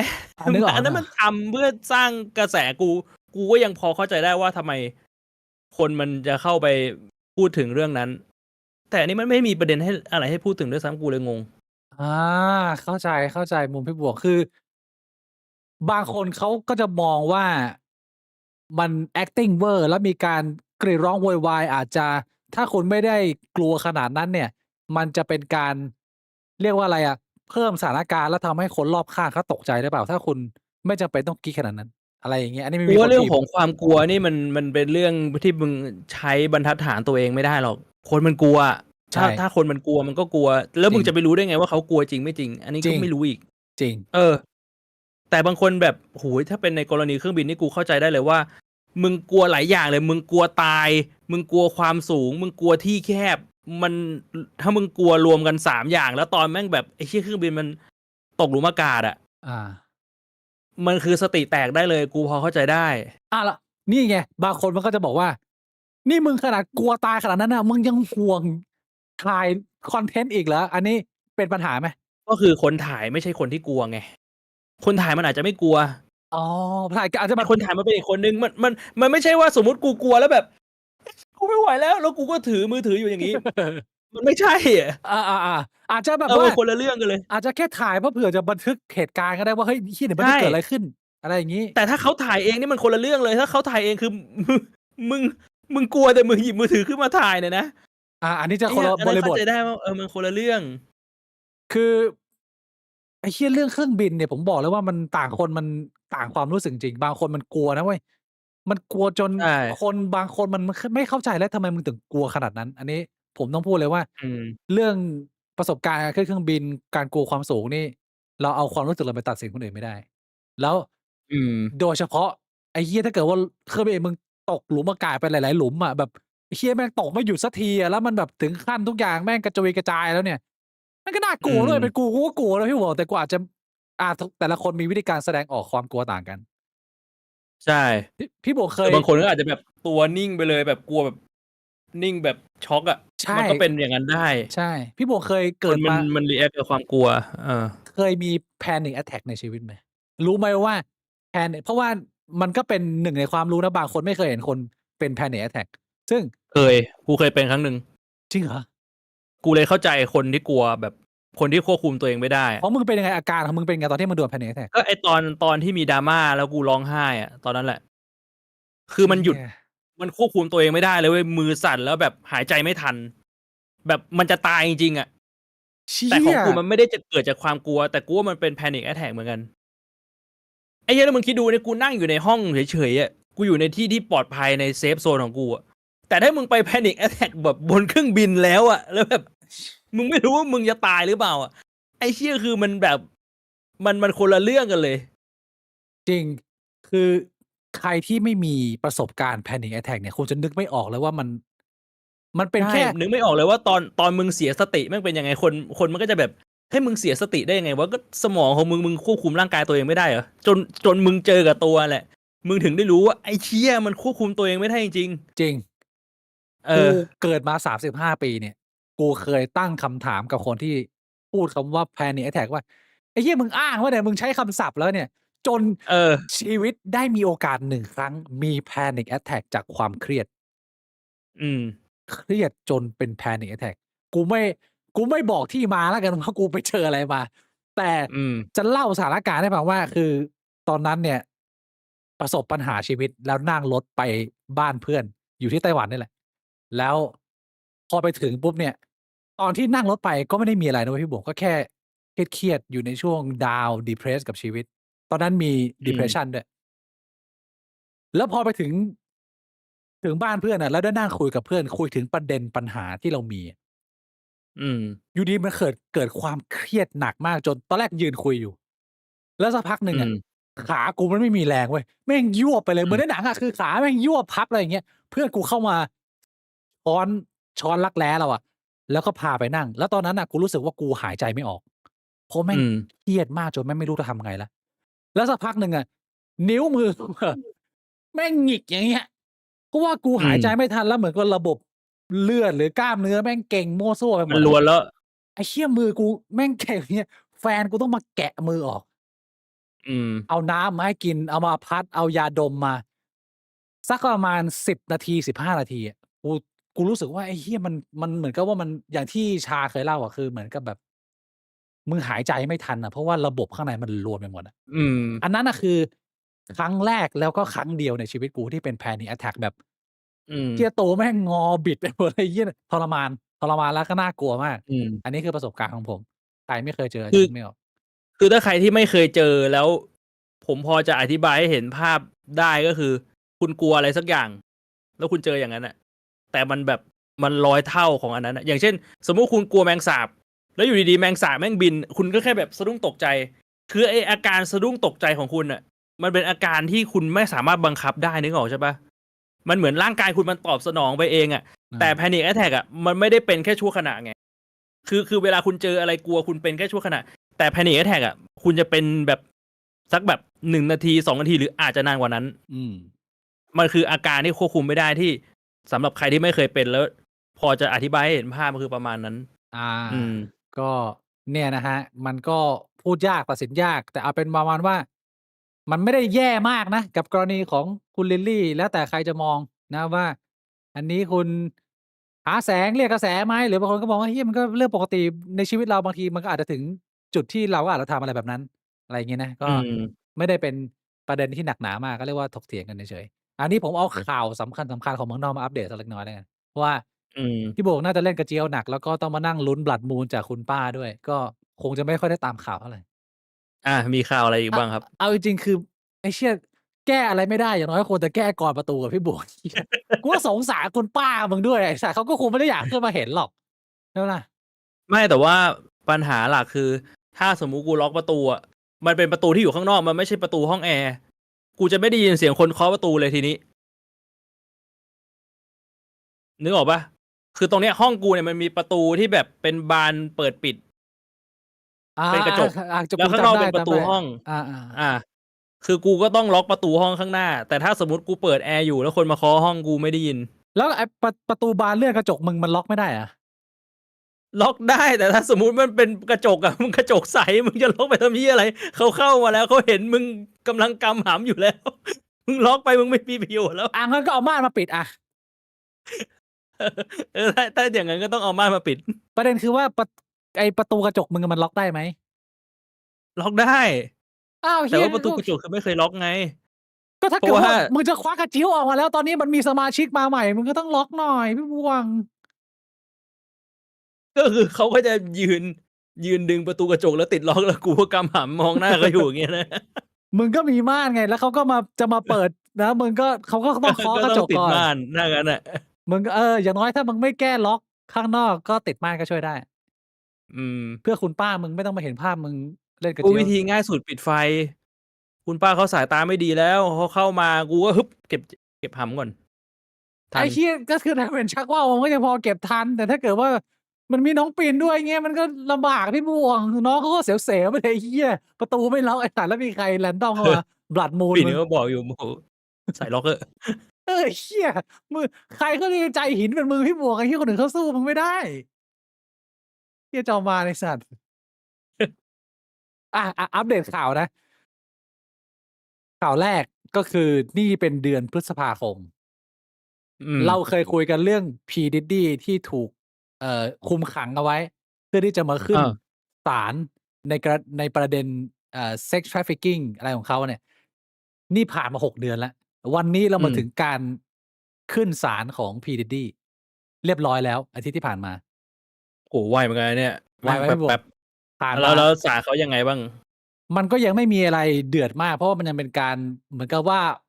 พบปะกันแมตช์แรก ทุกคนได้มาเจอหน้ากัน มึงได้มาเห็นหน้าคณะลูกขุน ได้มาสอบถาม หรือว่าพูดคุยแนะนำหลักฐานกันเบื้องต้น มันยังไม่ได้มีการตัดสินหรืออะไรที่เดือดดาลมาก มันยังไม่มีอัปเดตพูดง่ายๆประเด็นก็คือว่าทางอัยการก็ฟ้อง3ประเด็นเหมือนเดิมอย่างที่ทุกๆคนทราบ แล้วก็ดิดดี้ก็ปฏิเสธทุกข้อกล่าวหา ประมาณว่าก็สู้ติดแน่แพ้ติดนาน อืม อะไรประมาณนี้ก็คือดิดดี้ไม่ถอยไม่ขอยอมรับสู้สุดใจก็ใช้เป็นลักษณะการต่อสู้ที่ว่า ทุกสิ่งที่ผมทำเนี่ย ผมไม่ปฏิเสธ แต่ว่ามันเป็นการยินยอม ผมไม่ได้บังคับใคร อันนี้คือแนวทางการสู้ของพีดิดดี้ซึ่งผมคิดว่ามันต้องใช้เวลาไปอีกเป็นปีดิดดี้ยังต้องถูกคุมขังระหว่างนี้กว่าจะเสร็จเพราะว่ามันเบิกพยานกันเยอะมากพี่บวง เบิกผู้ต้องหาหรือว่าเบิกคนที่โดนทำร้ายหรืออะไรอย่างเงี้ยมันใช้เวลานานนะก็เริ่มแล้ว ยังไม่มีอัปเดตอะไรน่าสนใจแต่มียูทูบเบอร์บางคนที่เมืองอเมริกาแม่งนั่งเครื่องบินข้ามรัฐ เพื่อที่จะเข้าไปนั่ง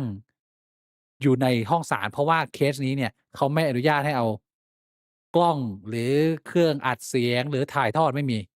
คือต้องไปนั่งฟังสด เข้าไปนั่งฟังสดก็มีคนให้ความสนใจเยอะแล้วก็เอาเนื้อหาออกมาเล่า แต่ว่ามันยังไม่มีอะไรไงอันนี้อัปเดตเคส P Diddy อีกข่าวหนึ่งที่เป็นข่าวใหญ่สำหรับคริสตจักรนะ กับการประชุมลับคอนเคลฟเราได้โป๊ปใหม่มาแล้วเป็นเรียกว่าเป็น Head of คริสตจักรของโลกใบนี้เลย ก็คือโป๊ปลีโอที่14นะฮะซึ่งถ้าใครเคยดูคอนเคลฟเนี่ยอย่างที่ผมเคยแนะนำไปภาพยนตร์เกี่ยวกับการคัดเลือกเนี่ยข้างในมันก็เป็นการเมือง เพราะว่ามันใช้ระบบคล้ายๆกับประชาธิปไตยคือโหวตลงคะแนน แล้วก็มึงได้เสียงข้างมาก เพียงแต่ว่าการเลือกคอนเคลฟของคริสตจักรเนี่ย มันจะไม่เหมือนกับประชาธิปไตยการเมืองเนี่ยเอาว่ามึงได้เป็นเสียงข้างมากคือเกิน1/10คือเกิน50ประมาณว่ามึง51มึงก็ชนะแล้วอ่ะแต่ว่าการเลือกโป๊ปคริสตจักรเนี่ยเขาใช้เป็น2 ใน 3 บวก 1 อืม คือมึงต้องเกินแบบ 75% แล้วต้องบวก1คนด้วย เดี๋ยวนะ ถ้า 2 ใน 3 มัน 66 ป่ะ 66% รู้สึกว่ามันจะมีโป๊ป120 คนมั้งผมจำไม่ผิดไม่แน่ใจสมม อื ติว่า ม 100 คนก็คือ 66 แล้วก็ อืม มีบวก1ด้วยก็คือต้องเป็น 67 อืม หมายความว่าถ้ามึงเดินลงกระดาษกันเนี่ย ไม่ถึงตัวเลขนี้นะ โป๊ปเหล่านั้นจะไม่มีสิทธิ์ในการออกมาข้างนอก หรือติดต่อคนข้างนอก หรือได้รับข่าวสารจากการข้างนอก อืม ต่อให้ข้างนอกมีประท้วงมีการฆ่ากันแล้วเนี่ย เขาจะตัดการสื่อสารเพื่อไม่ให้มันแบบว่าเขาเรียกว่าอะไรอะมีข้อ มี มู อิท ล ธิพลต่อการเลือก ใช่ คือโป๊ปทั้งเนี่ย120 คนเนี่ย จะต้องถูกปิดอยู่ในสถานที่ปิดที่เรียกว่าเป็นการประชุมลับ แล้วก็มึงเลือกไม่ถึง 67 คนเนี่ย มึงก็วนใหม่ไปเรื่อยๆอย่างในหนัง อืม เรื่อง Conclave เนี่ยรู้สึกเลือกกันแบบเลือกกันเป็นเดือนอะแต่ว่า อืม ในสถานการณ์จริงที่เกิดขึ้นเนี่ย ก็จบเร็ว เรียบร้อย ได้ไปนะก็เป็นคนอเมริกัน เป็นโป๊ปอเมริกันคนที่ 2 มั้ง ก็ อื ได้ไป ม ประวัติค่อนข้างดี แต่มี drama ในระดับหนึ่งที่เมืองนอก ก็คือเป็น คนโจมตีแหละ คนที่ไม่ชอบ ก็เขาโจมตีว่าสมัยที่ท่านยังเป็นแค่บาทหลวงของคริสตจักรสถานหนึ่ง หรือเขตหนึ่งเนี่ย เพื่อนของเขาเคยมี sex allegation ประมาณว่าไปอืมีเซ็กซ์ ม ไปมีเซ็กซ์ หรือว่าไปตุ๋ยเด็กอะไรประมาณเนี้ย แล้วโป๊ปคนนี้ก็เป็น เขาชื่อโรเบิร์ตนะ แต่ว่าชื่อในตำแหน่งคือ Leo ที่ 14 อืม ตอนนั้นพอมันเกิดเรื่องเนี่ย เขาในฐานะที่เป็น Head เนี่ย ไม่ทำอะไร ใช้คำว่า looking the other way allegation ซึ่งตอนนี้เป็น อืเป็นม ประเด็นที่อเมริกาว่า คุณเคยเมินเฉยกับ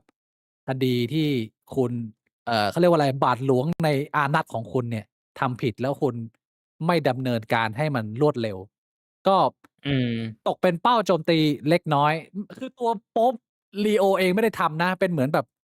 บาทหลวงในอานัตเขาคนอื่น ๆ ที่ทำ อะไรเงี้ย แต่อืว่าม ผมดูโหงเห้งโดยรวมแล้วเนี่ย ก็ดูอัธยาศัยดี แล้วก็ดูมีมุกตลก ดูเป็นคนรุ่นใหม่ ก็ถือว่าเป็นข่าวที่น่าสนใจกับคริสตจักร แต่ก็ไม่รู้ว่าอนาคตจะเป็นยังไงต่อไป อืม อีกข่าวหนึ่งที่เป็นข่าวดี ก็คือเมื่อ2 อาทิตย์ที่แล้วเรามีเปิดรั้งท้ายไลฟ์ไว้กับประเด็นของสงครามที่ปะทุเพิ่มเติม อืม ที่อินเดียและปากีสถาน จากการสังหารคน 26 คน เป็นคนอินเดีย อืม 25 คน แล้วอาทิตย์ที่ผ่านมา อาทิตย์ของเนี่ยที่ชา Holocaust มาเนี่ย การบวกกันหน้าเขตแดนก็หนักขึ้น และเป็นที่กังวล แต่ว่าตอนนี้พี่บ่วงจบแล้ว คุยกันเรียบร้อยแล้ว เรียบร้อย ก็คือ อืม จับมือเต้นควงแขนกันแล้ว ก็ถือว่าเป็นข่าวที่ค่อนข้างดี อืม ก็ไม่น่ากังวลมากนะ จริง ๆ ผมจะเอาคลิปมาเปิดด้วย พี่หมวกเคยดู Dance Battle ไหม? อืม เคยเห็นอยู่ มัน คือมัน border มันติดกันไง แล้วมันจะมี เออ วัน Independence Day อะ วันเหมือนปลดปล่อยอิสรภาพอะ แล้วจะมีทหาเออ รมา Dance Battle ไอ้เหี้ย มามา ยื เต้นสู้ มาเต้นสู้กันที่หน้า border มันก็น่ารักดี มันก็เป็นภาพของประเทศคู่ขัดแย้งอะนะ ก็ อืม แต่ว่าไม่รู้จะเปิดแล้วจะโดน เดี๋ยวโดนมีปัญหาอะไรงี้อีก ก็ไม่เป็นไร ถือว่าเป็นข่าวดีนะ ที่ 1 ในความขัดแย้งของ 2 ชาติที่มีนิวเคลียร์เนี่ย มันจบลงง่าย ๆ เหมือนเด็กทะเลาะกันอะพี่บ่วง กูก็งง เอาจริง ๆ มันก็ดูไม่อืม น่าเป็นประเด็นระดับชาติขนาดนั้นนะไอ้เหี้ย ก็แค่ผู้แต่มันยืดก่อการ เยื้อมานานจริง ๆ แล้วอะ ใช่ มันขัดแย้งกันมานานไง เออ แต่ก็ดีแล้วที่คุยกันได้ ก็ Trump ก็ออกมาเคลมว่า เป็นเพราะการเจรจาของเขา แต่ว่าไม่รู้ว่าจริงเท็จแค่ไหน นะครับ อืม ในส่วนของสงครามยูเครน-รัสเซีย ซึ่งอาทิตย์ที่ผ่านมาเนี่ย ตอนแรกเหมือนทรงจะดี เพราะว่าอืตอนนี้ม มันได้เข้าถึงช่วงหมดเขต 100 วันที่ทรัมป์สัญญา หมดแล้ว อืม ก็เหมือนจะมีแววว่าปูตินอยากจะนัดเจรจานะ หลังจากที่ตอนนั้นเนี่ย ย้อนรอยนิดหนึ่งคือ เอ่อ ประธานาธิบดีเซเลนสกีเคยบินไปอเมริกา เพื่อเจรจาขอความช่วยเหลือทางด้านยุทโธปกรณ์และกำลังทหารจากทรัมป์ แต่ว่าโดน อืม ทรัมป์กับเจดีแวนเนี่ยเขาเรียกว่าตีหน้าแตกคือด่าเสียหมาโดนไล่ออกมาก็เรียกว่าดีลไม่เกิด แล้วก็ทำให้การซัพพอร์ตจากทางอเมริกาเนี่ย มันไม่ได้รับการสนับสนุนต่อเนื่องจากยุคก่อน แต่ว่า อื ไป ม มาๆเนี่ย ทรัมป์เริ่มเห็นแล้วว่าปูตินไม่ทำตามดีลแล้วก็จะไม่จบง่ายๆ สุดท้ายแล้วตอนนี้ทรัมป์ก็หลังจากกลับลำเรื่องของอะไรอะ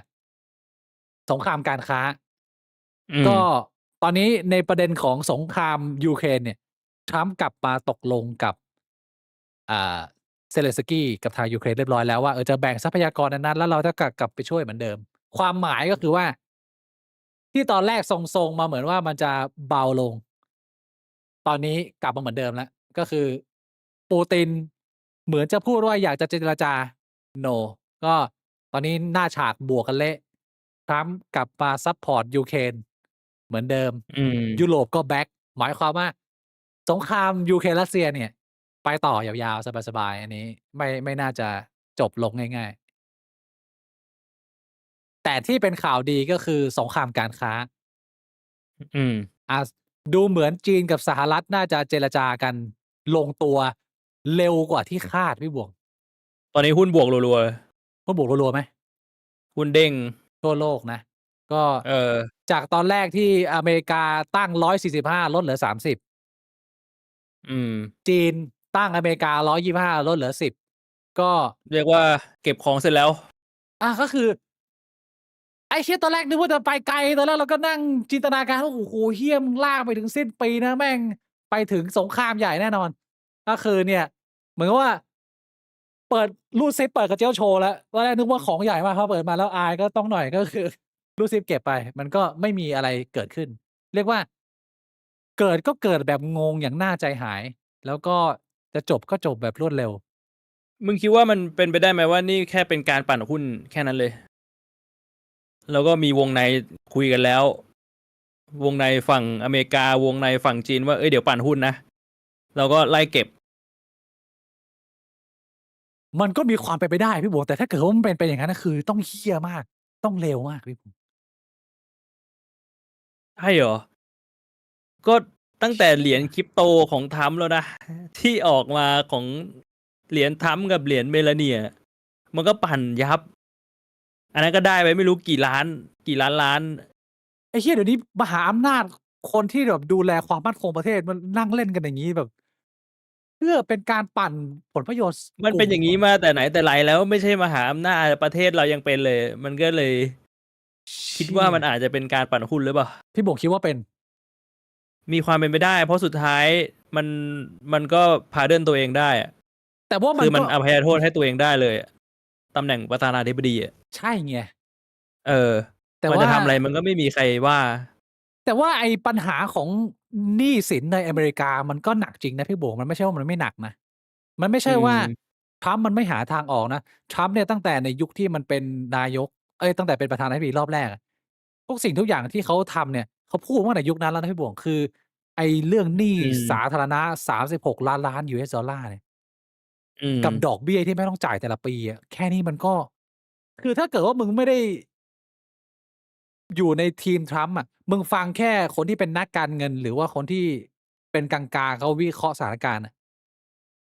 เศรษฐกิจอเมริกามันก็อยู่ในสภาวะที่ค่อนข้างเหนื่อยเหมือนกัน ในมุมของการบริหารจัดการของรัฐบาลน่ะมัน อืม มันมีปัญหาจริงไง เพราะฉะนั้น จะมองว่าเป็นเจตนาเพื่อปั่นหุ้น มันก็คงจะเรียกว่าอาจจะมีหลายเหตุผลในเวลาเดียวกัน คือสถานการณ์มันต้องทำอะไร อืม สักอย่างแล้ว ทรัมป์ก็มองว่า ไอ้เชี่ยมันก็ต้องทำอะไรสักอย่างอะเพื่อเปลี่ยนอำนาจการต่อรอง แต่ว่า ถ้ากูทำไม่ได้ ไม่สำเร็จ กูก็ซื้อหุ้นไว้ด้วย กูก็แบบขายหุ้นไว้ด้วย อะไรอย่างงี้ ก็เหมือนโรเบิร์ตฟูก เรียกว่าหาประโยชน์จากมาตรการนโยบายประเทศประมาณนี้ อืม มึงว่าทรัมป์เสียไหมหรือว่าสุดท้ายก็ไม่ได้เสียอะไรเพราะว่าก่อนที่จะมีสงครามการค้าเนี่ยทรัมป์อเมริกาเก็บภาษีจีนอยู่ 10% แต่ว่าพอดีลมันจบสงครามจบเนี่ย มันไม่ได้กลับไป 10% เหมือนเดิมนะอเมริกาเก็บ 30% นั่นหมายความว่าฝุ่นตลบฝุ่นจางแล้ว ได้เปรียบ อเมริกาเก็บจีนเพิ่ม3เท่านะ เหี้ย แล้วจีนเก็บอเมริกาเพิ่มหรือเท่าเดิม น่า มันต้อ จะ งดูฝั่งจีนด้ว น่าย จะเท่าเดิม 10% น่าจะเท่าเดิม ไม่ได้แบบ อืม บวกลบเล็กน้อย ไม่ได้ ก็ เสี คื ย อเรียกว่ายิงปืนนัดเดียวได้นก 2 ตัว มองงี้ได้ไหม? ประเทศได้ประโยชน์ด้วย แล้วกูก็ได้ประโยชน์ด้วย ก็ถือว่ามาเหนือเมฆดิ อย่างเงี้ย ถ้าอย่างงั้นมันก็เหมือนเป็นคำถามตอนยุคทักษิณไง อา ถ้าทักษิณโกงกินชาติ แต่ทำให้ชาติพัฒนาได้ อย่างงี้ ยิงปืนนัดเดียวได้นก 2 ตัวไหม? เชี่ หรื ย อว่ามึงก็ยังต้องเข้าคุก? น่าสนใจนะ พี่บอกว่าต้องเข้าคุกไหมล่ะ? สมมุติเรามอง in general ไม่ได้มองถึงตัวบุคคล การที่มึงทำอะไรผิดกฎหมายเพื่อประโยชน์ส่วนตัว แต่ว่าประเทศได้ประโยชน์แล้วเนี่ย แต่ว่าสิ่งที่มึงทำผิดกฎหมายชัดเจนนะ มึงต้องเข้าคุกไหม? ไม่ต้องเข้า เพราะอะไร? เขียนกฎหมายให้ถูกได้ กฎหมายมันเปลี่ยนแปลงได้อะ มึงก็อภัยโทษอะไรไปก็ไม่ต้องเข้า ก็ถือว่าถูกแล้วประเทศได้ประโยชน์ แบบนี้ก็สุดท้ายคนชนะเขียนกฎหมายตลอดอยู่แล้ว ประวัติศาสตร์มนุษย์ ก็คือต้องนิรโทษให้กับความผิดตัวเอง ใช่ เชี่ย แต่ว่ามันต้องออกมาในหน้านั้นจริง ๆ นะ คือกูว่าเรื่องพวกนี้มันคงพูดไม่ได้ง่าย ๆ แค่นี้หรอก ว่ามันก็คงมีรายละเอียดปลีกย่อยแบบเยอะมาก ๆ ที่มันคงตัดสินกันยาก อืม แต่ถ้าถามกันแบบเอาง่าย ๆ เลย คือมึงดัมป์ดาวน์ทุกอย่างออกมา ก็คือ ถ้าเขาโกงอะ เขารวยขึ้นอะ แต่ประเทศแม่งเศรษฐกิจดีขึ้นด้วย ใครเสียอะไร? อันนี้คือย้ำอีกครั้งว่า ถ้าไม่อ้างอิงจากความจริงที่มันซับซ้อนมากนะ เราลองถามกันแค่เนี้ย ก็น่าสนใจนะ เพราะว่า มึงดูอย่างมูฟของ Trump เนี่ย คือตอนแรกเปิดมาเนี่ย คนนี่อกสั่นขวัญแขวนกันไปทั่วโลก ด่ากันระงม แล้วพอมึงชักกลับงี้ปุ๊บเนี่ย มันก็ดูสงบแล้ว อืแล้วอม เมริกาได้ประโยชน์ ในมุมของคนอเมริกันมันก็คงจะไม่ได้อยากจะด่า Trump มากขนาดนั้นไหม? ณ ตอนเนี้ยพี่หมวก เพราะสุดท้ายแล้ว อืม มึงได้ประโยชน์เพิ่มมานิดหนึ่ง แล้วในองค์รวมมึงได้เพิ่มอำนาจการต่อรองในการเจรจากับประเทศอื่น ๆ ทั่วไปหมดเลย อืแต่ว่า ม Trump เป็นคนโดนด่าไง อือ้าว ม เหี้ย นี่มันไม่ใช่สิ่งที่ผู้นำควรทำเหรอ? การที่มึงตัวเองเนี่ย ยอมโดนด่า แต่ว่าส่วนรวมได้ประโยชน์ ใช่ สุดท้าเยชีคำ่ถามย ก็คือ ถ้าเป็นอย่างงั้นน่ะ ใครจะอยากเป็นผู้นำ? มันก็เหมือนแบบสมมุติว่ามึงเป็นทหาร เงี้ย มีสงครามมึงไปปกป้องประเทศ มึงไปฆ่าคน แต่พอกลับมาคนบอกว่ามึงเป็นฆาตกร ใครอยากไปเป็นทหารอะ อย่างงั้นน่ะ ใครอยากดูแลประเทศอะ งี้ก็ให้ประเทศเพื่อนบ้านเข้ามายึดให้หมด เชี่ย แบบนี้เปล่า? คือบางทีแม่งเป็นแบบ คำถามของศีลธรรมเนี่ย กูว่ามันก็ตอบยาก ใช่ มันต้องดูที่ detail เลย มันพูดเป็นรวม ๆ ไม่ได้หรอกว่า ถ้ามึงทำประโยชน์ให้ประเทศ แต่มึงทำผิดนะ อย่างงี้มึงควรจะรอด กูคิดว่ามันต้องมาดูแล้วว่า อะไรคือประโยชน์ประเทศ แล้วอะไรคือสิ่งที่มึงโกงไป ได้ใมชากน้อยแค่่ ไหน กูว่ามันต้องดูที่ detail เออ มากกว่าที่จะพูดรวม ๆ ได้ไหมในะ? ช่ ๆ มันอา ยาก detail ก็คือแบบอาจจะบอกได้ว่า เฮ้ย มึงโกงแต่ประเทศได้ผลประโยชน์ แล้วแบบ อืม อ้าว รู้ได้ไงว่าประเทศผลประโยชน์มาจากมึงโกง จริง ๆ ประเทศอาจจะเศรษฐกิจดีขึ้น เพราะคนในประเทศแม่งพัฒนากันเอง ใช่ แต่มึงดันแบบว่ามาโกงตอนที่แบบประเทศแม่งกำลังรุ่ง แล้วมึงก็จะเคลมผลงานเหรอ? มันก็พูดได้ มันต้องดูเป็น detail ลงไปเลย case by case นะ มันคงจะสรุอืปยากเรื่องนี้ อ ๆ ๆ นะ ก็สงครามการค้า ดูเหมือนจะซอฟต์ลงไปเยอะมาก จบไม่จบอันนี้ไม่รู้นะ เพราะว่า ก็อย่างที่ Trump เป็นน่ะ มึงก็ยังไม่รู้ว่า เดี๋ยววันดีคืนดีแม่งเปรี้ยวตีขึ้นมา ขึ้นมาอีก ไรเงี้ย เราก็ไม่รู้ เพียงแต่ว่าเรียกว่าเป็นข่าวที่ดีกับ ภาพเศรษฐกิจโดยรวม อืม ในขณะที่ประเทศไทยก็ดูเหมือนทางคลังก็จะออกมาบอกว่า เหมือนเราจะได้เตรียมเจรจากับทางอเมริกาแล้ว เพราะว่าตอนนี้อืเนี่ย ม ตอนนี้จีนเนี่ย เพดานภาษีจากอเมริกานี่หายไปแล้ว แต่ว่าเพดานภาษีที่อเมริกาตั้งให้เรายังอยู่นะ เรายังไม่ได้ไปคุยกับเขาไอ้เหี้ย แต่ว่าเราดูเหมือนจะต่อคิวได้แล้ว ก็ โดยรวมแล้ว โอเคนะ โอเค ไม่บอบช้ำมาก ก็ แล้วสรุปของไทยนี่ใครจะไปเจรจา? น่าจะเป็นเคพราละัง ก่อนหน้านี้นึกว่าจะเป็นโทนี่ โทนี่ไม่ได้ออกจากประเทศ โทนี่ไปขอแล้วเขาไม่ให้ โดนบล็อก เออ ไม่มีเหตุจำเป็นอันสมควรในการไปคุย เพราะว่าไม่ได้นัดกับ Trump โดยตรง แค่จะไปดักเจอแบบ จ๊ะเอ๋ จะไปเดินจ๊ะอืม เอ๋ อย่างงี้ ศาลบอกว่าไม่ได้ลุง ลุงต้องแบบ อืว่าม ทำนัดจริงจังหน่อยถ้าไปยืนจ๊ะเอ๋อยู่ข้างๆลิฟต์นี่ไม่ได้นะ อืม ก็น่าจะเป็นคลังแหละ กูคิดว่าน่าจะเป็นทีมคลังไปคุย อันนี้ก็ถือว่าอัปเดตข่าวต่างชาตินะ เดี๋ยวผมปวดปัสสาวะอะพี่บ่ง ผมจะได้มาคุย พักเข้าห้องน้ำหนึ่ง พาร์ตสุดท้ายนะ พาร์ตสุดท้ายเราจะมาคุยในเรื่องของ อ่า การเมืองไทย อันร้อนแร อื ง ม กับหัวข้อของเราที่ชื่อว่า แสงเล็บหรี่ที่ปลายอุโมงค์นะครับ อืม โอเคครับ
ดื่มน้ำหกเลอะ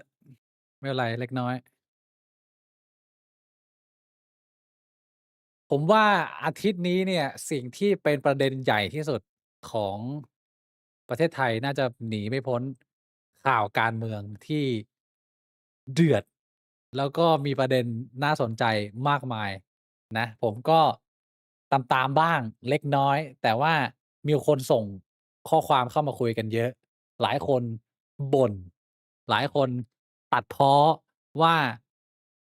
หมดสิ้นแล้วความหวังของประเทศไทย หลังจากที่เราได้เห็นข่าว อ่า น้องลูกพีช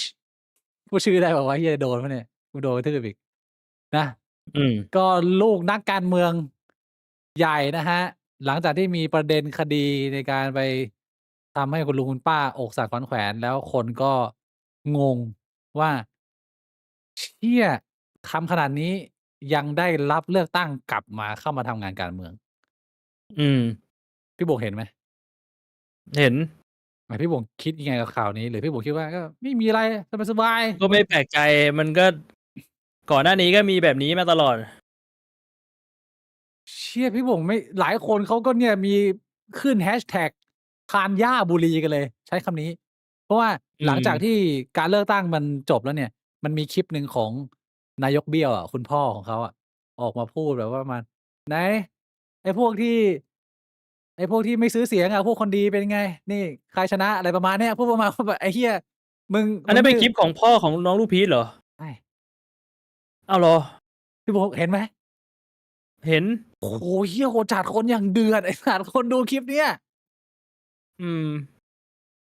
พี่หมวกคิดว่าเดือดเปล่าล่ะ? อะ ก็ประเทศไทยมันก็อย่างงี้แหละ มันมีอำนาจอะ มันก็ไม่กลัวอะไรอยู่แล้ว เชี่ย มัน แล้วหลาย มันก็เนี่ย ผมก็เลยพอจะเก็ตความรู้สึกที่หลาย ๆ คนมันรู้สึกว่า ไอ้เหี้ย มัน ทำไมประเทศไทยมันต้องมาเจออะไรแบบนี้? ทำไมมันถึง ดูสิ้นหวังงี้ พี่หมวกสิ้นหวัง ไหม กับคนอื่น หรือพี่หมวกคิดว่า เฮ้ย มันไม่สิ้นหวัง? ก็สิ้นหวังนะ เอาจริง ๆ คือถ้าเป็นที่ญี่ปุ่นมันน่าจะจบตั้งแต่แบบว่า ตอนลูกมีคดีพ่อก็ก้มหัวลาออกแล้วอะ ถูกเปล่า? ใช่ ถ้าที่ญี่ปุ่นน่ะ อา ที่ไทยนี่ลูกมีคดี ลูกได้เลือกตั้ง แล้วพ่อก็ยังบอกว่า "เฮ้ย พวกมึงแม่งโง่ กูชนะ" มันคนละ Multiverse กันเลยอะ ไอ้เหี้ย แล้วเขาไป นักข่าวมันสงสัยถึงขนาดที่ว่า ไอ้เหี้ย เขาสงสัยกับชาวบ้านในเขตเลยนะว่า ขนาดนี้อะยัง ทำไมยังเลือกกลับมา? แล้วมันมีนักข่าวไปสัมภาษณ์คนในตลาดอะ สัมภาษณ์ป้าประมาณแบบ 4-5 คนน่ะ เรียกทุกคนตอบเหมือนกันหมดเลย บอกว่า "เฮ้ย น้องเขายังเด็กอยู่ เด็กมันก็ทำผิดพลาดกันได้ เราก็ต้องดูภาพรวมชีวิตเขา คุณพ่อเขาช่วยพวกเรามาเยอะแยะมากมาย ต้องแยกให้ออก" เรื่องส่วนตัวก็เรื่องส่วนตัว เรื่องช่วยเหลือผู้คนก็เรื่องช่วยเหลือผู้คนไอ้เหี้ยคือ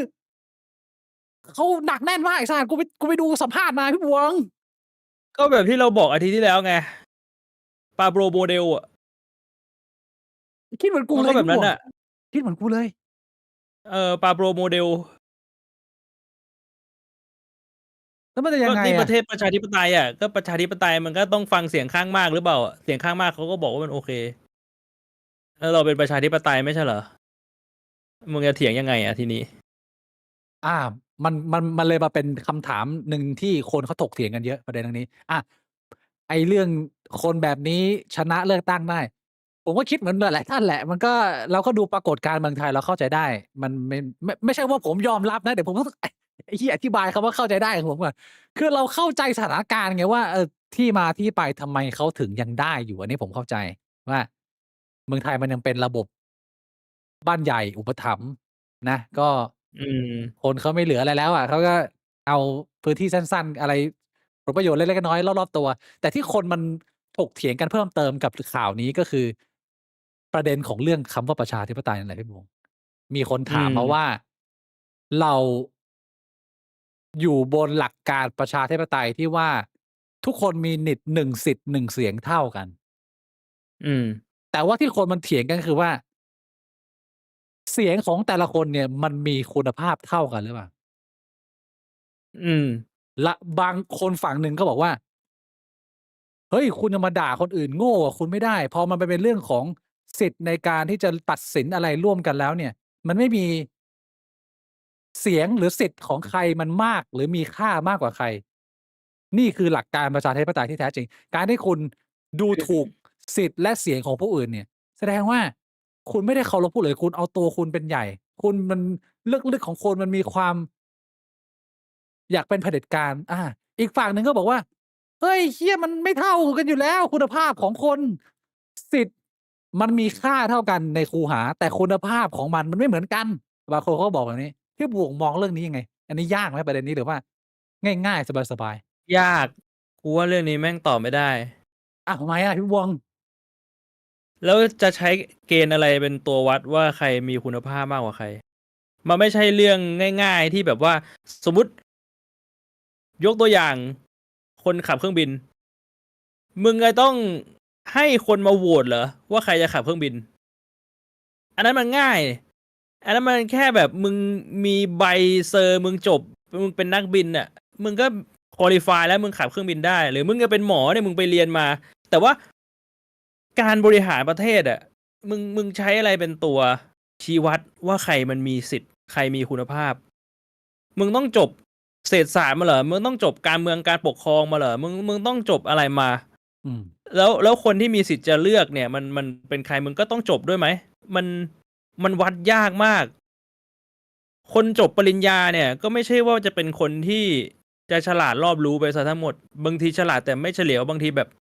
ความรู้ท่วมหัวเอาตัวไม่รอดมันก็มีเยอะแยะให้เห็นมันก็เลยเหมือนว่าในมุมหนึ่งกูเข้าใจว่าไอ้เชี่ยเสียงแต่ละคนแม่งไม่เท่ากันแต่แล้ววัดยังไงว่าเสียงใครดังกว่าเสียงใครมีประสิทธิภาพ มันเหมือนกับเพราะว่าว่าถ้าจะบอกว่าตามการศึกษานะมึงก็ยังเห็นเลยด็อกเตอร์ที่โดนคอลเซ็นเตอร์โกงไปก็ยังมีไอ้เหี้ยโดนไปหนักเพราะฉะนั้นบางทีการศึกษาอาจจะใช้วัดไม่ได้ๆมันอาจจะเป็นในมุมที่เขาบอกว่ามันมีความต่างของคุณภาพเพียงแต่ว่ามันวัดไม่ได้เป็นรูปธรรมอย่างงี้ได้ไหม รูปธรรมคือยังไงอย่างถ้าเปรียบเทียบก็คือว่าสมมุติว่าพี่บ่วงไป Duel แข่ง .A กับใครสักคนหนึ่งแล้วเป็นการแข่งเนี่ยใช้เป็นแบบว่าหัวหน้าทีมเป็นคนเลือกสมาชิกทีมเขาก็มีสิทธิ์เลือกคนเข้าทีมเขาพี่บ่วงก็มีสิทธิ์เลือกเข้าทีมพี่บ่วงแต่อีกคนหนึ่งอืมแม่งเล่น .A ไม่เป็นเลยอืมคุณภาพในการเลือกคนเข้ามาในทีมของพี่บ่วงจะดีกว่าเขาไหมเพราะพี่บ่วงรู้ก็ดีมากกว่ากว่าอยู่แล้วอาอืมแสดงว่า ประชาชนที่มันแตกต่างหลากหลาย มีความต้องการที่ไม่เหมือนกัน มีวิถีชีวิตที่แตกต่างกัน มีความยึดโยงไม่เหมือนกันเนี่ย มันอาจจะมีการวัดคุณภาพ หรือว่าไม่ใช่วัดว่าอันไหนดีกว่ากันแต่ว่ามองเป็นภาพรวมๆอะมันอาจจะพอเห็นถึงความแตกต่างได้ไหมว่าแบบนี้หรือว่าถ้าเปรียบเทียบอีกอย่างหนึ่งก็คืออย่างเรื่องของการฟังเพลง แต่ละคน อืม มี preference ในการฟังเพลงไม่เหมือนกัน การที่พี่บวงชอบฟังหมอลำกับการที่ผมชอบฟังลูกทุ่งเนี่ย อื มัน ม ไม่ได้หมายความว่าความสุขของการฟังเพลงของผมมันจะน้อยกว่าของพี่บวง อืม แต่ถ้าเกิดว่าเราเปลี่ยนบทบาทกัน ผมไปนั่งอยู่ใน Production House หนึ่งที่ทำแอนิเมชัน การที่คุณเป็นคนเรียนจบสายดนตรีมาเนี่ย การทำงานหรือการตัดสินใจของคุณมันจะมีคุณภาพมากกว่าคนที่ไม่ได้อยู่วงการดนตรีเลย หรือไม่เคยฟังเพลงเลย หรือฟังเพลงอยู่เฉพาะแบบเดียว ฟังแต่หมอลำอย่างเดียว ลูกทุ่งไม่เคยฟัง อะไรอย่างเงี้ย อย่างงี้มันพอเทียบเคียงได้ไหม? อืม มันก็คล้าย ๆ นะ แต่กูว่ามันก็ไม่เหมือนกันเสียทีเดียว สรุปคือ ทุกคนมี 1 สิทธิ์เท่ากัน แล้วคุณอืภาพม ของสิทธิ์แต่ละคนเท่ากันหรือไม่? อันนี้คือคำถามที่คนเขาถกเถียงกัน อืม คำตอบพี่บวงคือ วัดไม่ได้ วัดไม่ได้ แต่ว่าไม่มได้ัน บอกว่าเท่าไม่เท่า ใช่ มันมีองค์ประกอบหลายอย่างเกิน พอมันวัดไม่ได้ มันก็ไม่สามารถตอบเป็นข้อสรุปได้แล้วว่ามันเท่าไม่เท่า อีกอย่างเรื่องของประชาธิปไตยเนี่ย มันคือใช้เสียงเกินกึ่งหนึ่งใช่ไหม? ถ้าสมมุติว่า เสียงเกินกึ่งหนึ่งเนี่ย ก็คือเอาเป็นว่ามึงมีพวกมึง 60% เท่ากับยังไงมึงก็ชนะทุกรอบแล้วเปล่า? ใช่ แบบนั้นมันก็ ไม่มีอะไรเปลี่ยนแปลง ก็เป็นคนกลุ่มเดิมมาบริหาร อืม ก็ใช่ไง แล้วคนกลุ่มเดิมก็สามารถบริหาร แล้วก็ออกกฎเพื่อจะเอื้อให้กับกลุ่มตัวเอง แล้วก็กดขี่อีกกลุ่มได้ชัดเจน อืม ก็เป็นประเทศไทยไง ไม่ต่างกับเผด็จการเปล่าอย่างงั้นอะ? อา คล้าย ๆ เออ แต่มันต่างกันตรงที่ว่า เผด็จไกด้ารมเลือัก นไม่เปิดโอกาสให้มึงได้ตัดสินใจ เออ คืออย่างน้อย ๆ ประชาธิปไตย คือไอ้ฝั่ง 40 มันก็อาจจะแบบพยายามหาทางเปลี่ยนตัวเองเป็นฝั่ง 60 ให้ได้ อาจจะไปดึงคนอีกฝั่งมา อา ใช่ มันก็ต้อง อย่างน้อยคือยังได้ทำสิ่งนั้นไง ยังมีการ เหมือนกับที่อเมริกา อเมริกามันจะเห็นเลยว่า ไอ้เหี้ย ผู้นำเนี่ยแม่งสลับไปสลับมาเลย มันแบบ มันไม่เคยแบบ มันยากมากที่คนคนหนึ่งมันจะได้ มีแค่ Barack Obama หรือกับใครไม่รู้อะ ที่มึงได้ 2 เทอมติด ๆ อะ ส่วนใหญ่มันจะสลับไปสลับมา อืมันม ก็ยังดีกว่าให้คนคนหนึ่งมันไปเลย แล้วแบบว่าประชาชนแม่งไม่มีสิทธิ์ดีเบตกัน หรือว่าถกเถียงกันด้วยข้อมูลไง ต่างกันตรงนี้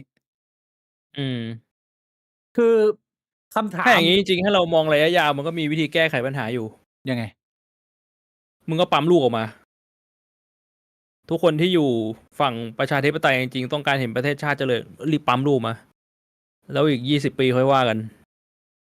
เชี่ย เกมมึงเห็นผลลัพธ์นานจังวะพี่บวง อ้าว มันก็ต้องอย่างงั้นอะ ถ้ามึงอยากเล่นในกฎกติกา ก็ตอนนี้ฝั่งเขาเยอะกว่า มึงจะทำยังไงให้ฝั่งมึงเยอะกว่า มึงก็ต้องปั๊มลูกออกมา ถ้าเขามีลูกกันปีละคน มึงก็ต้องมีลูกกันแบบว่าปีละ 2 คนอะ สัตว์เอ้ย หมดตัวพอดี ถังแตก ไอ้เหี้ย ช่างแม่ง คุณภาพช่างแม่งเลย ให้แม่งเรียนโรงเรียนวัด เอามาเลือกก่อน แดกขี้อเด็ะนกเะ ลือกได้อายุกี่ปีเลือกได้นะ? 18 เหรอ? 18 หรือ 15 จำไม่ได้แล้ว 18 มั้ง 18 อืหรือ ม 18 หรือ 20 อะ ไม่รู้ 20 ถามทั้งบ้มึงไาม่น ต้องสอนเรื่องอื่นอะ มึงสอนแค่ว่า เชี่ย ต้องเลือกพรรคนี้ เลือกพรรคนี้ มึงก็ปั๊มไป คือในเรื่องของคุณภาพของเสียงประชากรเนี่ย ที่คนถามผมมานะ แต่ผมไม่ได้ตอบเข้าไป เขาบอกว่าให้มาตอบกับพี่บวงหน่อย อยากฟังพี่บวงตอบยังไง ผอืมคิดม ว่ามันวัดกันที่การศึกษาไม่ได้ ใช่ วัดกันที่การศึกษาไม่ได้ อืม คือมันเป็นอะไรที่ยากมากเว้ย ที่มึงจะมาบอกว่าคนนู้นโง่กว่า คนนี้ฉลาดกว่า แล้วมึงฉลาดกว่า อะไรคือคำว่าฉลาดกว่า ฉลาดใกชว่า่ แปลใวช่าอะคุณภไรวัด าพดีกว่า มัน อืมันวัดยากม มาก แต่ถ้าถามผมว่า สิทธิ์ในการเลือกตั้งของทุกคนเท่ากันไหม? ผมว่าเท่ากันแน่นอน ต่อให้คุณเป็นคนจนกว่า หรือคุณ ไม่มีการศึกษาเนี่ย มันควรจะมีสิทธิ์เท่ากัน แต่ผมก็มองว่าคุณภาพมันก็ไม่ได้เหมือนกันไง ในมุมที่ว่า ผมคิดว่าผู้คนมี perception ในการตัดสินใจไม่เหมือนกัน สำหรับผมเนี่ยการตัดสินใจไม่ว่าจะในเรื่องของส่วนรวม หรือเรื่องของส่วนตัวชีวิต คนที่มีความสามารถในการไตร่ตรองข้อมูลด้วยเหตุผลมากกว่าใช้อารมณ์ สำหรับผมมันคือการตัดสินใจที่มีคุณภาพมากกว่า อันนี้คือไม่ได้มองการเมืองนะ เอามองแค่ว่ามึงใช้ชีวิตปกติอะถ้ามึงสามารถใช้เหตุผลได้มากกว่าอารมณ์ ยิ่งมากห่างกันเท่าไรเนี่ยสำหรับผมมันคือคุณภาพในการตัดสินใจ ซึ่งตรงนั้นแหละมันก็บ่งบอกถึงการคุณภาพในการตัดสินใจในเรื่องของการลงคะแนนเสียงด้วย แต่ว่าพอมึงเป็นหลากหลายผู้คนแล้วมันก็วัดกันยากไงว่า แล้วใครใช้เหตุผลมากกว่า ใครใช้อารมณ์มากกว่า แต่ผมเชื่อว่าคุณภาพอะมันไม่ได้แตกต่างกันที่การศึกษา แต่มันแตกต่างกันที่คุณภาพชีวิต การที่ ถ้าใช้เป็นระบบ Social Credit ได้ไหม ยังไงพี่หมวก Social Credit ก็แบบที่จีนใช้อะก็คือแต่ละคนมีคะแนนทำดีได้คะแนนทำแย่เสียคะแนน แล้วก็ใช้คะแนนตรงนั้นมาเป็นตัวอ้างอิงว่ามึงเป็นประชากรที่มีคุณภาพ แล้วก็เวลามึงไปเลือกตั้งก็คือไอตัวคะแนนเนี่ย มันจะเป็นตัวคูณคือถ้าคะแนนมึงเยอะเสียงมึงก็จะดังหน่อย คะแนนมึงน้อยเสียงมึงก็จะน้อยหน่อย อ้าวเชี่ยอย่างนี้ตายเลยเพราะว่ามันอยู่ที่คนมันอยู่ที่เกณฑ์การให้คะแนน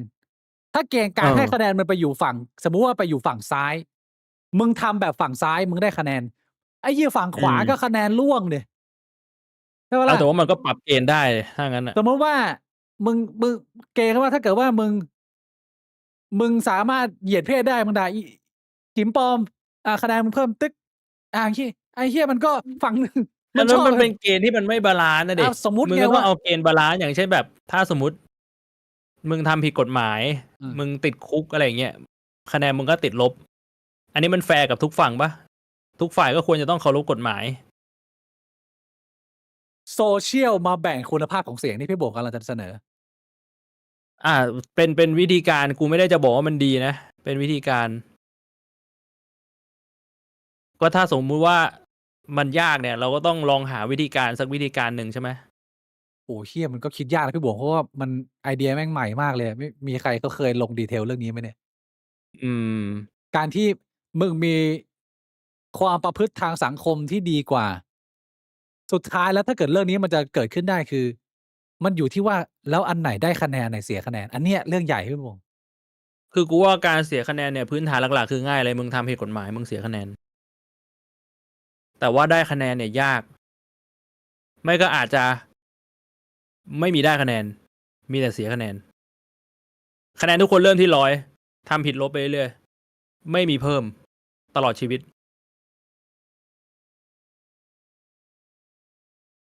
แบบนี้แฟร์ไหม ไอเดียน่าสนใจ ไม่มีการปั๊มคะแนน ไอเดียน่าสนใจ ก็ พี่โบก มึงก็แค่ห้ามทำผิดคะแนนมึงเป็นประชาชนที่มึงมีประวัติขาวสะอาดมึงก็ไม่มีปัญหาอะไร ปั๊มไม่ได้ทุกคนเท่ากัน แต่เมื่อไหร่ที่มึงทำผิดเสียงมึงน้อยกว่าคนอื่น เพราะมึงเสือกทำผิด คือมันฟังดูดี แต่ปัญหามันคือ มันอยู่ที่ระบบความยุติธรรม ก็จริง ทั้งต่อให้มึงตัดเรื่อง Social Credit ออกเนี่ย มันก็คือปัญหาเดียวกัน ก็คือว่าถ้าระบบความยุติธรรมมึงมันไม่เที่ยงเนี่ย ก็คือ มึงมีอำนาจ แล้วมึงทำผิดมึงไม่ต้องรับโทษ ก็คือ มึงก็ไปโดนตัดคะแนน คะแนนมันก็เต็มกันหมดไอ้สัส ไอ้เหี้ย แล้วถ้าเกิดว่ามึงคลานอำนาจ มึงก็โดนอีกฝั่งหนึ่งเอากฎหมายยัดมึง คะแนนมันก็เหลือ1ไงพี่บวกไอ้เหี้ยแต่จริงๆแล้วมึงเป็นคนการศึกษาสูงมากแล้วมึงพยายามสู้กับมันน่ะ มันก็จะเป็นการเกมการหักคะแนนกันแล้วทีนี้กลายเป็นว่า ถ้ามึงอยู่ตรงข้ามฝั่งผู้มีอำนาจไอ้สัตว์มึงไม่มีเสียงแล้วมันก็จะเป็นทรงนี้ไหมพี่บวงเหมือนปัญหาที่เราเจออยู่ ถ้า ก็ อย่าง คื นั้นเปลี่ยนว่าคะแนนไม่ได้ถูกตัดโดยการทำผิดกฎหมาย แต่คะแนนถูกตัดโดยคนในสังคม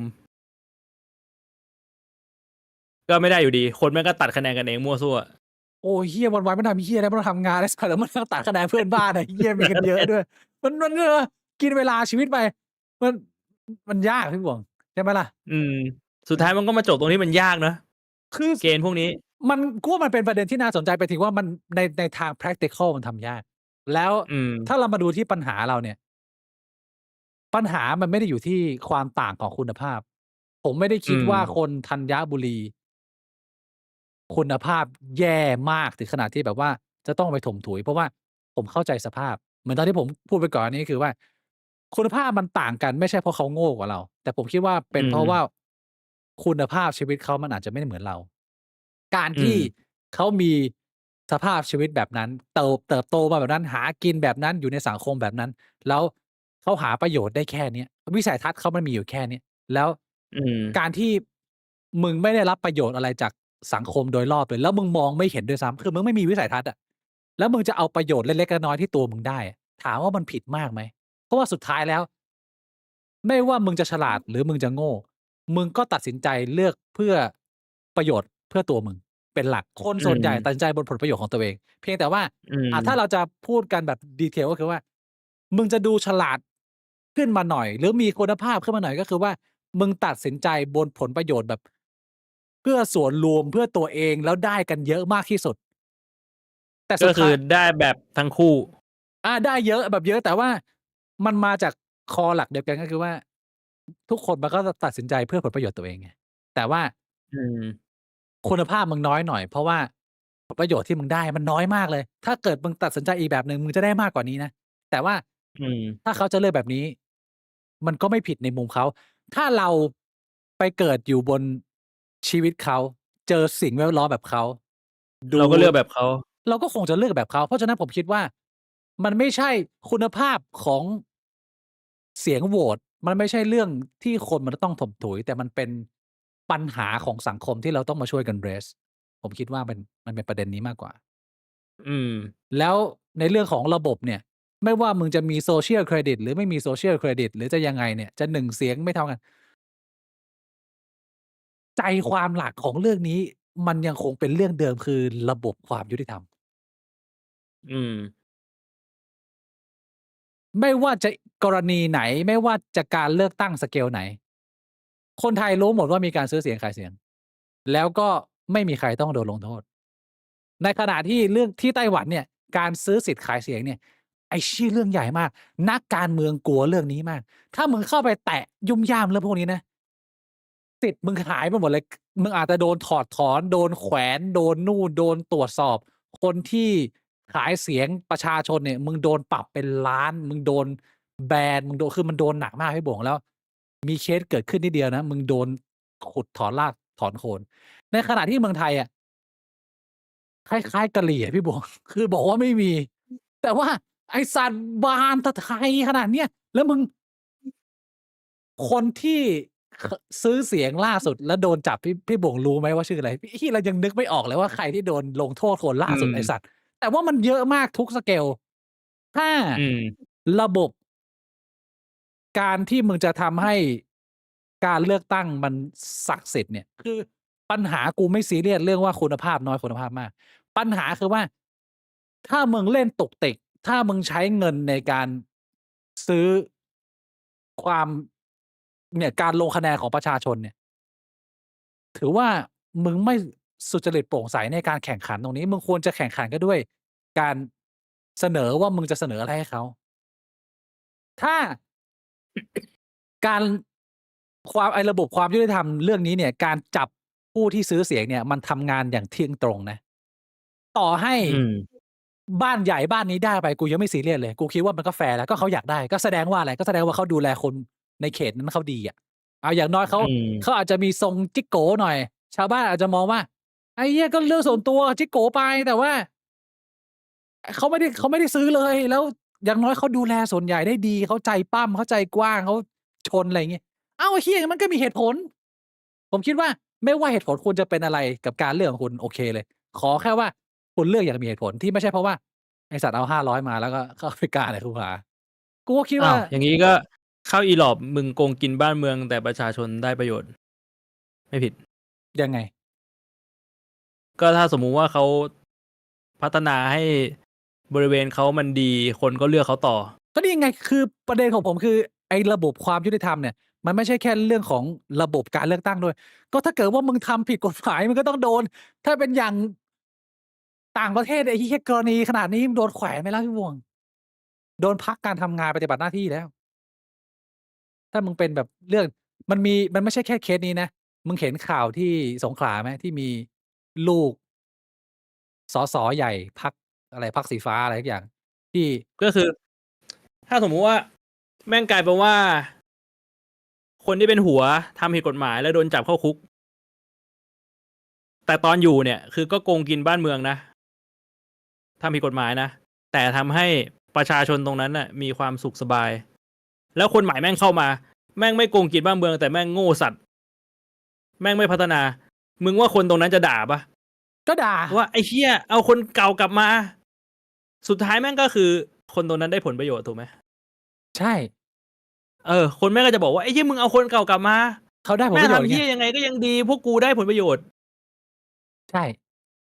อืม มันก็เลยเป็นเรื่องของเกมการหาผลประโยชน์เข้าแต่ละคน โดยที่ทุกคนเนี่ยมีสิทธิ์โหวตได้ว่า ผมอยากให้ผลประโยชน์มันมาทางผม แล้วก็ อืม 1 2 3 4 มึงก็คุยกันไปในประเทศสำหรับผมเนี่ย เกณฑ์นี้มันไม่มีปัญหา ที่ทุกคนจะมีแค่1เสียงต่อให้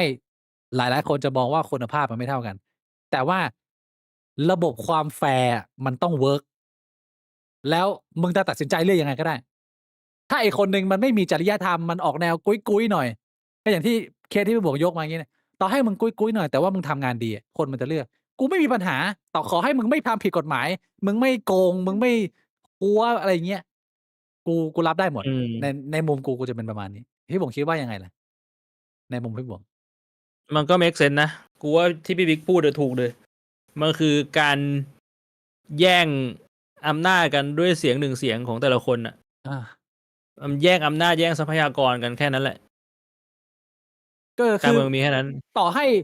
ฝั่งหนึ่งมันจะใช้ประชานิยมแจกเงินอย่างเดียวเลย มึงแจกกันแหลกลานเลย ก็ถ้าคนมันจะเลือกฝั่งเนี้ย กูไม่มีปัญหาตราบใดที่มึงทำอยู่บนกติกาที่แฟร์ แต่ว่า แล้ ต ว อ สุ น ดท้ายก็จมไปพร้อมกัน ถ้าจมก็จมพร้อมกันแล้วคนมันก็ต้องเรียนรู้ไง กูว่าสิ่งที่มันเป็นเสน่ อื ห์ ม แล้วมันเป็นสิ่งที่สำคัญก็คือว่า ข้อเสียประชาธิปไตยมันเติบโตช้า มันก็จะเห็นเหตุการณ์แบบเนี้ย เหตุการณ์อย่างธัญบุรีอย่างเงี้ยเกิดขึ้น แต่ถ้าเรามองเกมยาวคือ มันเป็นการเรียนรู้ไปพร้อมๆกันไง คือห้องเนี้ย อืม มันจะเดินช้าเว้ย เพราะว่าผู้นำมันเด็ดขาดไม่ได้ มันใช้ระบบว่า มึงให้คนมันตัดสินใจผิด แล้วมึงก็มาเรียนรู้ซ้ำกัน เพื่อที่จะพัฒนากันไปเรื่อยๆ เพราะฉะนั้นโจทย์ของประชาธิปไตยคือมันเทกไทม์แล้วมันจะประสบความสำเร็จได้คือ คนส่วนมากต้องตระหนักว่า ผลประโยชน์ส่วนรวมต้องเป็นที่ตั้ง ไม่งั้นมึงก็จะจมกันไปเรื่อยๆ ตราบใดที่มึงยังไม่เรียนรู้ มึงก็จะจมกันไปเรื่อย แล้วเมื่อไหร่ที่มึงจมกันจนมันเดือดร้อนกันไปมากพอแล้วเนี่ย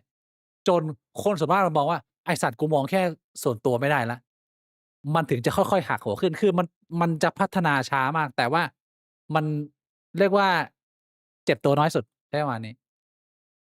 พอกำลังจะเรียนรู้ปุ๊บ รถถังก็ขับมา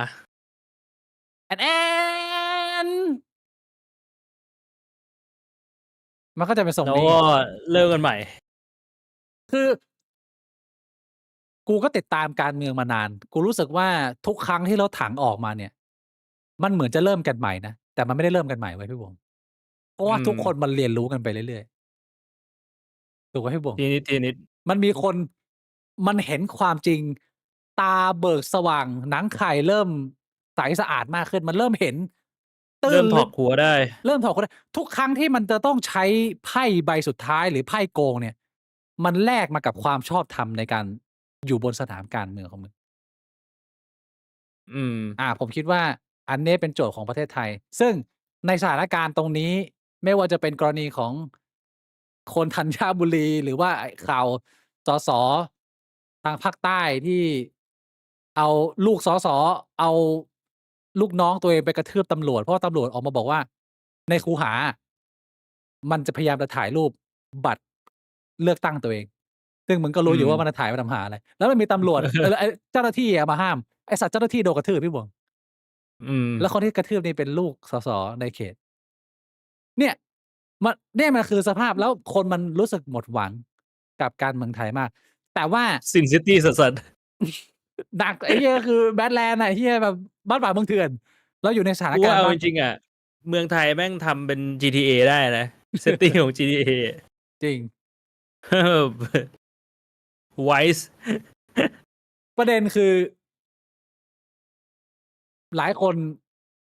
เห็นเหตุการณ์แบบนี้ซ้ำแล้วซ้ำเล่า แล้วก็รู้สึกว่า มันดูไม่มีความหวังเลย มันดูสิ้นไร้ไม้ตอก แต่ว่าที่ผมตั้งหัวข้อคำว่า แสงริบหรี่ที่ปลายอุโมงค์เนี่ย เพราะผมจะมาบอกทุกคนว่า ณ สถานการณ์การเมืองปัจจุบัน เอาเรื่องน้องลูกพีชออกไปแล้วนะ เอาเห อื ตุ ม การณ์ที่เกิดขึ้นกับตัวแม่ทัพแล้ว หลายคนถ้าติดตาม หรือบางคนไม่ได้ติดตามเนี่ย 2-3 วันมานี้นี่คือฮอตฮิตมาก ไม่ว่าจะเป็นเหตุการณ์แพทย์ชั้น 14 โดนแพทยสภา อืพัก ม พักใบวิชาชีพเล่นงาน เหมือนว่าจะโดน 2 คนที่แบบว่ายึดเลยเปล่า? ยึดตลอดชีพ เขาไม่ได้บที่เห็นอกว่าข่าว นานขนาดไหน เรียกว่า อ๋อ ยึดไว้ก่อน แต่ว่าจะเป็น 6 เดือน 1 ปี 2 ปี อันนี้ไปดูอีกทีหนึ่ง อีกคนหนึ่งโดนตักเตือนนะ อืม ก็เรียกว่าลุงแม้วเริ่มเสียวๆแล้ว มี อ้าว ไอ้ อืม เหี้ย โดนแล้ว ซึ่งจริง ๆ แล้วอะ เรื่องแบบเนี้ยทุกคนมันรู้อยู่แล้วแหละว่าข้อเท็จจริงมันเป็นยังไง มันเป็นอืสนัม กที่ปักหลังมึงไง แต่ว่าเขาจะหยิบมาเล่นเมื่อไหร่ เขาก็ อืม มันก็มีเหตุผลของมัน ซึ่งในทางลุงแม้วก็ไม่น้อยหน้า ลุงแม้วก็คือ มึงก็ ถ้าพี่โบ่งตามการเมืองพี่จะรู้ว่า ก่อนที่แพทย์เนี่ยจะเล่นงานเนี่ย คือลุงแม้วนี่จะไปเล่นงานสว.สีน้ำเงินที่คุมสภาสูงอยู่ อา เกือบ 100 ชีวิต เขาก็เลย counter attack เขาก็เลย counter attack อืแล้วม ตอนนี้ก็คือเกิดข่าวลือ หลายสำนักข่าวพาดหัวกันมา 2 วันแล้วว่า ข่าวลือยุบสภา เปลี่ยนตัวนายก เหี้ยอะไรอย่างเงี้ย คนก็ โอ้โฮ หลายสำนักข่าวทำโพลกันน่ะ บอกว่ายุบสภา 40% บวก 50% บวก แต่ว่ากูดูเหตุการณ์นี้นะพี่บวง มันตรงกันข้ามกับหลาย ๆ คนนะ กูไม่รู้ว่ากูคิดถูกหรือเปล่า แต่ว่า และในขณะที่ช่วงเวลาที่หลาย ๆ คนมองว่า เห็นหน้าน้องลูกพีชคน ธัญบุรีแล้วรู้สึกว่าหมดความหวังแล้ว กูอะกลับมีความหวัง คือเหมือนกับกูอยู่ในอุโมงค์ที่มืดตึ๊บพี่บวง แล้วกูเห็น เห็นแสงลิบหรี่ ๆ อะ วิบ อืม ๆ วิบ ๆ ซึ่งกูไม่รู้ว่าแสงนั้นน่ะ ปลายทางเนี่ยเป็นทางออกหรือว่าเป็นหิ่งห้อย อันนี้กูไม่รู้ มึงอาจจะแบบอืว่าม วิ่งตามแสงไปแล้วสุดท้ายแล้วไอ้สัตว์หิ่งห้อยมีชื่อ ไอ้เหี้ย กูยังอยู่ในอุโมงค์ที่มืดตึ๊บอยู่ ก็เป็นไปได้ แต่ผมรู้สึกว่ามันมีแสง แล้วผมมีเหตุผลของผม แต่ผมไม่รู้ว่ามันมีเหตุผลมากน้อยแค่ไหน พี่บวงลองวิเคราะห์ไปกับผมแล้วกันว่าทำไมผมถึงคิดอวื่ามันม มีแสง ก่อนหน้านี้เนี่ยผมไม่คิดว่ามันมีแสงนะ ผมรู้สึกว่ามันดูแซด ๆ ไงไม่รู้กับการเมืองไทย แต่พอผมเห็นลุงแม้วออกมาชกเนี่ย ผมรู้สึกว่า อ้าว สัตว์เริ่มเสียว ๆ แล้วพี่บวง เพราะว่า อย่างที่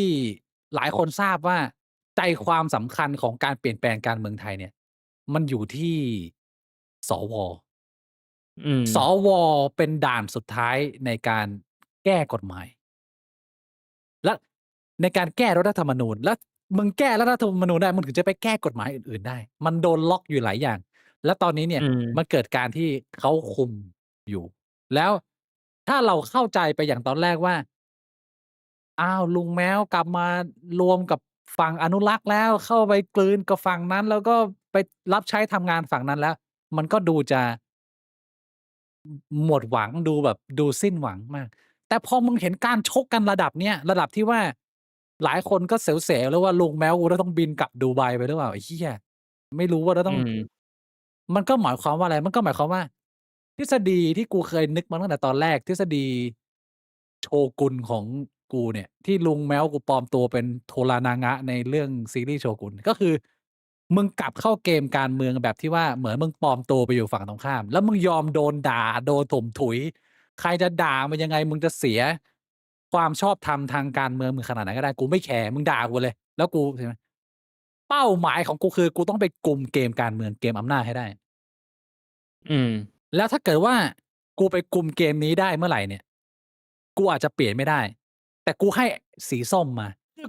กูไม่รู้ กูเดามั่วไปหรือเปล่าพี่บวง มันเป็นไปได้ไหมว่า จริง ๆ แล้วสีแดงสีส้มอะ มันยังจับมือกันอยู่เว้ย แต่มันจับมือกันเหมือน คือจับแบบไม่จับ จับมือกันในเงามืด จับแบบให้เหมือน ให้คนในสังคมเห็นว่ามึงไม่ได้จับกัน แล้ว อืม หน้าที่ก็คือว่า ลุงแม้วกลับมา แล้วใช้อำนาจ ความสามารถ และสติปัญญาของตัวเองทั้งหมดเนี่ย ในการที่จะไปคานอำนาจกับชนชั้นนำฝั่งทหาร ฝั่งการเมืองเก่า อืม แล้วถ้าเกิดเขาสามารถกุมองค์กรอิสระได้ เขาสามารถกุม สว. ได้ นั่นหมายความว่าอะไร นั่นหมายความว่า ถ้ามันมีการเลือกตั้งครั้งต่อไปเนี่ย ลุงแม้วกูคงไม่ได้หวังว่าจะมา landslide หรอก เพราะว่ามันคงยาก แล้วกูคิดว่าเขาก็คงเห็นเหมือนที่เราเห็น มันไม่ใช่ว่าเราเห็นอยู่คนเดียว แต่มันอาจจะเป็นเจตนาหรือเปล่าว่า กูยอมเสียตรงนี้เลย เพื่อให้กูเข้าไปเปลี่ยนตรงนี้ได้ แล้วพอสีส้มชนะการเลือกตั้งครั้งต่อไป สิ่งที่จะต้องระวังหลังให้สีส้มก็คือว่า มึงจะเข้าไปแก้เข้าไปเปลี่ยนแปลงยังไง ให้ไม่โดนรัฐประหาร เพราะว่าเรารู้อยู่แล้วว่า ฝั่งชนชั้นนำมีอยู่2ไม้ ก็คือ นิติสงคราม ถ้ามึงไม่เปรี้ยวตีนเปรี้ยวซ่าไปทำตัวให้มันมีแผล ให้เขาใช้นิติกับมึงเนี่ย มึงก็เหลืออีกไม้หนึ่งที่มึงสู้ไม่ได้คือแอนรถถังเข็นออกมา เพราะฉะนั้น อืม ถ้ามึงจะกันเกมให้หมดได้ก็คือ ส้มกับแดงมันต้องพึ่งพาซึ่งกันและกัน เพราะว่าสิ่งที่ส้มทำได้เนี่ย แดงทำไม่ได้ และสิ่งที่แดงทำได้เนี่ย ส้มก็ไม่มีวันทำได้ ส้มไม่สามารถไปเล่นเกมแบบลุงแมวได้ คือมึงเข้าไปนั่งอยู่ในเกมอำนาจที่ โอ้โฮ มึงเอาคนนี้ดึงถอนคนนู้น เหี้ยอะไรเงี้ย กูก็เลยมีความแฟนตาซีว่า พอกูเห็นการชกกันของสีแดงกับสีน้ำเงินเนี่ย มันทำให้กูมีความหวังเล็ก ๆ พี่บวงว่า ถ้าลุงแม้วไม่โดนไล่ออกไปก่อนหมดเทอมนี้นะ แล้วสามารถยึดกุมเสียงในหลังม่านได้เยอะเนี่ย มันจะเป็นการเปิดทางให้เมื่อสีส้มขึ้นมาเป็นฝ่ายนำเนี่ย เขาจะสามารถสร้างความเปลี่ยนแปลงได้โดยที่ไม่โดนปฏิวัติ หมายความว่าไม่ใช่แค่สวนะ แต่ลุงแม้วต้องไปสร้างบารมีในกลาโหมด้วย ในทีมทหารด้วย มึงอาจจะคุมทหารที่อยากปฏิวัติไม่ได้ แต่มึงต้องมีเพื่อนเป็นทหารในกลุ่มหนึ่งที่เรียกว่าคานกันอยู่ มันต้องเล่นเกมหลายอย่างมาก แล้วผมคิดว่า อืม ต่อให้ลุงแม้วจะใส่สุดตัวแล้วตัวเองโดนไล่ออกไปไม่เป็นไร เพราะถ้าส้มกลับเข้ามา มันเป็นบวกกับลุงแม้วอยู่แล้ว ลุงแม้วสามารถเข้ามาใช้ชีวิตอยู่ในเมืองไทยได้ เพราะมันมีเรื่องของการนิรโทษกรรมได้ถูกไหม อา ลุงแม้ว อืม ใช้ชีวิตได้ในโลกของส้ม แต่ว่าถ้าใครคนใดคนหนึ่งไม่ทำหน้าที่ของตัวเองเนี่ย ทั้งคู่ร่วง แล้วเหตุการณ์การพยายามจะเล่นงานสว ซึ่งล่าสุดศาลรัฐธรรมนูญออกมา มีข่าวอัปเดตก่อนเปิดไลฟ์นะพี่บวง คือ ศาลรัฐธรรมนูญสั่งระงับการทำงานของเคส DSI ที่กำลังเล่นเรื่องสวเนี่ย ซึ่งเป็นของคนของฝั่งลุงแม้ว โดน ก็คือแป๊กไปแล้ว ไม่ คือหัวหน้าโดนไล่ออก แต่ว่าไอ้คดีมันยังดำเนินอยู่พี่บวก แต่ว่าแค่ไล่หัวหน้าออกเฉยๆ มันอยู่ที่ว่า อ๋อ คนต่อไปเข้ามาเนี่ย ใครจะหยิบตัวหมากของตัวเองเข้ามาได้ คือตอนเนี้ย 2 ปีที่ผ่านมาเนี่ย ผมไม่ได้พูดถึงเรื่องของการทำงานของพี่อุ๊งอิ๊ง ของท่านนายก หรือว่าการทำงานของเพื่อไทย ผมสนใจแต่เกมอำนาจอย่างเดียว ผมดูนี่เป็นเกมโชกุนอย่างเดียว แล้ว 2 ปีที่ผ่านมาเนี่ย มันไม่ได้มีอะไรตื่นเต้นเลย จนกระทั่งถึงเหตุการณ์ที่เหมือนลุงแม้วเริ่มออกหมัดแล้ว เพราะว่าเหตุการณ์นี้เนี่ย อืม หน้าไมค์เนี่ย ลุงหนูกับท่านนายกอุ๊งอิ๊งเราเนี่ย ดูเหมือนจะยังรักใคร่กัน แต่หลังฉากเล่นกันแรงนะพี่บวง เพราะว่าไอ้เรื่อง อะไรอะ พักใบอนุญาตแพทย์เนี่ย มัน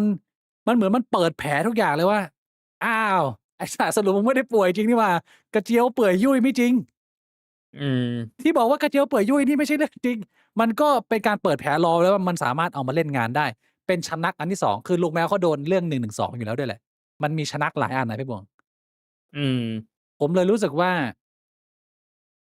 ความหวังอันลิบหลี่ของผมเนี่ย คือผมคาดหวังว่าลุงแม้วจะยังเป็นโทรานางะที่ยังมีจุดมุ่งหมายที่แฝงลึก ซึ่งผมไม่รู้ว่า ผมฝันเฟื่องไปหรือเปล่า แต่ผมอยากมีความหวังไงพี่บวก เพราะผม มันไม่มีความหวังเนี่ย มันไม่มีทางอื่นแล้วอะ มันก็ต้องบอกให้มันมีอืความหวังม ไงว่า ถ้าเกมอำนาจเขาคุมได้ มันจะยังพอช่วยได้เมื่อสีส้มขึ้นมาเป็นรัฐบาล แล้วจะสามารถสร้างความเปลี่ยนแปลงได้ แล้วไม่โดนปฏิวัติ มันเป็นทางออกเดียว อืม ทั้งคู่ต้องช่วยกัน แล้วต้องช่วยกันแบบห้ามจับมือนะ เพราะว่าลุงแม้วมีชนักปักหลัง ถ้าเกิดเปิดเผยมาว่าช่วยกันนะ ไอ้สัตว์ ชนักทำงาน ลุงแม้วกูก็ต้องบินไปอยู่ดูไบ แล้วลุงแม้วกูบินไปอยู่ดูไบ อุ๊งอิ๊งกูก็บินไปด้วย คือกูไม่คิดว่ามันจะมีการประกาศยุบสภาได้ด้วยซ้ำ สิ่งที่มึงจะเห็น ณ เกมการเมืองที่เล่นชนักปักหลังงี้ ก็คือ รู้อีกทีหนึ่งอะ ลุงแมวกับพี่อุ๊งอิ๊งคงไปอยู่ดูไบแล้ว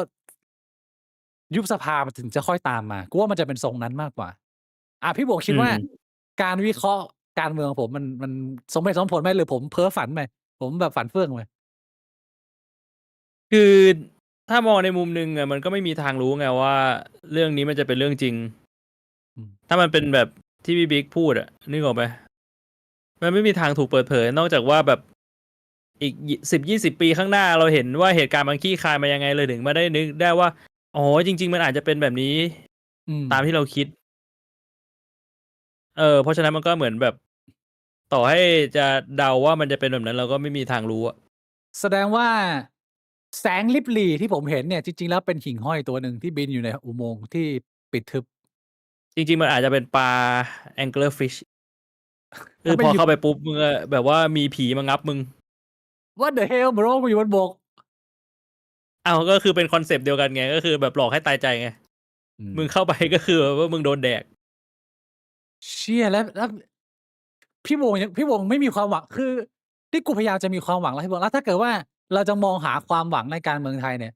มันยังพอมีอยู่ไหมในมุมพี่วง เอาก็มีเราก็เล่นเล่นฝ่ายอยู่ฝ่ายมีอำนาจดิเราก็ ในฐานะคนคนหนึ่งอ่ะ เราก็รู้อยู่แล้วว่าประเทศไทยมีเงินมีอำนาจเราก็อยู่สบาย เราก็สะสมคอนเนคชันสะสมทรัพย์สินแล้วเราก็อยู่ของเรา แต่ว่าเราก็ไม่ไปสร้างความเดือดร้อนให้คนอื่นก็พอ เข้าเมืองตาหลิวต้องหลิวตาตาม อืม คราวหน้าโหวตพรรคภูมิใจไทย ใช่ก็คือแบบฝั่งไหนชนะเราก็อยู่สบาย เราก็ไม่ได้ทำผิด เราก็ไม่ได้เอาเปรียบใคร มันก็แค่เรา don't hate the player อะ Hate the hate game the อะ game อะมันก็แบบนั้นอะ เชี่ย ไม่งั้นก็ไปอยู่ที่อื่น ถ้าคุณไม่พอใจคุณก็มันก็ต้องไปเป็นแบบนั้นจริงๆ คือพูดเนี่ยไม่ได้พูดที่จะไล่นะกูพูดมองในมุมของคนฉลาดอะก็ถ้ามึงไม่ชอบเกมเนี้ย มึงก็ไปเล่นเกมอื่นปะเหมือนแบบกูเล่นโดตาแล้วกูบ่นทั้งวันอะอืม แล้วเพื่อนกูบอกว่ามึงเล่นโดตามึงเลิกเล่นโดตาเหอะมึงไปลองเล่นแอลไหมมันก็ make sense นะบางที เออ เชี่ย ที่สำคัญคือเราไม่เบียดเบียนคนอื่น เราเล่นตามเกม แล้วเราก็อยู่ของเรา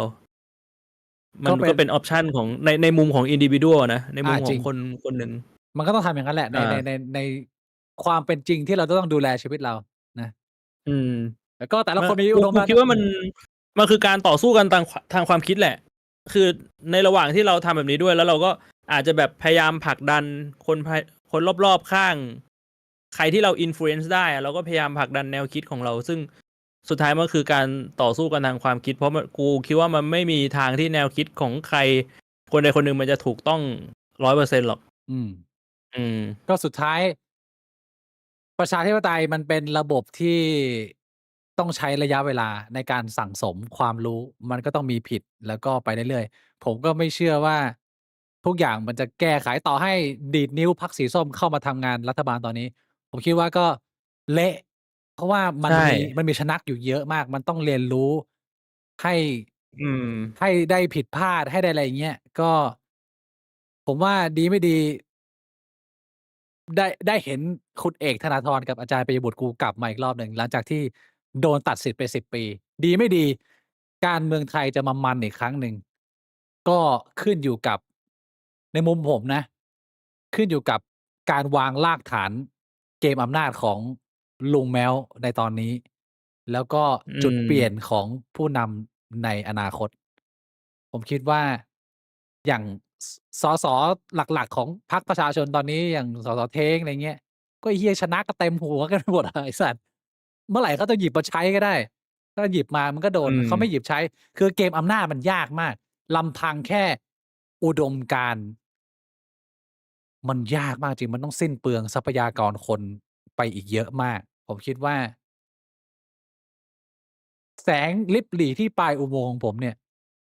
มันต้องจับมือกัน ซึ่งตอนนี้เนี่ย ฝั่งอนุรักษ์นิยมเขาไหวตัวแล้วนะ มีคุณชัยวุฒิอะพี่โอชัยวุฒิก็เป็นสสฝั่งรัฐบาลก็ออกมาพูดแล้วว่าเขามองดูออกว่าสุดท้ายแดงกับส้มมันต้องกลับมาจับกัน ตอนนี้มันก็ตีกันไปอย่างนั้นแหละตบๆกันไปผมก็มองว่าอืม มันทางออกเดียวนะ ก็อย่าเพิ่งหมดหวังนะสำหรับคนที่อยู่ประเทศไทยนะพี่บวงเขาเป็น สายดาร์กสายโหดนะสำหรับผมไม่อยากจะให้กำลังใจพ่อแม่พี่น้องที่ยังใช้ชีวิตอยู่ที่เมืองไทย ต่อให้มันเป็นแสงหิ่งห้อยอะสัตว์ก็วิ่งไปคว้า อย่างนั้นก็วิ่งไปดูหน่อยได้ออกกำลังกาย อย่ายืนอยู่เฉยๆนะ อืม แสงลิบหรี่ที่ปลายอุโมงค์ของเรา พี่บวงมีอะไรจะเสริมเติมแต่งไหมครับกับอาทิตย์นี้ มันก็ไม่มีอะไรเพิ่มเติมแล้วครับ ผมคิดว่ามันก็ครอบคลุมนะ ก็น่าจะประมาณนี้นะ ขอบคุณคุณ มัน อ่า อืม มันอะไรพี่บวง ไม่ถ้าจะพูดมันก็คงจะเป็นเรื่องอื่นแล้วอะ โอเค มันเรื่องโหนกระแสที่เป็นดราม่าตอนนี้นิดนึง อะไรมีข่าวอะไร ขอบคุณคุณคอปสวิตตี้ก่อนก็ได้ ขอบคุณคุณคอมสวิตตี้พีนะฮะ100 บาทบอกว่า พี่คิดไงกับข่าวผู้บังคับบัญชาสั่งพลทหารให้วิ่งแก๊ปหารายได้ให้ได้วันละ 3,000 บาท แบ่งยอดให้ 10%แล้วทหารเกณฑ์คนนั้นคือสมัครใจเป็นทหารด้วยไม่ได้จับใบ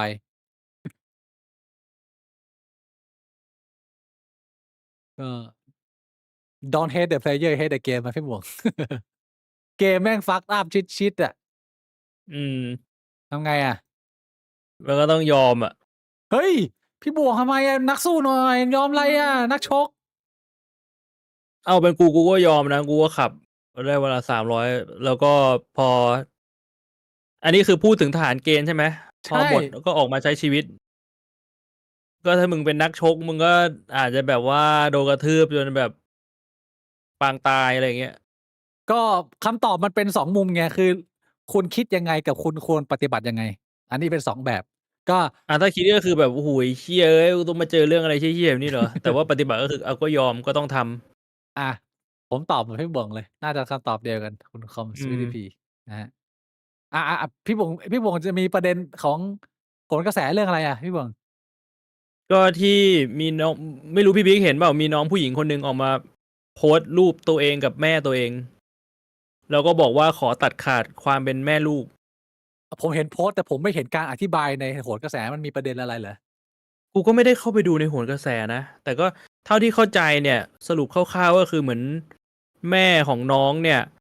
เอารูปของตัวน้องเอง ไปใช้ในการหาผลประโยชน์ไปหลอกคนอื่น ไม่รู้ไปหลอกกู้เงินไปอะไรมา แต่คือใช้ไปหลอก อืม แล้วคนก็เลยมาตามเฉ่งกับตัวน้อง น้องก็มารู้เรื่องทีหลังตอนแบบมันเป็นเรื่องเป็นราวใหญ่โตแล้ว ก็เลยออกมาบอกว่า อันนี้เป็นแม่ของตัวเองจริง ๆ แต่ว่าแม่เนี่ยเอารูปของตัวเองไปหลอก แล้วก็ตัดขาดความเป็นแม่ลูก แล้วก็บอกว่าใครที่พบเจอปัญหาจากแม่ของตัวเองเนี่ย ก็ให้แจ้งมาได้เลย จะไปดำเนินคดีอะไรแบบนี้ ดำเนินคดีกับแม่ ใช่ เชี่ย อืม แล้วมันมีประเด็นอะไรที่น่าพูดคุย หรือว่ามันก็มองกันไปในทางเดียวเสียส่วนใหญ่ มันเป็นเรื่องที่น่าพูดคุยตรงที่ ถ้าแม่พี่บิ๊กทำอย่างงี้พี่บิ๊กทำไง? กูก็คงทำเหมือนน้ ถ้า อง พี่บิ๊กเป็นน้องคนนั้นน่ะ ก็ ฮะ ทำเหมือนน้องเขานี่แหละ ใช่เหรอ? ทำไมอะ? ก็เป็นเรื่องที่ ก็ถามเฉย แล้วพี่หมวกทำๆ มั ไงอะ? กูกลัวเหมือนกันนะ เอาจริง ๆ มีอยู่ช่วงหนึ่งกูกลัวมากว่าแม่กูจะไปทำแบบนั้น เชี่ย จริงเหรอพี่บวง? แล้วกูก็แบบ พอกูอ่านข่าวแล้วกูแบบ ไอ้เชี่ย ถ้าแม่กูทำแบบนี้กูทำไงวะ? เอางี้ ถ้างั้นเอาแบบ real นะ คืออย่างน้อยมันต้องเกิดการพูดคุยกับแม่เราก่อนว่า ก่อนที่เราจะไปถึงสเต็ปนั้นน่ะ เราโอเค ความสัมพันธ์มันคงขาดกันแล้ว ความไว้เนื้อเชื่อใจมันคงไม่มี มันจะเหมือนกับว่าจ้องจะหาผลประโยชน์ซึ่งกันและกันแล้ว แล้วเราก็คงจะโดนลากไปซวยด้วย มันก็คงจะเป็นการเจรจาด้วยความซีเรียส แต่ยังมีความเคารพอยู่ส่วนสุดท้ายว่าแบบ จะไม่ให้มาทำแบบนี้อีกแล้วนะ แล้วถ้าเกิดทำอีกเนี่ย อาจจะต้องทำอะไรบางอย่างแล้ว กูไม่รู้ว่ากูจะกล้าทำ กูจะทำลงไหม มันขึ้นอยู่กับว่าสิ่งที่เขาทำกับกูอะ มันหนักหนามากน้อยแค่ไหน มันถึงจะเป็นตัวตัดสินได้ แต่ว่าสเต็ปก่อนที่จะไป ดำเนินคดีกับแม่ตัวเองเนี่ย มันต้องมาถึงขั้นพูดคุยกันแบบซีเรียสจริงจังอยู่แล้ว อืม มันไม่มีทางอื่นไหมพี่บวง ไอ้เหี้ย มันมีทางอื่นเหรอ? ก็จริง ก็ต้องเป็นการพูดคุย คือกูไม่รู้ไงว่า แม่เขาทำหนักขนาดไหนอะ ความผิดเบอร์ไหน ความรุนแรงที่น้องเขาโดนกระทบ อืม พี่หมวกรู้ไหมล่ะ? อันนี้ก็ไม่รู้เหมือนกันคิดว่าน่าจะต้องไปดูรายละเอียดในโหนกระแส แต่กูไม่ได้ดูกูเห็นโพสต์ที่น้องเขาโพสต์เฉย แต่พี่บุ๋ๆมแล้วมันก็เป็นไวรัลเลย พี่บุ๋มแค่รู้สึกเสียวๆกับชีวิตตัวเองประมาณนี้ ใช่ แบบแล้วบางทีคือเราไม่รู้ไง มารู้อีกทีก็คือแบบเจ้าหนี้โทรมา อะไรแบบเนี้ย มันอาจจะมีความเป็นไปได้อยู่ไง มันเคยเกิดขึ้นไปยังมันยังไม่เคยเกิดขึ้นถูกไหมล่ะ ยังไม่เคยเกิดขึ้นแต่กูกลัวมากว่าแบบสมมุติแบบแม่กูไปกู้หนี้นอกระบบ แล้วก็แบบใช้ชื่อกูหรือชื่อพ่อหรือชื่อน้องกูแบบมาอ้างอิงมาค้ำประกันที่อะไรก็ตามเงี้ยแล้วเขาก็หนี้นอกระบบก็อาจจะแบบอารมณ์แบบกูไม่ได้เช็คอะกูอยากให้กูอยู่แล้วกูจะเก็บดอกโหดๆแล้วถ้าแบบแม่จ่ายไม่ได้แล้วมาตามกับกูกับน้องกับพ่อเงี้ย ก็คือแบบมันรู้ตัวอีกทีก็คือมันความชิบหายมันมาถึงตัวแล้วนึกออกปะมันถ้ามีความแบบนั้นอะ มันมีความแตกต่างระหว่างการที่แม่เราสร้างความเดือดร้อนให้เรา แต่ว่าเขาไม่ได้สร้างจากเจตนาต้องการทำร้ายเรา แต่เป็นสิ่งที่มันสร้างขึ้นเพราะว่าเขาจนตรอกกับเขาตั้งใจเอาเราไปหากินแล้วบอกกี่ครั้งบอกกี่ทีแล้วมึงก็ยังเอากูไปหากินเข้าประโยชน์ตัวเองแบบหลังเนี่ยการฟ้องร้องคดีกันกูเข้าใจได้แต่ถ้าอยากเป็นแบบแรกเนี่ยมันก็ไม่เหมือนกันนะพี่บุ๋ม อืมคือเขาอยู่ในสถานการณ์ที่มันไม่เหลืออะไรแล้ว อืมถ้าอย่างงั้นเนี่ยมันก็จะต้องเป็นสเกลของคำว่าป้องปรามก่อนที่มันจะต้องไปแก้ไขภายหลังอย่างเช่นแม้คุณแม่จะไม่ได้อยู่กับเราแล้วแต่ว่ามันยังมีการพูดคุยกันนี่ยังคุยกันได้ยังมี LINE ยังมีโทรคุยกันก็อาจจะต้องมีการใส่ใจแล้วก็ถามสารทุกข์สุขดิบถึงชีวิตไปอย่างเนืองๆว่าเขาไม่ได้ใช้ชีวิตไปถึงจุดที่มันจะต้องไปทำอะไรที่แบบไปกู้หนี้นอกระบบอะไรงี้ที่มันเป็นภาระหนี้สินใหญ่โตคือเหมือนกับว่ามอนิเตอร์อยู่ห่างๆแทนที่จะปล่อยอืให้เขามใช้ชีวิตของเขาเลยสิ่งที่กูทำได้นะสมมุติกูเอาตัวกูไปใส่แบบชีวิตของน้องเขาอะนะคือเมื่อมันผูกพันกันเป็นแม่ลูกแล้วเนี่ยแม้จะคุยกันไม่ค่อยรู้เรื่องเนี่ยแต่อย่างน้อยมันต้องมีมอนิเตอร์กันบ้างเพื่อคอยป้องปรามหรือให้คำแนะนำตักเตือน บางครั้งมันจะมึงอาจจะเตือนทุกอันไม่ได้อะแต่ถ้ามึงพอจะห้ามได้อัน2อันน่ะมันก็ถือว่ามึงก็ลดภัยเข้ามาสู่ครอบครัวมึงแล้วไงพี่หมวกใช่เปล่าล่ะอืม พี่หมวกทำไงอะพี่หมวก handle สถานการณ์อยู่ในแบบนี้ยังไงก็อยู่เฉยๆเราก็ให้โชคชะตามันนำพาว่าแม่กูจะไม่ไปทำอะไรแบบนั้น ก็คล้ายๆกับเอ่อคุณป้าด้านล่างอืม ก็คือ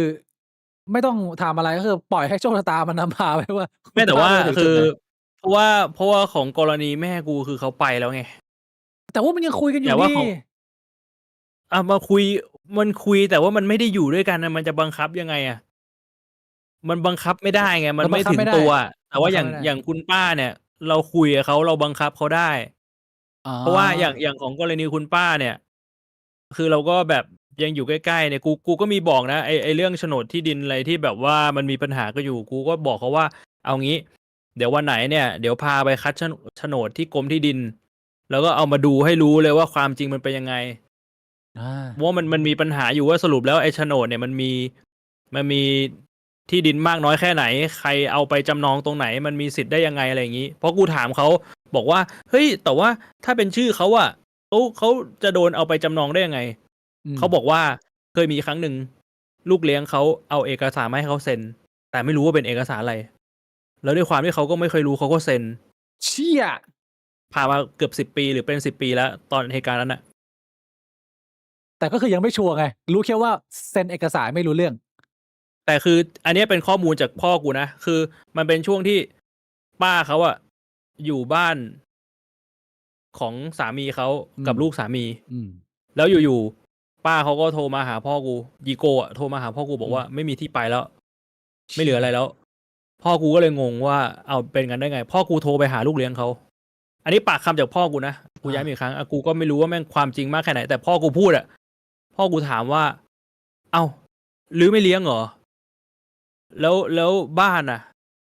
เขาบอกว่าเขาเป็นมะเร็งต้องใช้เงินเยอะจำนองแล้วก็ใช้เงินรักษามะเร็งหมดแล้วแล้วพ่อกูก็ถามว่าอ้าวแล้วไม่เลี้ยงเหรอวางสายไปเลย เชี่ย โคตร เดื จั อด ด เปล่า? สัตว์ มีแต่คนเดือด เอ ๆ ประมาณ เนี้ย เชี่ เย ออ โอ้โฮ พี่บ่วง แล้วเขาไม่ได้ไปอยู่ด้วยกันมานานแล้วเหรอวะ มันยังไงวะพี่บ่วง? ไม่รู้ อ๋อ มึงไม่รู้ไง มึงแค่ฟังปากคำมาได้แค่นี้ ใช่ ว่าอยู่ดี ๆ ก็คือ แต่ว่า รู้ว่าเป็นมะเร็งจริง ๆ คือเป็นมะเร็งป่วยติดเตียงจริง ๆ อันนี้เป็นข้อเท็จจริงที่รู้ ป่วยติดเตียง เงินหมด แล้วก็ไม่สนใจกันแล้ว คือตัดขาดเยื่อใยกันแล้ว ไม่ดูแลกันแล้ว ประมาณนี้ เพราะเขา คือกูคิดนะ ในมุมเขาก็คงแบบ ไอ้สัตว์กูก็จะตายอยู่แล้วอะ กูเป็นมะเร็งอะ จริงนะ รักษามานานอะ กูไม่เหลืออะไรแล้ กู ว ไม่แคร์แล้ว กูเป็นมะเร็ง กูจะตายอยู่แล้ว แล้วกูจะไปดูแลใครได้ มึงเอาไปแล้วกัน ในมุมเขาอาจจะเป็นแบบนั้น อาจจะ ใช้คำว่าอาจจะ เอาจริง ๆ กูก็คิดว่า พ่อมึงก็เป็นคนใจกว้างนะเว้ย แล้วเขาก็คงรักพี่สาวเขาแหละไอ้เหี้ย พี่บ่วง ใช่เปล่าล่ะ เพราะบ้านหลังนี้อย่างที่แต่มัน มึงบอก ก็คือมัน ตอนนี้มันสถานการณ์แบบเอ็นดูเขา เอ็นเราขาดไง กูก็เลยแบบ กูก็คิดว่าจะหาทางแก้ไขยังไงให้มันดีกับทุกฝ่ายที่สุดอะ ซึ่งคำตอบ เออ ก็คือยังไม่มี ก็ ก็พยายามดู ออปชัน หลาย ๆ ออปชัน ให้โชคชะตามันนำพาไป ใช่ ก็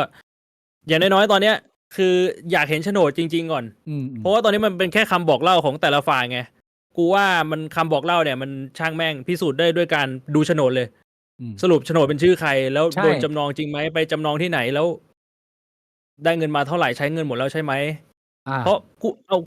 เอาตรง ๆ กูก็ไม่ได้มีความรู้เรื่องนี้มาก กูไม่รู้ว่า ถ้าเป็นกรณีจำนองอะ มันก็คือเอาโฉนดไปค้ำประกันใช่เปล่า แล้วเราได้เงินมา ถ้าเราไม่ใช้คืน โฉนดก็จะตกเป็นของคนที่ให้เงินเราใช่ไหม? ใช่ มันน่าจะประมาณนั้น เท่าที่ ใช่ กูเข้าใจอะนะ ใช่ แล้วกูก็ไม่รู้ว่าระยะเวลามันนานแค่ไหน ถ้าเขาบอกว่านี่มันเป็น 10 ปีแล้ว มันก็น่าจะใกล้โดนยึดแล้วเปล่า หรืออาจจะโดนยึดไปแล้วด้วยซ้ำ คือ อะไรแบบเนี้ย สุดท้ายแล้วไม่รู้ เราไม่รู้ว่าเขาโดนโกหก โดนหลอกมาด้วยหรือเปล่า แล้วถ้าเกิดว่าคุใณชป้าเขา่ ไม่ค่อยรู้เรื่องเนี่ย มันจำเป็นมาก ๆ ที่ เออ สเต็ป 1 คือมึงต้องไปเช็กด้วยตัวเอง เผื่อทุกอย่างอะ อืม แม่งอาจจะเป็นเรื่องแต่งก็ได้ เพราะว่ามันดูอาจจะ มันเป็นไปได้ไง มันเป็นไปได้ ใช่ แล้วทีนี้พอ ไอ้เชี่ย ตัวต้นเรื่อง เริ่มเป็นอัลไซเมอร์ อา เหี้ย มัน ไมเล่ยรู้แบบ เรื่องเลย แม่งเป็นปัญหาอีกปัญหาหนึ่งเลย คือไม่รู้ว่าอันไหนคือที่เขาพูดเนี่ย จริงไม่จริง หรือจำได้จำไม่ได้ เพราะฉะนั้นเเนี่ย ออ ถ้าให้ผม นั่งคุยเล่นกับพี่โบ่งประเด็นนี้เนี่ย สุดท้ายเนี่ยเราวกกลับมาในเรื่องของหยี่โกวเนี่ย เช็กเรื่องที่ดิน ตรวจสุขภาพ พาไปตรวจสมอง ก่อนที่จะลงอักขระ แล้วก็ติดผ้าม่าน อืม นะ น่าจะ น่าจะ 3 อย่างนี้สำคัญที่สุด อืม น่าจะพอช่วยได้นะ แล้วก็ ก็ถือว่า เป็นสิ่งที่ดีแหละพี่บ่วง ดูแลผู้หลักผู้ใหญ่นะ มันก็ทำให้เราได้มองหลาย ๆ มุมด้วย ไม่ได้เป็นคนอือื่นคนม ไกลนะ คุณปสักวัน้หา นึ่งเราก็ต้องเป็นแบบนั้นนะ เราก็หวังว่าวันที่เราเริ่มลงอักขระแล้ว มันจะมีเด็กรุ่นใหม่สักคนหนึ่งมาเห็นคุณค่าในตัวเรา แล้วก็อดทนที่จะพูดคุยกับเราด้วยความอบอ้อมอารี เราหวังว่าจะมีเด็กงั้นเลยพี่บ่ง ไม่สนไอ้สัตว์ กูขอบีบมีม ๆ อย่างเดียว ตอนนั้น กูว่าน่าจะแบบเน้นแบบไล่บีบนมอย่างเดียวอะ ขอบีบนมก็พอ สัตว์ โคตรเหี้ย จะมาบ่วง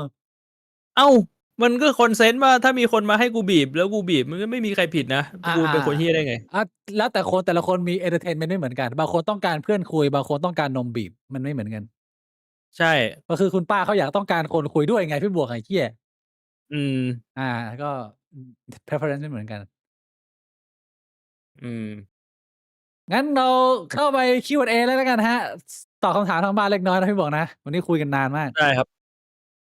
เข้าสู่ช่วง Q&A กันดีกว่า Q&A กันนะครับ คุยกันทางบ้านนะครับ มีสติกเกอร์ใหม่นะครับ อย่าลืมใช้ ชอบสติกเกอร์ไหนก็ เผื่ออันไหนแบบว่าคนไม่ค่อยใช้ ผมจะได้เอาออก เป็นการแบบว่าคัดเลือกนิดหนึ่งนะ พี่บ่วงมา Q&A จาก Fio นะครับ ผมคิดนะว่าระบอบที่พูดถึงตอนนี้มันไม่น่าใช่ระบอบประชาธิปไตยแล้ว ผมนึกถึงฟาสซิสต์มากกว่า ผมโดนกระทืบตอนเด็ก ๆ จนเลือดออกเต็มปาก ยังบอกว่าเด็กแกล้งกัน ผมมองว่าความรุนแรงมันเป็นเรื่องปกติในสังคมไทย ในการเมืองก็ด้วย อืม ผมก็เห็นด้วยนะ เพราะว่า ระบอบการปกครองแบบประชาธิปไตยเนี่ย มันไม่เหมือนกับระบอบการปกครองแบบประชาธิปไตยอันมีพระมหากษัตริย์ทรงเป็นประมุข มันไม่เหมือนกัน ชื่อมันยังไม่เหมือนกันเลอืย ม คุณเห็นไหมว่าชื่อมันไม่เหมือนกัน มันมีส่วนเสริม เพราะฉะนั้นมันไม่เหมือนกัน อืม อา เราต้องมันมีความใกล้เคียง แต่ว่ามันไม่เหมือนกัน แค่นั้นเอง ขอบคุณกอซันสำหรับเมมเบอร์ด้วยครับ กับแซลมอนด้วยครับผม โอ้ยแซลมอนไม่ได้เจอนาน Q&A นะเออ อ่า พี่บวงมีแผนจะเล่นเกมใหม่ในอนาคตไหมครับ ก็ตอนเนี้ยนั่งเล่นไอ้นี่อยู่ไอเดอะบาซาเนี่ย ไม่ใช่เกมข่ม ผม ขืน ก็ นะ ติดอยู่ ไม่ใช่ ชื่อเกม The Bazaar มันเป็นเกมแนวแบบออโต้แบทเทอร์ อ่า แล้วก็เดือนหน้ามันมีบิ t คราฟอ่ะ ผมว่าน่าเล่นจะลองไปเล่นดู อืม Q&A ต่างจังหวัดนี่นับว่าเป็นตัวปัญหาไหมครับ เพราะการศึกษาก็มีปัญหาประชากรก็มีปัญหา บางเรื่องแจ้งตำรวจแล้วก็นิ่งซะเป็นส่วนใหญ่ ไม่ผมไม่คิดว่าต่างจังหวัดมีเป็นตัวปัญหาหรอกครับ คิดว่าปัญหาน่าจะอยู่ที่แบบว่าอำนาจมันอยู่ตรงศูนย์กลางมากเกินไป จริง ๆ เราควรจะกระจายอำนาจให้ต่างจังหวัดด้วยซ้ำนะ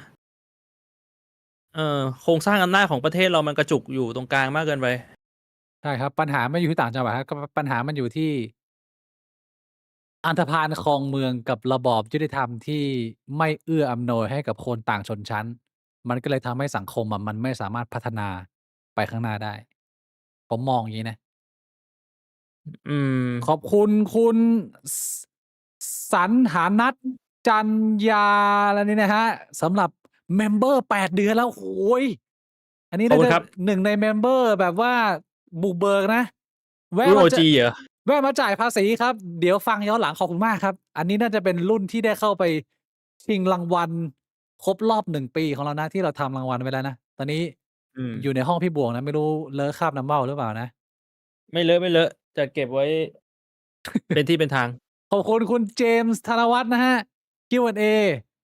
พี่บิ๊กว่าเราใช้ Direct Dem แบบสวิชเป็นไงฮะ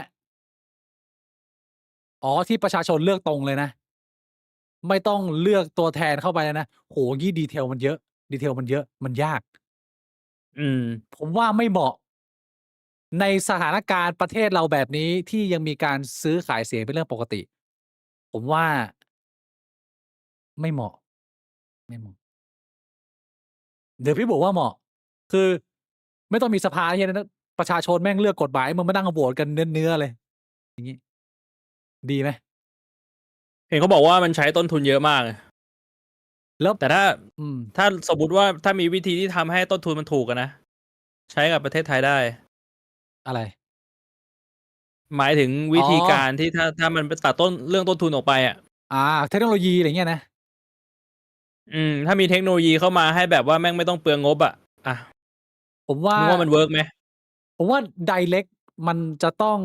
คุณภาพต้องไม่ห่างกันมาก ความเหลื่อมล้ำต้องไม่เยอะ แล้วคนต้องอยู่ในสเกลเดียวกันเสียส่วนใหญ่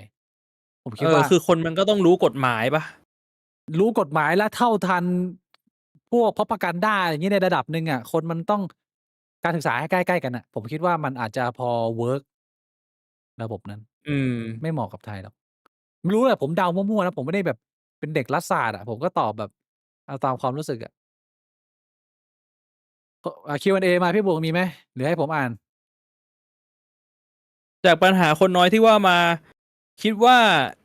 แนวคิดที่ว่ากันว่ากดขี่แบบมุสลิม หรือวรรณะแบบอินเดียเริ่มมีคุณค่าสมเหตุสมผลขึ้นมาไหมครับ? พวกนั้นปั๊มเอา เขาว่ากันว่าอินเดียมามืดเศรษฐกิจโลกอนาคต มีคนพูดประเด็นนี้เยอะอยู่เหมือนกัน แต่ผม ส่วนตัวผมมันเป็นแค่การยกตัวอย่างเฉยๆ แต่ผมไม่ได้คิดว่า มันเป็นคุณค่าที่ต้องเชิดชู เพราะผมคิดว่า คนมันจะน้อยมันจะมากอะ มันไม่ต้องใช้กรอบของศาสนาเข้ามาจำกัด ผมคิดว่ามันเป็นไซเกิลกับเรื่องของ Demand Supply ของประชากรในสังคม มันก็จะมี อืม มีน้อยมีขึ้น มีน้อยมีขึ้น ไม่จำเป็นจะต้อง transform กันไปเป็นมุสลิมกันทั้งโลกก็ได้ มันต้องมีความแตกต่างหลากหลายไว้บ้าง ผมคิดอย่างงี้ พี่บวงอะ? คิดแบบเดียวกัน อืม Q&A ทำไมคนคุกถึงมีอารมณ์ทางเพศกับผู้ชายได้ ทั้ง ๆ ที่ไม่ใช่เกย์หรือชอบผู้ชายมาก่อน ผมเข้าใจในแง่ของการขาดแคลนทางเพศ แต่แบบหามันแข็งได้จริง ๆ เหรอครับ? เมื่อเราต้องมีเพศสัมพันธ์กับผู้ชายแมนแท้ ๆ ผมตอบได้ มันขึ้นอยู่กับคน อืม บางคน บางคนเนี่ยติดยาวๆถ้าเขาเป็นแบบชายแท้เลยเนี่ยเขาก็ไม่ต้องมีเลยก็ได้เขาก็สามารถชักว่าวได้แต่บางคนเขามีความเป็น bisexual อยู่แล้วแล้วก็อืมอาจจะแค่ใช้ชีวิตเป็นชายแท้มาตลอดแต่พอเข้าไปในมันมีความเปราะบางตัวตนเริ่มชัดเริ่มมีความเหงามีความต้องการความรักความอบอุ่นพาร์ตนี้มันก็เลยเปิดเผยขึ้นมาผมไม่ได้ใช้คำว่ามันเป็นการชิฟต์แบบเปลี่ยนหน้ามือเป็นหลังมือแต่ว่าคนเรามันมี scale ของ sexual preference ไม่เหมือนกันน่าจะเป็นประมาณนี้สำหรับผมคิดว่าคือเรื่องเพศมันเป็นแบบมันเป็นเรื่องที่มีหลายมิติมาก คือในเหตุการณ์คล้ายๆกันหรือเหตุการณ์แบบเดียวกันน่ะมันอาจจะเป็นคนละมิติกันเลยถ้าคุณมองผมว่าบางทีเนี่ยเรื่องเพศเนี่ยโดยเฉพาะการข่มขืนในเรือนจำเนี่ยมันเป็นเรื่องของอำนาจแค่นั้นเลย คุณเคยคุณน่าจะเคยเห็นในหนังอารมณ์แบบใช้คำว่าอะไรดีวะแค่มึงมีอำนาจเหนือคนเนี้ยมันทำให้มึงมีอารมณ์ทางเพศขึ้นมาได้อะไม่สนว่าคนคนนั้นจะเป็นเพศอะไรหรือเป็นใครอะ อามันคือการ dominate อันนี้ก็เป็นในแง่หนึ่ง หรือน่าสนใจแง่ของการที่มึงก็ตัดรูปลักษณ์ภายนอกออกไปอ่ะมึงแค่จินตนาการว่าแม่งก็คือรูอ่ะรูมันก็คือรูมันก็เป็นอีกแง่มุมหนึ่งของเพศอืมอะไรแบบเนี้ยผมน่าสนใจผมมองว่ามันมองได้หลายมิติมันมีเอหลายอเหตุผลที่ทำไมคนถึงทำหรือมันอาจจะเป็นแบบจริงๆเขาเป็นไบเซ็กชวลหรือเขาเป็นเกย์อยู่แล้วแต่เขาไม่เคยเปิดเผยเขามีความอยากทางด้านนี้อยู่แล้วแล้วพอไปอยู่ในคุกมันก็มันก็กูได้ไม่รู้จะทำไงแล้วอ่ะมันก็ติดอยู่ในนี้นานๆอ่ะกูก็ไม่แคร์อะไรแล้วอามันก็เป็นใช่หลายเหตุผลหลายเหตุผล ในแง่นั้นได้ใช่มันมีหลายมิติครับ Q&A มีโอกาสที่พี่บิ๊กจะชวนแฟนพี่บิ๊กมาเป็นแขกรับเชิญไหมครับมาเล่าเรื่องประสบการณ์ชีวิตไม่ก็เรื่องความรักขอบคุณมากครับเชียผมว่าผมก็ไม่ได้ปิดกั้นนะแต่ว่าแฟนผมเป็นคนขี้อายและเก็บตัวมากนะอืมมันก็มีโอกาสแหละแต่อาจจะต้องโอ้โฮถ้าเกิดว่าสามารถแบบไปยาวถึงแบบ EP ที่แบบ900หรือ1,044อะไรเงี้ยอาจจะสักวันหนึ่งอาจจะได้มาออกกับพี่หมวกแล้วอืมพี่หมวกมีโอกาสจะเอาน้องปิ่นมาออกไหมครับปิ่นเขาก็ไม่ค่อยอยากออกกล้องอยู่แล้วอะมันก็คงคล้ายๆกันสไตล์ประมาณนั้นอืมขอบคุณคุณกันตินันเอสนะ69บาทนะครับบริจาคสำหรับค่ากางเกงในพี่หมวกพี่อืมบิ๊กชอบเจี๊ยวเหรอครับเห็นชอบวนมาหาเจี๊ยวตลอด55ก็ชอบพี่บิ๊กชอบเจียวเหรอก็ชอบนะเอาจริง ชอบเจีคือยวของตัวเองคือแฟนผมก็บางทีก็จะชอบสังเกตพฤติกรรมตัวเราแล้วก็จะชอบทักตลอดว่าทำไมเวลาเธอบางทีคิดอะไรเพลินๆเธอชอบเอามือไปบี้เล่นอะไรเงี้ยซึ่งบางทีกูก็ไม่รู้ตัวพี่หมวกกูก็แบบเพิ่งรู้ว่าอ้อเชี่ยตอนนี้กูกำลังบี้เล่นอยู่ซึ่งกูเคยได้ยินจิตแพทย์เขาอธิบายมันเป็นหนึ่งในพฤติกรรมของ self mechanism self defensive mechanism อย่างหนึ่งเวลาที่เราอืมมันทำให้แบบผ่อนคลายให้บวกบี้ไปเรื่อยอ้าวทำไมอะก็พระพระเจ้าสร้างให้ก็คือแบบอารมณ์แบบนั่งๆอยู่แล้วสั่นขากระดิกขาอะไรอย่างเงี้ยนะอาจจะเป็นปแต่ของในระมาณนั้นกรณีมึงก็คือนั่งๆอยู่แล้วก็บี้เจียวคือบางทีมันไม่ได้มาจากสิ่งที่เราคิดแต่ว่ามันเพลินๆอะพี่บวกเพราะว่ามันทำไปโดยออโตอะเออระบบอัตโนมัติมือผมกับระยะกับเจี๊ยวมันก็อยู่ระยะเดียวกันพอดีอะพอมึงควานๆไปมึงไม่เจออะไรบี้มึงไปเจออ้าวเชี่ยเจออะไรบี้ได้มึงก็บี้ไปอืมมันก็ชอบนะผมก็ชอบเจี๊ยวตัวเองนะแต่ว่าไม่ชอบเจี๊ยวคนอื่นแต่อืเจี๊ยวพี่บวกมผมก็ไม่ค่อยชอบผมว่าน่ากลัวเจียวใครเจียวมันเจี๊ยวใครเจี๊ยวมันนะขอบคุณคุณราชาหัวเข่านะครับ69บาทอยากให้จานเลขอบคุณครับสมาเป็นแขกมากๆผมนี่นั่งฟังยาวๆเลยผมก็อยากคุยเฮ้ยกับจานเลสมากเดี๋ยวไว้ผมลองถามเขาดูๆอ้าเอวอจานเลสนะจานเลสลองถามดูเพราะว่าเคยมีคุยกันอยู่ช่วงหนึ่งเขาบอกเขาอยากคุยด้วยบ่อยเฮ้ยจริงเหรอจริงๆพี่บวกแล้วแต่มันไม่ค่อยมีโอกาสอ๋อพี่บวคือ กยังมีติดต่อจานเลสอยู่เหรอตอนนี้ก็เคยคุยกันว่ารู้จักกันตั้งแต่ตอน69พอดคาสต์แล้วโอ้โฮจะเลดอะก็คุยกันมีโอกาสก็เจอกันบ้างคุยกันบ้างจะเป็นเกียรติอย่างอืยิ่งเลยนะครับถ้ามได้คุยกับจานเลสนะก็เดี๋ยวรอดูกันปั่นต่อไปนะในอนาคตอีกสักหน่อยหนึ่งนะพี่บวกนะ อืม Q&A อีกครั้งหนึ่งนะคุณฟิโอ Q&A เสริมอีกหน่อยครับพี่ผมมองว่าแบบนี้ เพราะว่าผมที่โดนพวกที่พูดแบบนั้นดันเป็นอาจารย์ แล้วก็คนเป็นใหญ่ คนที่เป็นคนกระทำหลังจากรอดมาได้ไม่ได้เข้าโรงพยาบาล ต้องทนกับอาการแบบนั้นทำให้ผมไปถึงการฆ่ากันเป็นปกติอ้าวเรื่องอะไรเราก็งงพี่บวงต่อได้ไหมเนี่ยนะอ่านแล้วงงเอ่อที่ผมมองแบบนี้เพราะว่าผมโดนที่พูดแบบนั้นเป็นอาจารย์แล้วเออ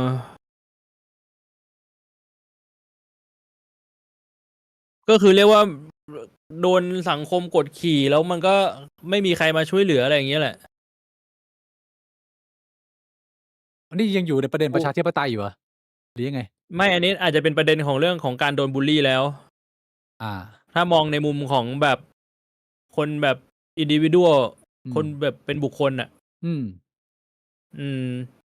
ถ้าโดนก็บางทีอืมเรื่องนี้จริงๆกูก็เคยพูดในช่องนะว่าพอมันเป็นเรื่องของประเด็นบุคคลนะบางทีการโดนกดขี่ข่มเหงแล้วไม่มีใครมาช่วยเหลือมันก็เด็กมันก็จะเลือกใช้ความรุนแรงใช่ในการแก้ไขปัญหาอืมส่วนใหญ่มันจะเกิดในเด็กเด็กผู้ชายอะไรเงี้ยอืมก็คงเป็นเรื่องปกติของของสัตว์อ่ะมันสัญชาตญาณสัตว์มันก็ทำอะไรไม่ได้แล้วอะไม่มีใครช่วยกูก็หมาจนตอกอ่ะก็ต้องใช้ความรุนแรงอืมนะเราก็เคยผ่านช่วงนั้นกันมาในระดับหนึ่งนะก็อืเรียกว่ามแต่ละคนมีเทคนิคการเอาตัวรอดกับการโดนรังแกไม่เหมือนกันนะผมก็เคยอืมแชร์ไปแล้วนะลองย้อนกลับไปดูเรื่องคลิปบุลลีก็ได้นะอันธพาลคลองเมือง Q&A คพี่รับได้ดูอาข่าวอันเนี้ยอาไปดิพี่ได้ดูข่าวครอบครัวแม่มีลูก9 คนแล้วขายตัวหารายได้ไหมครับเชี่ย เห็น Hashtag ไหมพี่กำเงินใช่ไหมกำเงินหนักสัสผมไม่รู้จะพูดเรื่องอะไรเลยเหี้ยมันพูดอะไรได้อะก็ก็หนักอ่ะเออก็อืมไม่แล้วชื่อครอบครัวกำเงินนี่คือ ยังไงวะแบบเปลี่ยนมาเป็นชื่อเพราะเพื่อการนี้โดยเฉพาะเลยเหรอหรืออะไรวะหรือชื่อกำเงินมาก่อนอยู่แล้วก็ต้องเรียกว่าเราไม่สามารถเซฟได้ทุกครอบครัวนี่ก็เป็นอีกหนึ่งความน่าเศร้าน่าเสียดายในมุมผมนะคือเขาก็อาจจะแบบว่าเฮ้ยมึงมาสงสารกูทำไมไอ้สัตว์กูมันนะตายห่าวันๆกูเยี่ยวให้กล้องดูแล้วคนก็กูรวยกูแฮปปีอะ แต่ว่าอืมก็อย่างที่เราเคยคุยกันไปว่าโอ้โฮเชี่ยบางทีถ้ามึงแฮปปีกับมันได้ระยะยาวมันก็ดีแต่ถ้าเกิดว่ามึงยังเด็กอยู่อะแล้วมึงโตไปแล้วมึงได้พบแล้วว่าการที่มึงทำแบบนี้มันนำพาเส้นทางชีวิตและคนแบบไหนมามันก็ถ้ามึงเลือกได้มึงก็อาจจะไม่เลือกแบบนี้ไงแต่ว่ามันกลายเป็นว่ามึงเลือกไม่ได้แล้วเพราะว่าสิ่งนี้มันรุนแรงมากมันเลือกไปแล้วมันจะอยู่ติดตัวมึงไปเลยนะก็ อืมเชี่ยไม่รู้จะพูดมุมไหนแต่มีคนส่ง hashtag นี้มาให้ดูแล้วไอ้สัตว์กูไม่รู้จะพูดอะไรไม่รู้คือมันต้องจะพูดมุมไหนอย่างน้อยๆคือกูกำลังจะบอกว่าอย่างน้อยๆพ่อแม่ต้องโดนจับแต่ก็สงสารเด็กอีกโดยเฉพาะแบบคนเล็กๆอะมันก็เออใช่กูว่าพ่อแม่ควรโดนจับเออ ใช่เออแต่พอพ่อแม่โดนจับปุ๊บลูกจะอยู่ยังไงก็ต้องไปแบบตามสถานเลี้ยงเด็กกำพร้าใช่รัฐบาลก็ต้องคือกูว่าเคสนี้มันก็ไม่ได้เป็นเคสปกติเว้ยพี่บ่วงมันอืมกับแค่ครอบครัวเดียวกูว่ารัฐมันหาทางผ่องให้มันมีโรงเรียนหรือโรงเรียนประจำอะไรมันเอาเด็กเข้าไป เชี่ยพ่อแม่คนอื่นโดนจับเว้ยไม่งั้นคืออย่างน้อยมึงเซฟครอบครัวนี้ไม่ได้แต่อย่างน้อยมึงเชือดไก่ให้ลิงดูว่ามันไม่ควรจะมีครอบครัวมาทำแบบนี้อีกลองแก้ต่างให้เขาหน่อยว่ามีเหตุผลอะไรถ้าเป็นแบบ Devil Advocate เป็นมึงต้องเป็นทนายฝั่งพ่อแม่เขาที่โดนจับเชี่ยแก้ต่างให้กับผู้ปกครองที่เอาลูกมาถ่าย OnlyFans อืมแล้วมีไม่ได้แค่ถ่ายเดี่ยวมันมีเซ็กหมู่กันด้วยใช่ไหมอืมเหี้ยพี่หมวกไอ้สัตว์ไม่กูไม่รู้ว่ามันมีรายละเอียดยังไงบ้างอะแต่รู้แค่ว่าเขาทำ OnlyFans อะไม่มีเซ็กหมู่กันบ้างเซ็กหมู่โหดเกินไปเปล่าไอ้เซ็กหมู่กูไม่รู้แฮะถ่ายเดี่ยวไม่เหมือนกันนะพี่หมวก แค่ให้ลูกถ่ายเดียวกับมีเซ็กหมู่กันนี่คนละสเกลนะ มีหมดมีจริง เฮี โอ้โห ยพี่บวง แล้วเขาบอกว่า คนที่อายุยังไม่ถึง18ก็มีใช่ปะ มีอยู่แล้วไอ้เฮียดูหน้าอย่างนั้นกูว่าน่าจะมีอ่ะ เออ กูไม่รู้จะ คือถ้าแบบเนี้ยมัน ไอ้สัสกูไม่รั มั บ นแก้ เคส ต่างไม่ได้นะแบบนี้คือแบบว่า กูบอกมึ มึงเข้าคุกเถอะ มึงไปจ้างคนอื่นไอ้สัสกูช่วยมึงไม่ได้กูไม่เก่งขนาดนั้นไอ้สัสโหดไป มันเดือดเกินอ่ะ เดือดเกิน จนปัญญาเลยว่ะ Q&A ครับอ้าวหลุดไปเลย เมื่อกี้ผมกำลังจะอ่านอันหนึ่งหายไปแล้วพี่บวงมีเอามาอันพี่อะไรไง Q&A พี่บิ๊กพี่บวงมีเพื่อนเป็นประธานเหมียวหรือเปล่าครับ เห็นประธานเหมียวไปไต้หวันดีลลับหรือเปล่าผมไม่ได้รู้จักนะ แต่ไม่รู้พี่บวงรู้จัก ไม่รู้จักครับผม พี่บวงเอามาอีกสักอัน2 อันมา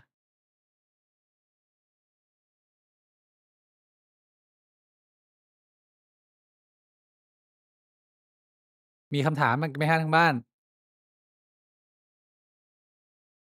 นี่ไง พี่บวงได้ยังผมได้แล้วนะ คุณคิมนะ Q&A ถ้า RL Craft มีภาคใหม่ จะยังคงเล่นไหมครับ ก็น่าจะไปเล่นนะ ถ้ามันแบบมีภาคใหม่หรือภาคเก่ามันอัปเดตไปเยอะมากๆอ่ะมันก็คงจะได้ไปเล่นกันอีกแหละ ก็คื ผ อ มว่า ไม่ มันเป็ ชั น ว เก ร์ มที่แบบว่านานๆไปเล่นทีมันก็สนุกกันได้อะ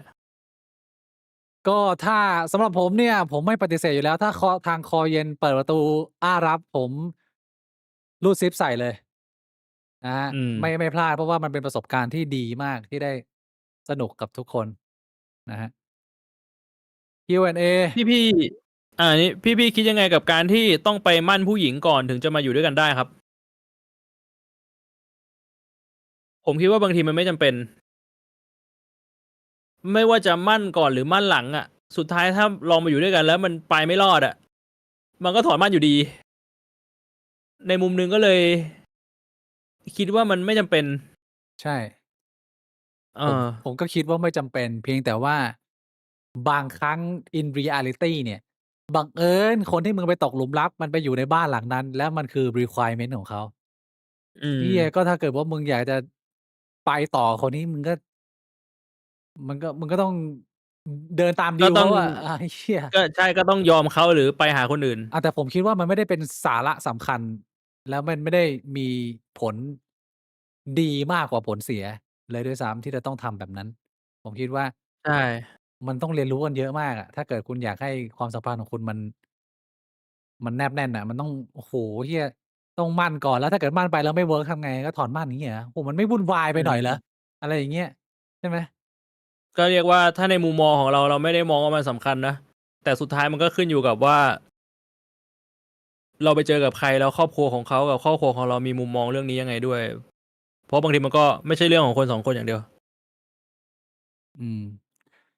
Q&A กรณีลูกตัดแม่เพราะแม่สร้างปัญหาหากกลับกันเป็นกรณีลูกๆของพี่สร้างปัญหา จะตัดตัวเองไหมครับ ตัดลูกตัวเองไหมครับเชี่ยพี่บวงถ้าถึงจุดหนึ่งก็คงจะตัด ถ้ามันหนัก มันอยู่ มาก มันอยู่ที่ว่าปัญหาคืออะไร ต้องตอบอย่างงี้ ๆ ใช่ อืม มันหนักจนไม่ไหวก็ตัด สมมุติว่าแบบแม่งไปสร้างหนี้สร้างปัญหาไปทำร้ายคนอื่นอยู่แบบทุกเดือนทุก3 เดือนแม่งเอาอีกแล้วสร้างปัญหาคือแม่งแบบเรียกว่าเกินเยียวยาแล้วอะก็คงจะตัด ถ้ามันหนักมาก ตัดได้ผมไม่มีปัญหากับการตัด ใช่ คือมันต้องดูว่ามันทำอะไรอ่ะ คือถ้าสมมุติมันหนักจริง ผมเป็นคนแบบ เอามันไปเข้าคุกด้วย เอาไปแจ้งความให้ตำรวจจับเลย เชี่ยจอมมันบว ถ้าแบบ ง ไปข่มขืนคนอื่นที่อะไรเงี้ย เป็นกูก็แบบ มึงกูจับเข้าคุกเลย ให้แบบไปแจ้งความดำเนินคดีด้วยตัวเองเลยเนี่ยมันแล้วแต่เรื่อง แล้วถ้าเกิดว่าลูกมึงอายุประมาณ15-16แล้วมึงเปิดเข้ามามึงเห็นว่าลูกมึงอะโหลดเกมข่มขืนมาเล่น มึงจะปล่อยให้ลูกเล่นต่อ หรือมึงจะพูดคุยโน้มน้าวว่ามันเชี่ยมึง อันนี้มันต้องคุยกันแล้วว่าเฮ้ยมันยังไง แต่ว่ากูก็ยังเข้าใจว่าอันนี้มันคือแฟนตาซีกูว่า อย่างน้อยๆก็คือแฟนตาซีกับความเป็นจริงมันต่างกันเยอะมันคนละเลเวลเลย คือแฟนตาซีกูยังพอเข้าใจได้ อาจจะมีการพูดคุยกันว่าเฮ้ยอันนี้ อันนี้มึงเข้าใจใช่ไหมว่ามันคือแค่จินตนาการนะมึงต้องแยกแยะกับความเป็นจริงนะมึงไปทำอย่างนี้ในความเป็นจริงนี่มันชิบหายกันหมด แล้วตัวที่คนที่ซวยที่สุดก็คือตัวมึงเองอะไรอย่างเงี้ยมันก็ต้องมีการพูดคุยกันอ่ะ อืม ใช่ มีคุณกัตตินันเอสถามมาประเด็นนี้ต่อนะ69 บาทขอบคุณมากครับ ถามว่าถ้า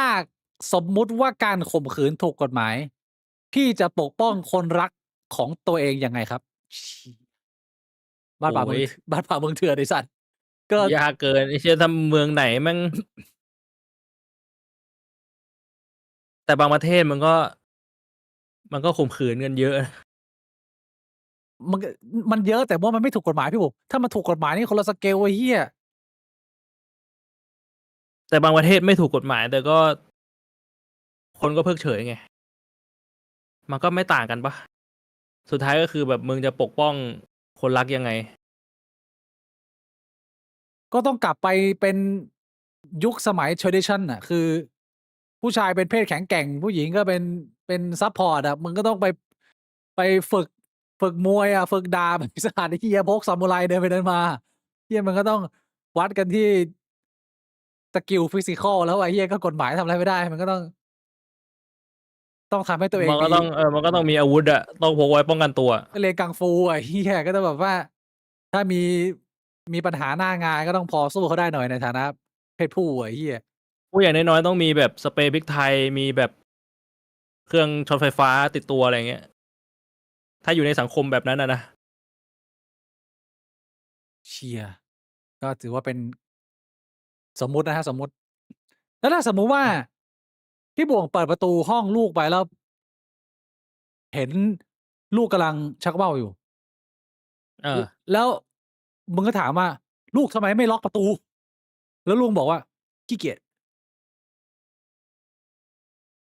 แต่ว่าล็อกมันเสีย โอ้ มาตั้งนานแล้ว แต่ว่าขี้เกียจซ่อมมึงทำไง ก็คงแบบมันก็เรื่องธรรมชาติอะ มันก็สบายๆนะ กูคงถามว่าวบ่อยปะเนี่ย กูว่ากูคงจะเป็นพ่อแม่สไตล์แบบนั้นอะแบบเปิดกว้างอะ สอนไหมสอนลูกไหม ถ้ามัน ว่า ไม่ได้ทำอะไรผิดมากอะกูก็คงแบบกูก็ว่าวบ่อยอยู่แล้วอะ สบายนะคงเหมือนพ่อมันแหละ อะไรอย่างงี้ เออ กูก็พ่อเป็นยังไงลูกก็ต้องอย่างนั้นอะ ลูกไม้หล่นไม่ไกลต้นนะครับ นี่มีคนถามแล้วถ้าเป็นผู้หญิงอะพี่บ่งจะรู้สึกมันแปลกๆไหมน่ะ ถ้าเป็นผู้หญิงมันก็ต้อง awkward หน่อยมันก็แบบเฮ้ยโอ้โฮทำอะไรมันก็ต้องระวังหน่อย เขาก็บอกว่าระวังแล้วก็อยู่ในห้องนอนเขาอะไม่ระวังได้ไงได้อยู่ในห้องนอน ก็ทีหลังก็อย่าลืมล็อกประตูแล้วเดี๋ยวเอาไว้ ก็ เดี๋ยวจะเข้าเดี๋ยวก็ขอโทษ ก็ล็อก บ มั อน กว่า เสีย เดี๋ยวไว้จะเข้าห้องมาก็จะเคาะประตู ล็อกมันเสียตั้งแต่เกิดแล้ว ก็เคาะประตูเอาไง ถ้าเป็นอย่างงั้นกูก็ต้องเคาะประตูอะ เชี่ยพี่บ่งปรับตัวเพื่อลูกนะ ก็จะเคาะประตูทุกครั้งที่จะเข้าห้องลูก มันก็ต้องใจเขาใจเราอะ งั้นผมว่าวิธีนี้ก็แก้กับคุณป้าได้นะ ต่อไปนี้มึงยืนแกว่งกระเจี๊ยวเลย พอคุณป้าเดินขึ้นมาปุ๊บมึงแกว่งเลย แบบว่าแกว่งต่อหน้าเลย แล้วคุณป้ามาถามว่า อ้าวไอ้บ่วงไอ้เหี้ยไอ้หนวดมึงทำหาอะไรเขาบอกว่า ก็ทีหลังก็เคาะประตูก่อนสิ อะไรอย่างงี้ได้ไหม? อ้าวแต่อย่างงั้นมันก็ไม่จำเป็นไง มันแก้ที่ตัวเราได้เลยไง โอเค ได้ มันก็คือปัญหามันแก้ได้2ทางเราก็แก้ที่ตัวเราไปเลย โอเค พี่บ่วงเป็นคนไม่ชอบบังคับผู้อื่น ก็คืออะไรที่เราทำได้ก็ทำไปก่อน ใช่ เหี้ย ก็ นี่ ถ้า เป็น เรา ตัวอย่างสังคม ถ้ามันปรับที่เราได้แล้วมันไม่ได้เหลือบากกว่าแรงอะไรก็ไม่มีปัญหา ผมว่ามี เมกเซนส์ เราแก้ที่ตัวเองให้ได้ก่อน อืม แต่ถ้าตัวเองแก้ไม่ได้ คนอื่นก็ต้องแก้แล้ว อืม โอเค คำถามสุดท้ายพี่บ่วงปิดวันนี้ กลางเดือนพฤษภาคมนะครับ อยู่พูดคุย พี่บ่วงเลือกมาคำถามสุดท้าย เอาแบบขบคิดหน่อยขบคิด Q&A แล้วถ้าลูกสาวเดินเข้ามาตอนเรากำลังชักว่าวอยู่ทำยังไงล่ะ พี่วิกตอบ ก็ล็อกประตูดิไอ้เชี่ย กูล็อกประตูทุกครั้งพูดอย่างงี้ ไอ้สัตว์ ใช่เหรอ? เข้ามาไม่ได้ กรณีแบบมึงลืม สมมุติแบบว่ามึงคิดว่ามึงล็อกแล้ว แต่จริงๆยังไม่ได้ล็อกมึงลืม ลูกอายุเท่าไร? ลูกสักแบบ14 โอ้โฮ 14 เปิดประตูเข้ามามึงกำลังแบบแบบเนี้ย สบตากันแป๊บหนึ่งมึงทำไง? กูว่า ฮึบ ทำไรลูก ปกติก็แบบว่า เพลย์เนียร์แล้วบอกว่า คราวหลัง จะเข้าห้องก็เคาะประตูก่อนนะลูกนะ มีอะไรเหรอ ต้องการอะไร ก็กูจะทำเป็นแบบสายเนียนไปทำเป็นเหมือนไม่มีอะไรเกิดเอขึ้น อทั้งๆที่คนก็ต่างรู้แล้วว่ามันมีอะไรแปลกๆ แต่เอกูออาจจะไม่ ถ้าลูกไม่แบบว่าอ้าวพ่อแต่ทำไมกระเจี๊ยวออกมาจากกางเกงถ้าเกิดเขาไม่ทักอะไร มันก็อาจจะ carry on ว่าแบบลูกก็เดินออกไปเฉยๆก็ได้ อันนี้เอาแบบอืมสถานการณ์จริง แล้วพี่บวงทำไง สมมุติว่า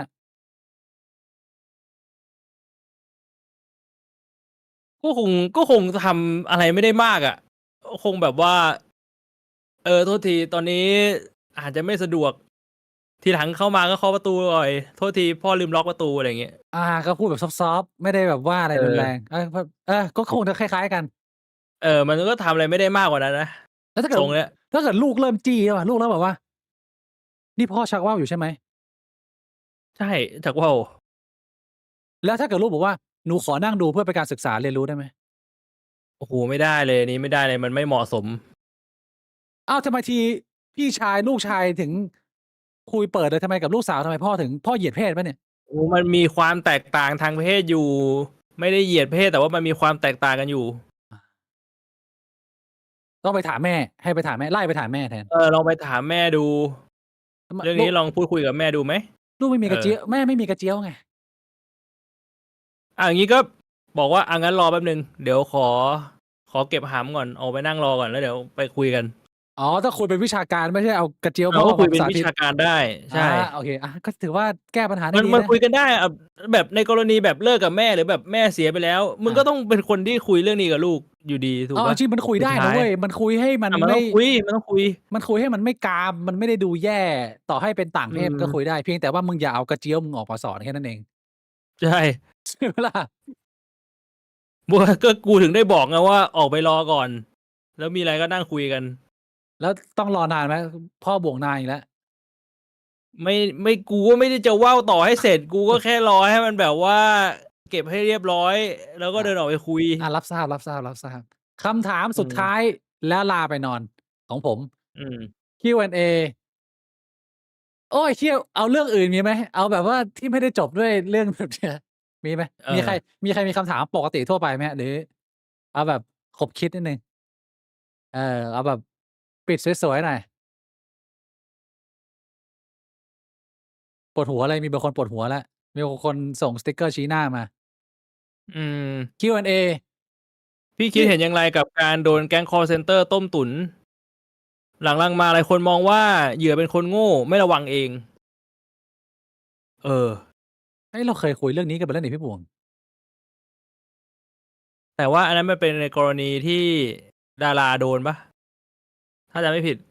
รู้สึกว่าตอนนั้นจะพูดกันประมาณว่าโง่มันก็คงจะใช้ได้ไม่เต็มปากนะบางทีสถานการณ์ชีวิตคนเรามันไม่ได้อยู่ในจุดที่เขารับข้อมูลด้านนี้บางคนมันมีภาระชีวิตที่เขาอาจจะไม่ได้เสพ social เลยเขาวุ่นแล้วเป็นคนนอกเลยแล้วก็ด้วยคาแรกเตอร์ด้วยสิ่งแวดล้อมที่เขาเจอจังหวะมันอาจจะไปโดนอย่างงั้นก็ได้ถ้า อืม ก็เรียกว่าไม่ได้เป็นคนที่เท่าทันเหตุการณ์น่ะมันก็พอจะพูดได้แต่ว่าถ้ามันมาซ้ำเติมกันแบบนี้แล้วผมคิดว่าปัญหามันอยู่ที่คนที่มีเจตนาในการไปหลอกคนอื่นมากกว่าอืม มันคล้ายๆกับบอกว่ามึงเห็นคนที่โดนข่มขืนแล้วบอกว่ามึงอ่อนแอเองมึงไม่สู้อืม คล้ายๆกันมันไม่ควรจะเบลมเหยื่อนะ มันก็อ่อนแอจริงอะไอ้เหี้ยแต่ว่าแล้วมันช่วยอะไรวะมันช่วยแก้อะไรก็คือโอเคเขาไม่รู้ไงมันก็โดนหลอกแล้วมันจะมีใครอยากโดนหลอกบางทีแบบ มันไม่มีใครอยากโดนหลอกหรอก คนรุ่นแบบว่ารุ่นป้าเรารุ่นแบบแก่ๆเงี้ยเขาเสพโลกมาต่างกับเราอะความเท่าทันการคุยเล่นกันมันคนละ level เลยมันใช้คำว่าโง่มันก็คงจะไม่รู้ดิกูรู้สึกว่ามันใช้ได้ไม่เต็มปากโดยเฉพาะเราเคยคุยกันไปในเรื่องของประเด็นของคำว่าความโง่ไปแล้วด้วยอืม มันก็ก้ำกึ่งๆอะแต่ผมไม่ค่อยอยากจะไปซ้ำเท่าไรอะมันก็แย่พอแล้วพี่หมวกคิดยังไงเรื่องนี้ใช่ กูคิดว่ามันไม่ควรจะมานั่งซ้ำเติมเหยื่อเท่าไหร่ คนเรามันสีเท้ายังรู้พลาดนักปราชญ์ยังรู้พลั้งอ่ะ คือถ้าสมมุติว่าวันหนึ่งมึงพลาดวันหนึ่งมึงล้มกับเรื่องที่มึงก็รู้อยู่แล้วเรื่องที่มึงถนัดอ่ะ กูว่ามันก็ไม่มีใครอยากโดนซ้ำเติมหรอก เออ อืใช่ ม ก็เป็นบทเรียน ทุกคนก็ต้องมีบทเรียนราคาแพงนะ ทุกคนก็เคยอืม ทำอะไรโง่ ๆ มา แล้วก็แบบว่าบทเรียนแม่งก็แพงอยู่ในระดับหนึ่ง เพียงแต่ว่ามึงแค่ไม่เอามาบอกคนอื่นเท่านั้นแหละ แต่เรื่องของเขามันดัใชง ่ มึงก็เวลา judge คนอื่น ด่าคนอื่นมันสนุกไง มันง่าย แล้วเวอืลาของ ม ของตัวเองมึงแก้ไง อันนี้ก็สำคัญกว่านะ อะ งั้น วันนี้น่าจะประมาณนี้นะครับ ขอบคุณทุกท่านมากที่อยู่เป็นเพื่อนเรามานะ ก็สนุก ๆ สบาย ๆ เอาไว้เจอกันใหม่พุธหน้าเหมือนเดิม 1 ทุ่มตรงนะครับ บิ๊กบวกวันนี้ขออนุญาตลาไปพักผ่อนก่อน สวัสดีครับ ครับผม สวัสดีครับ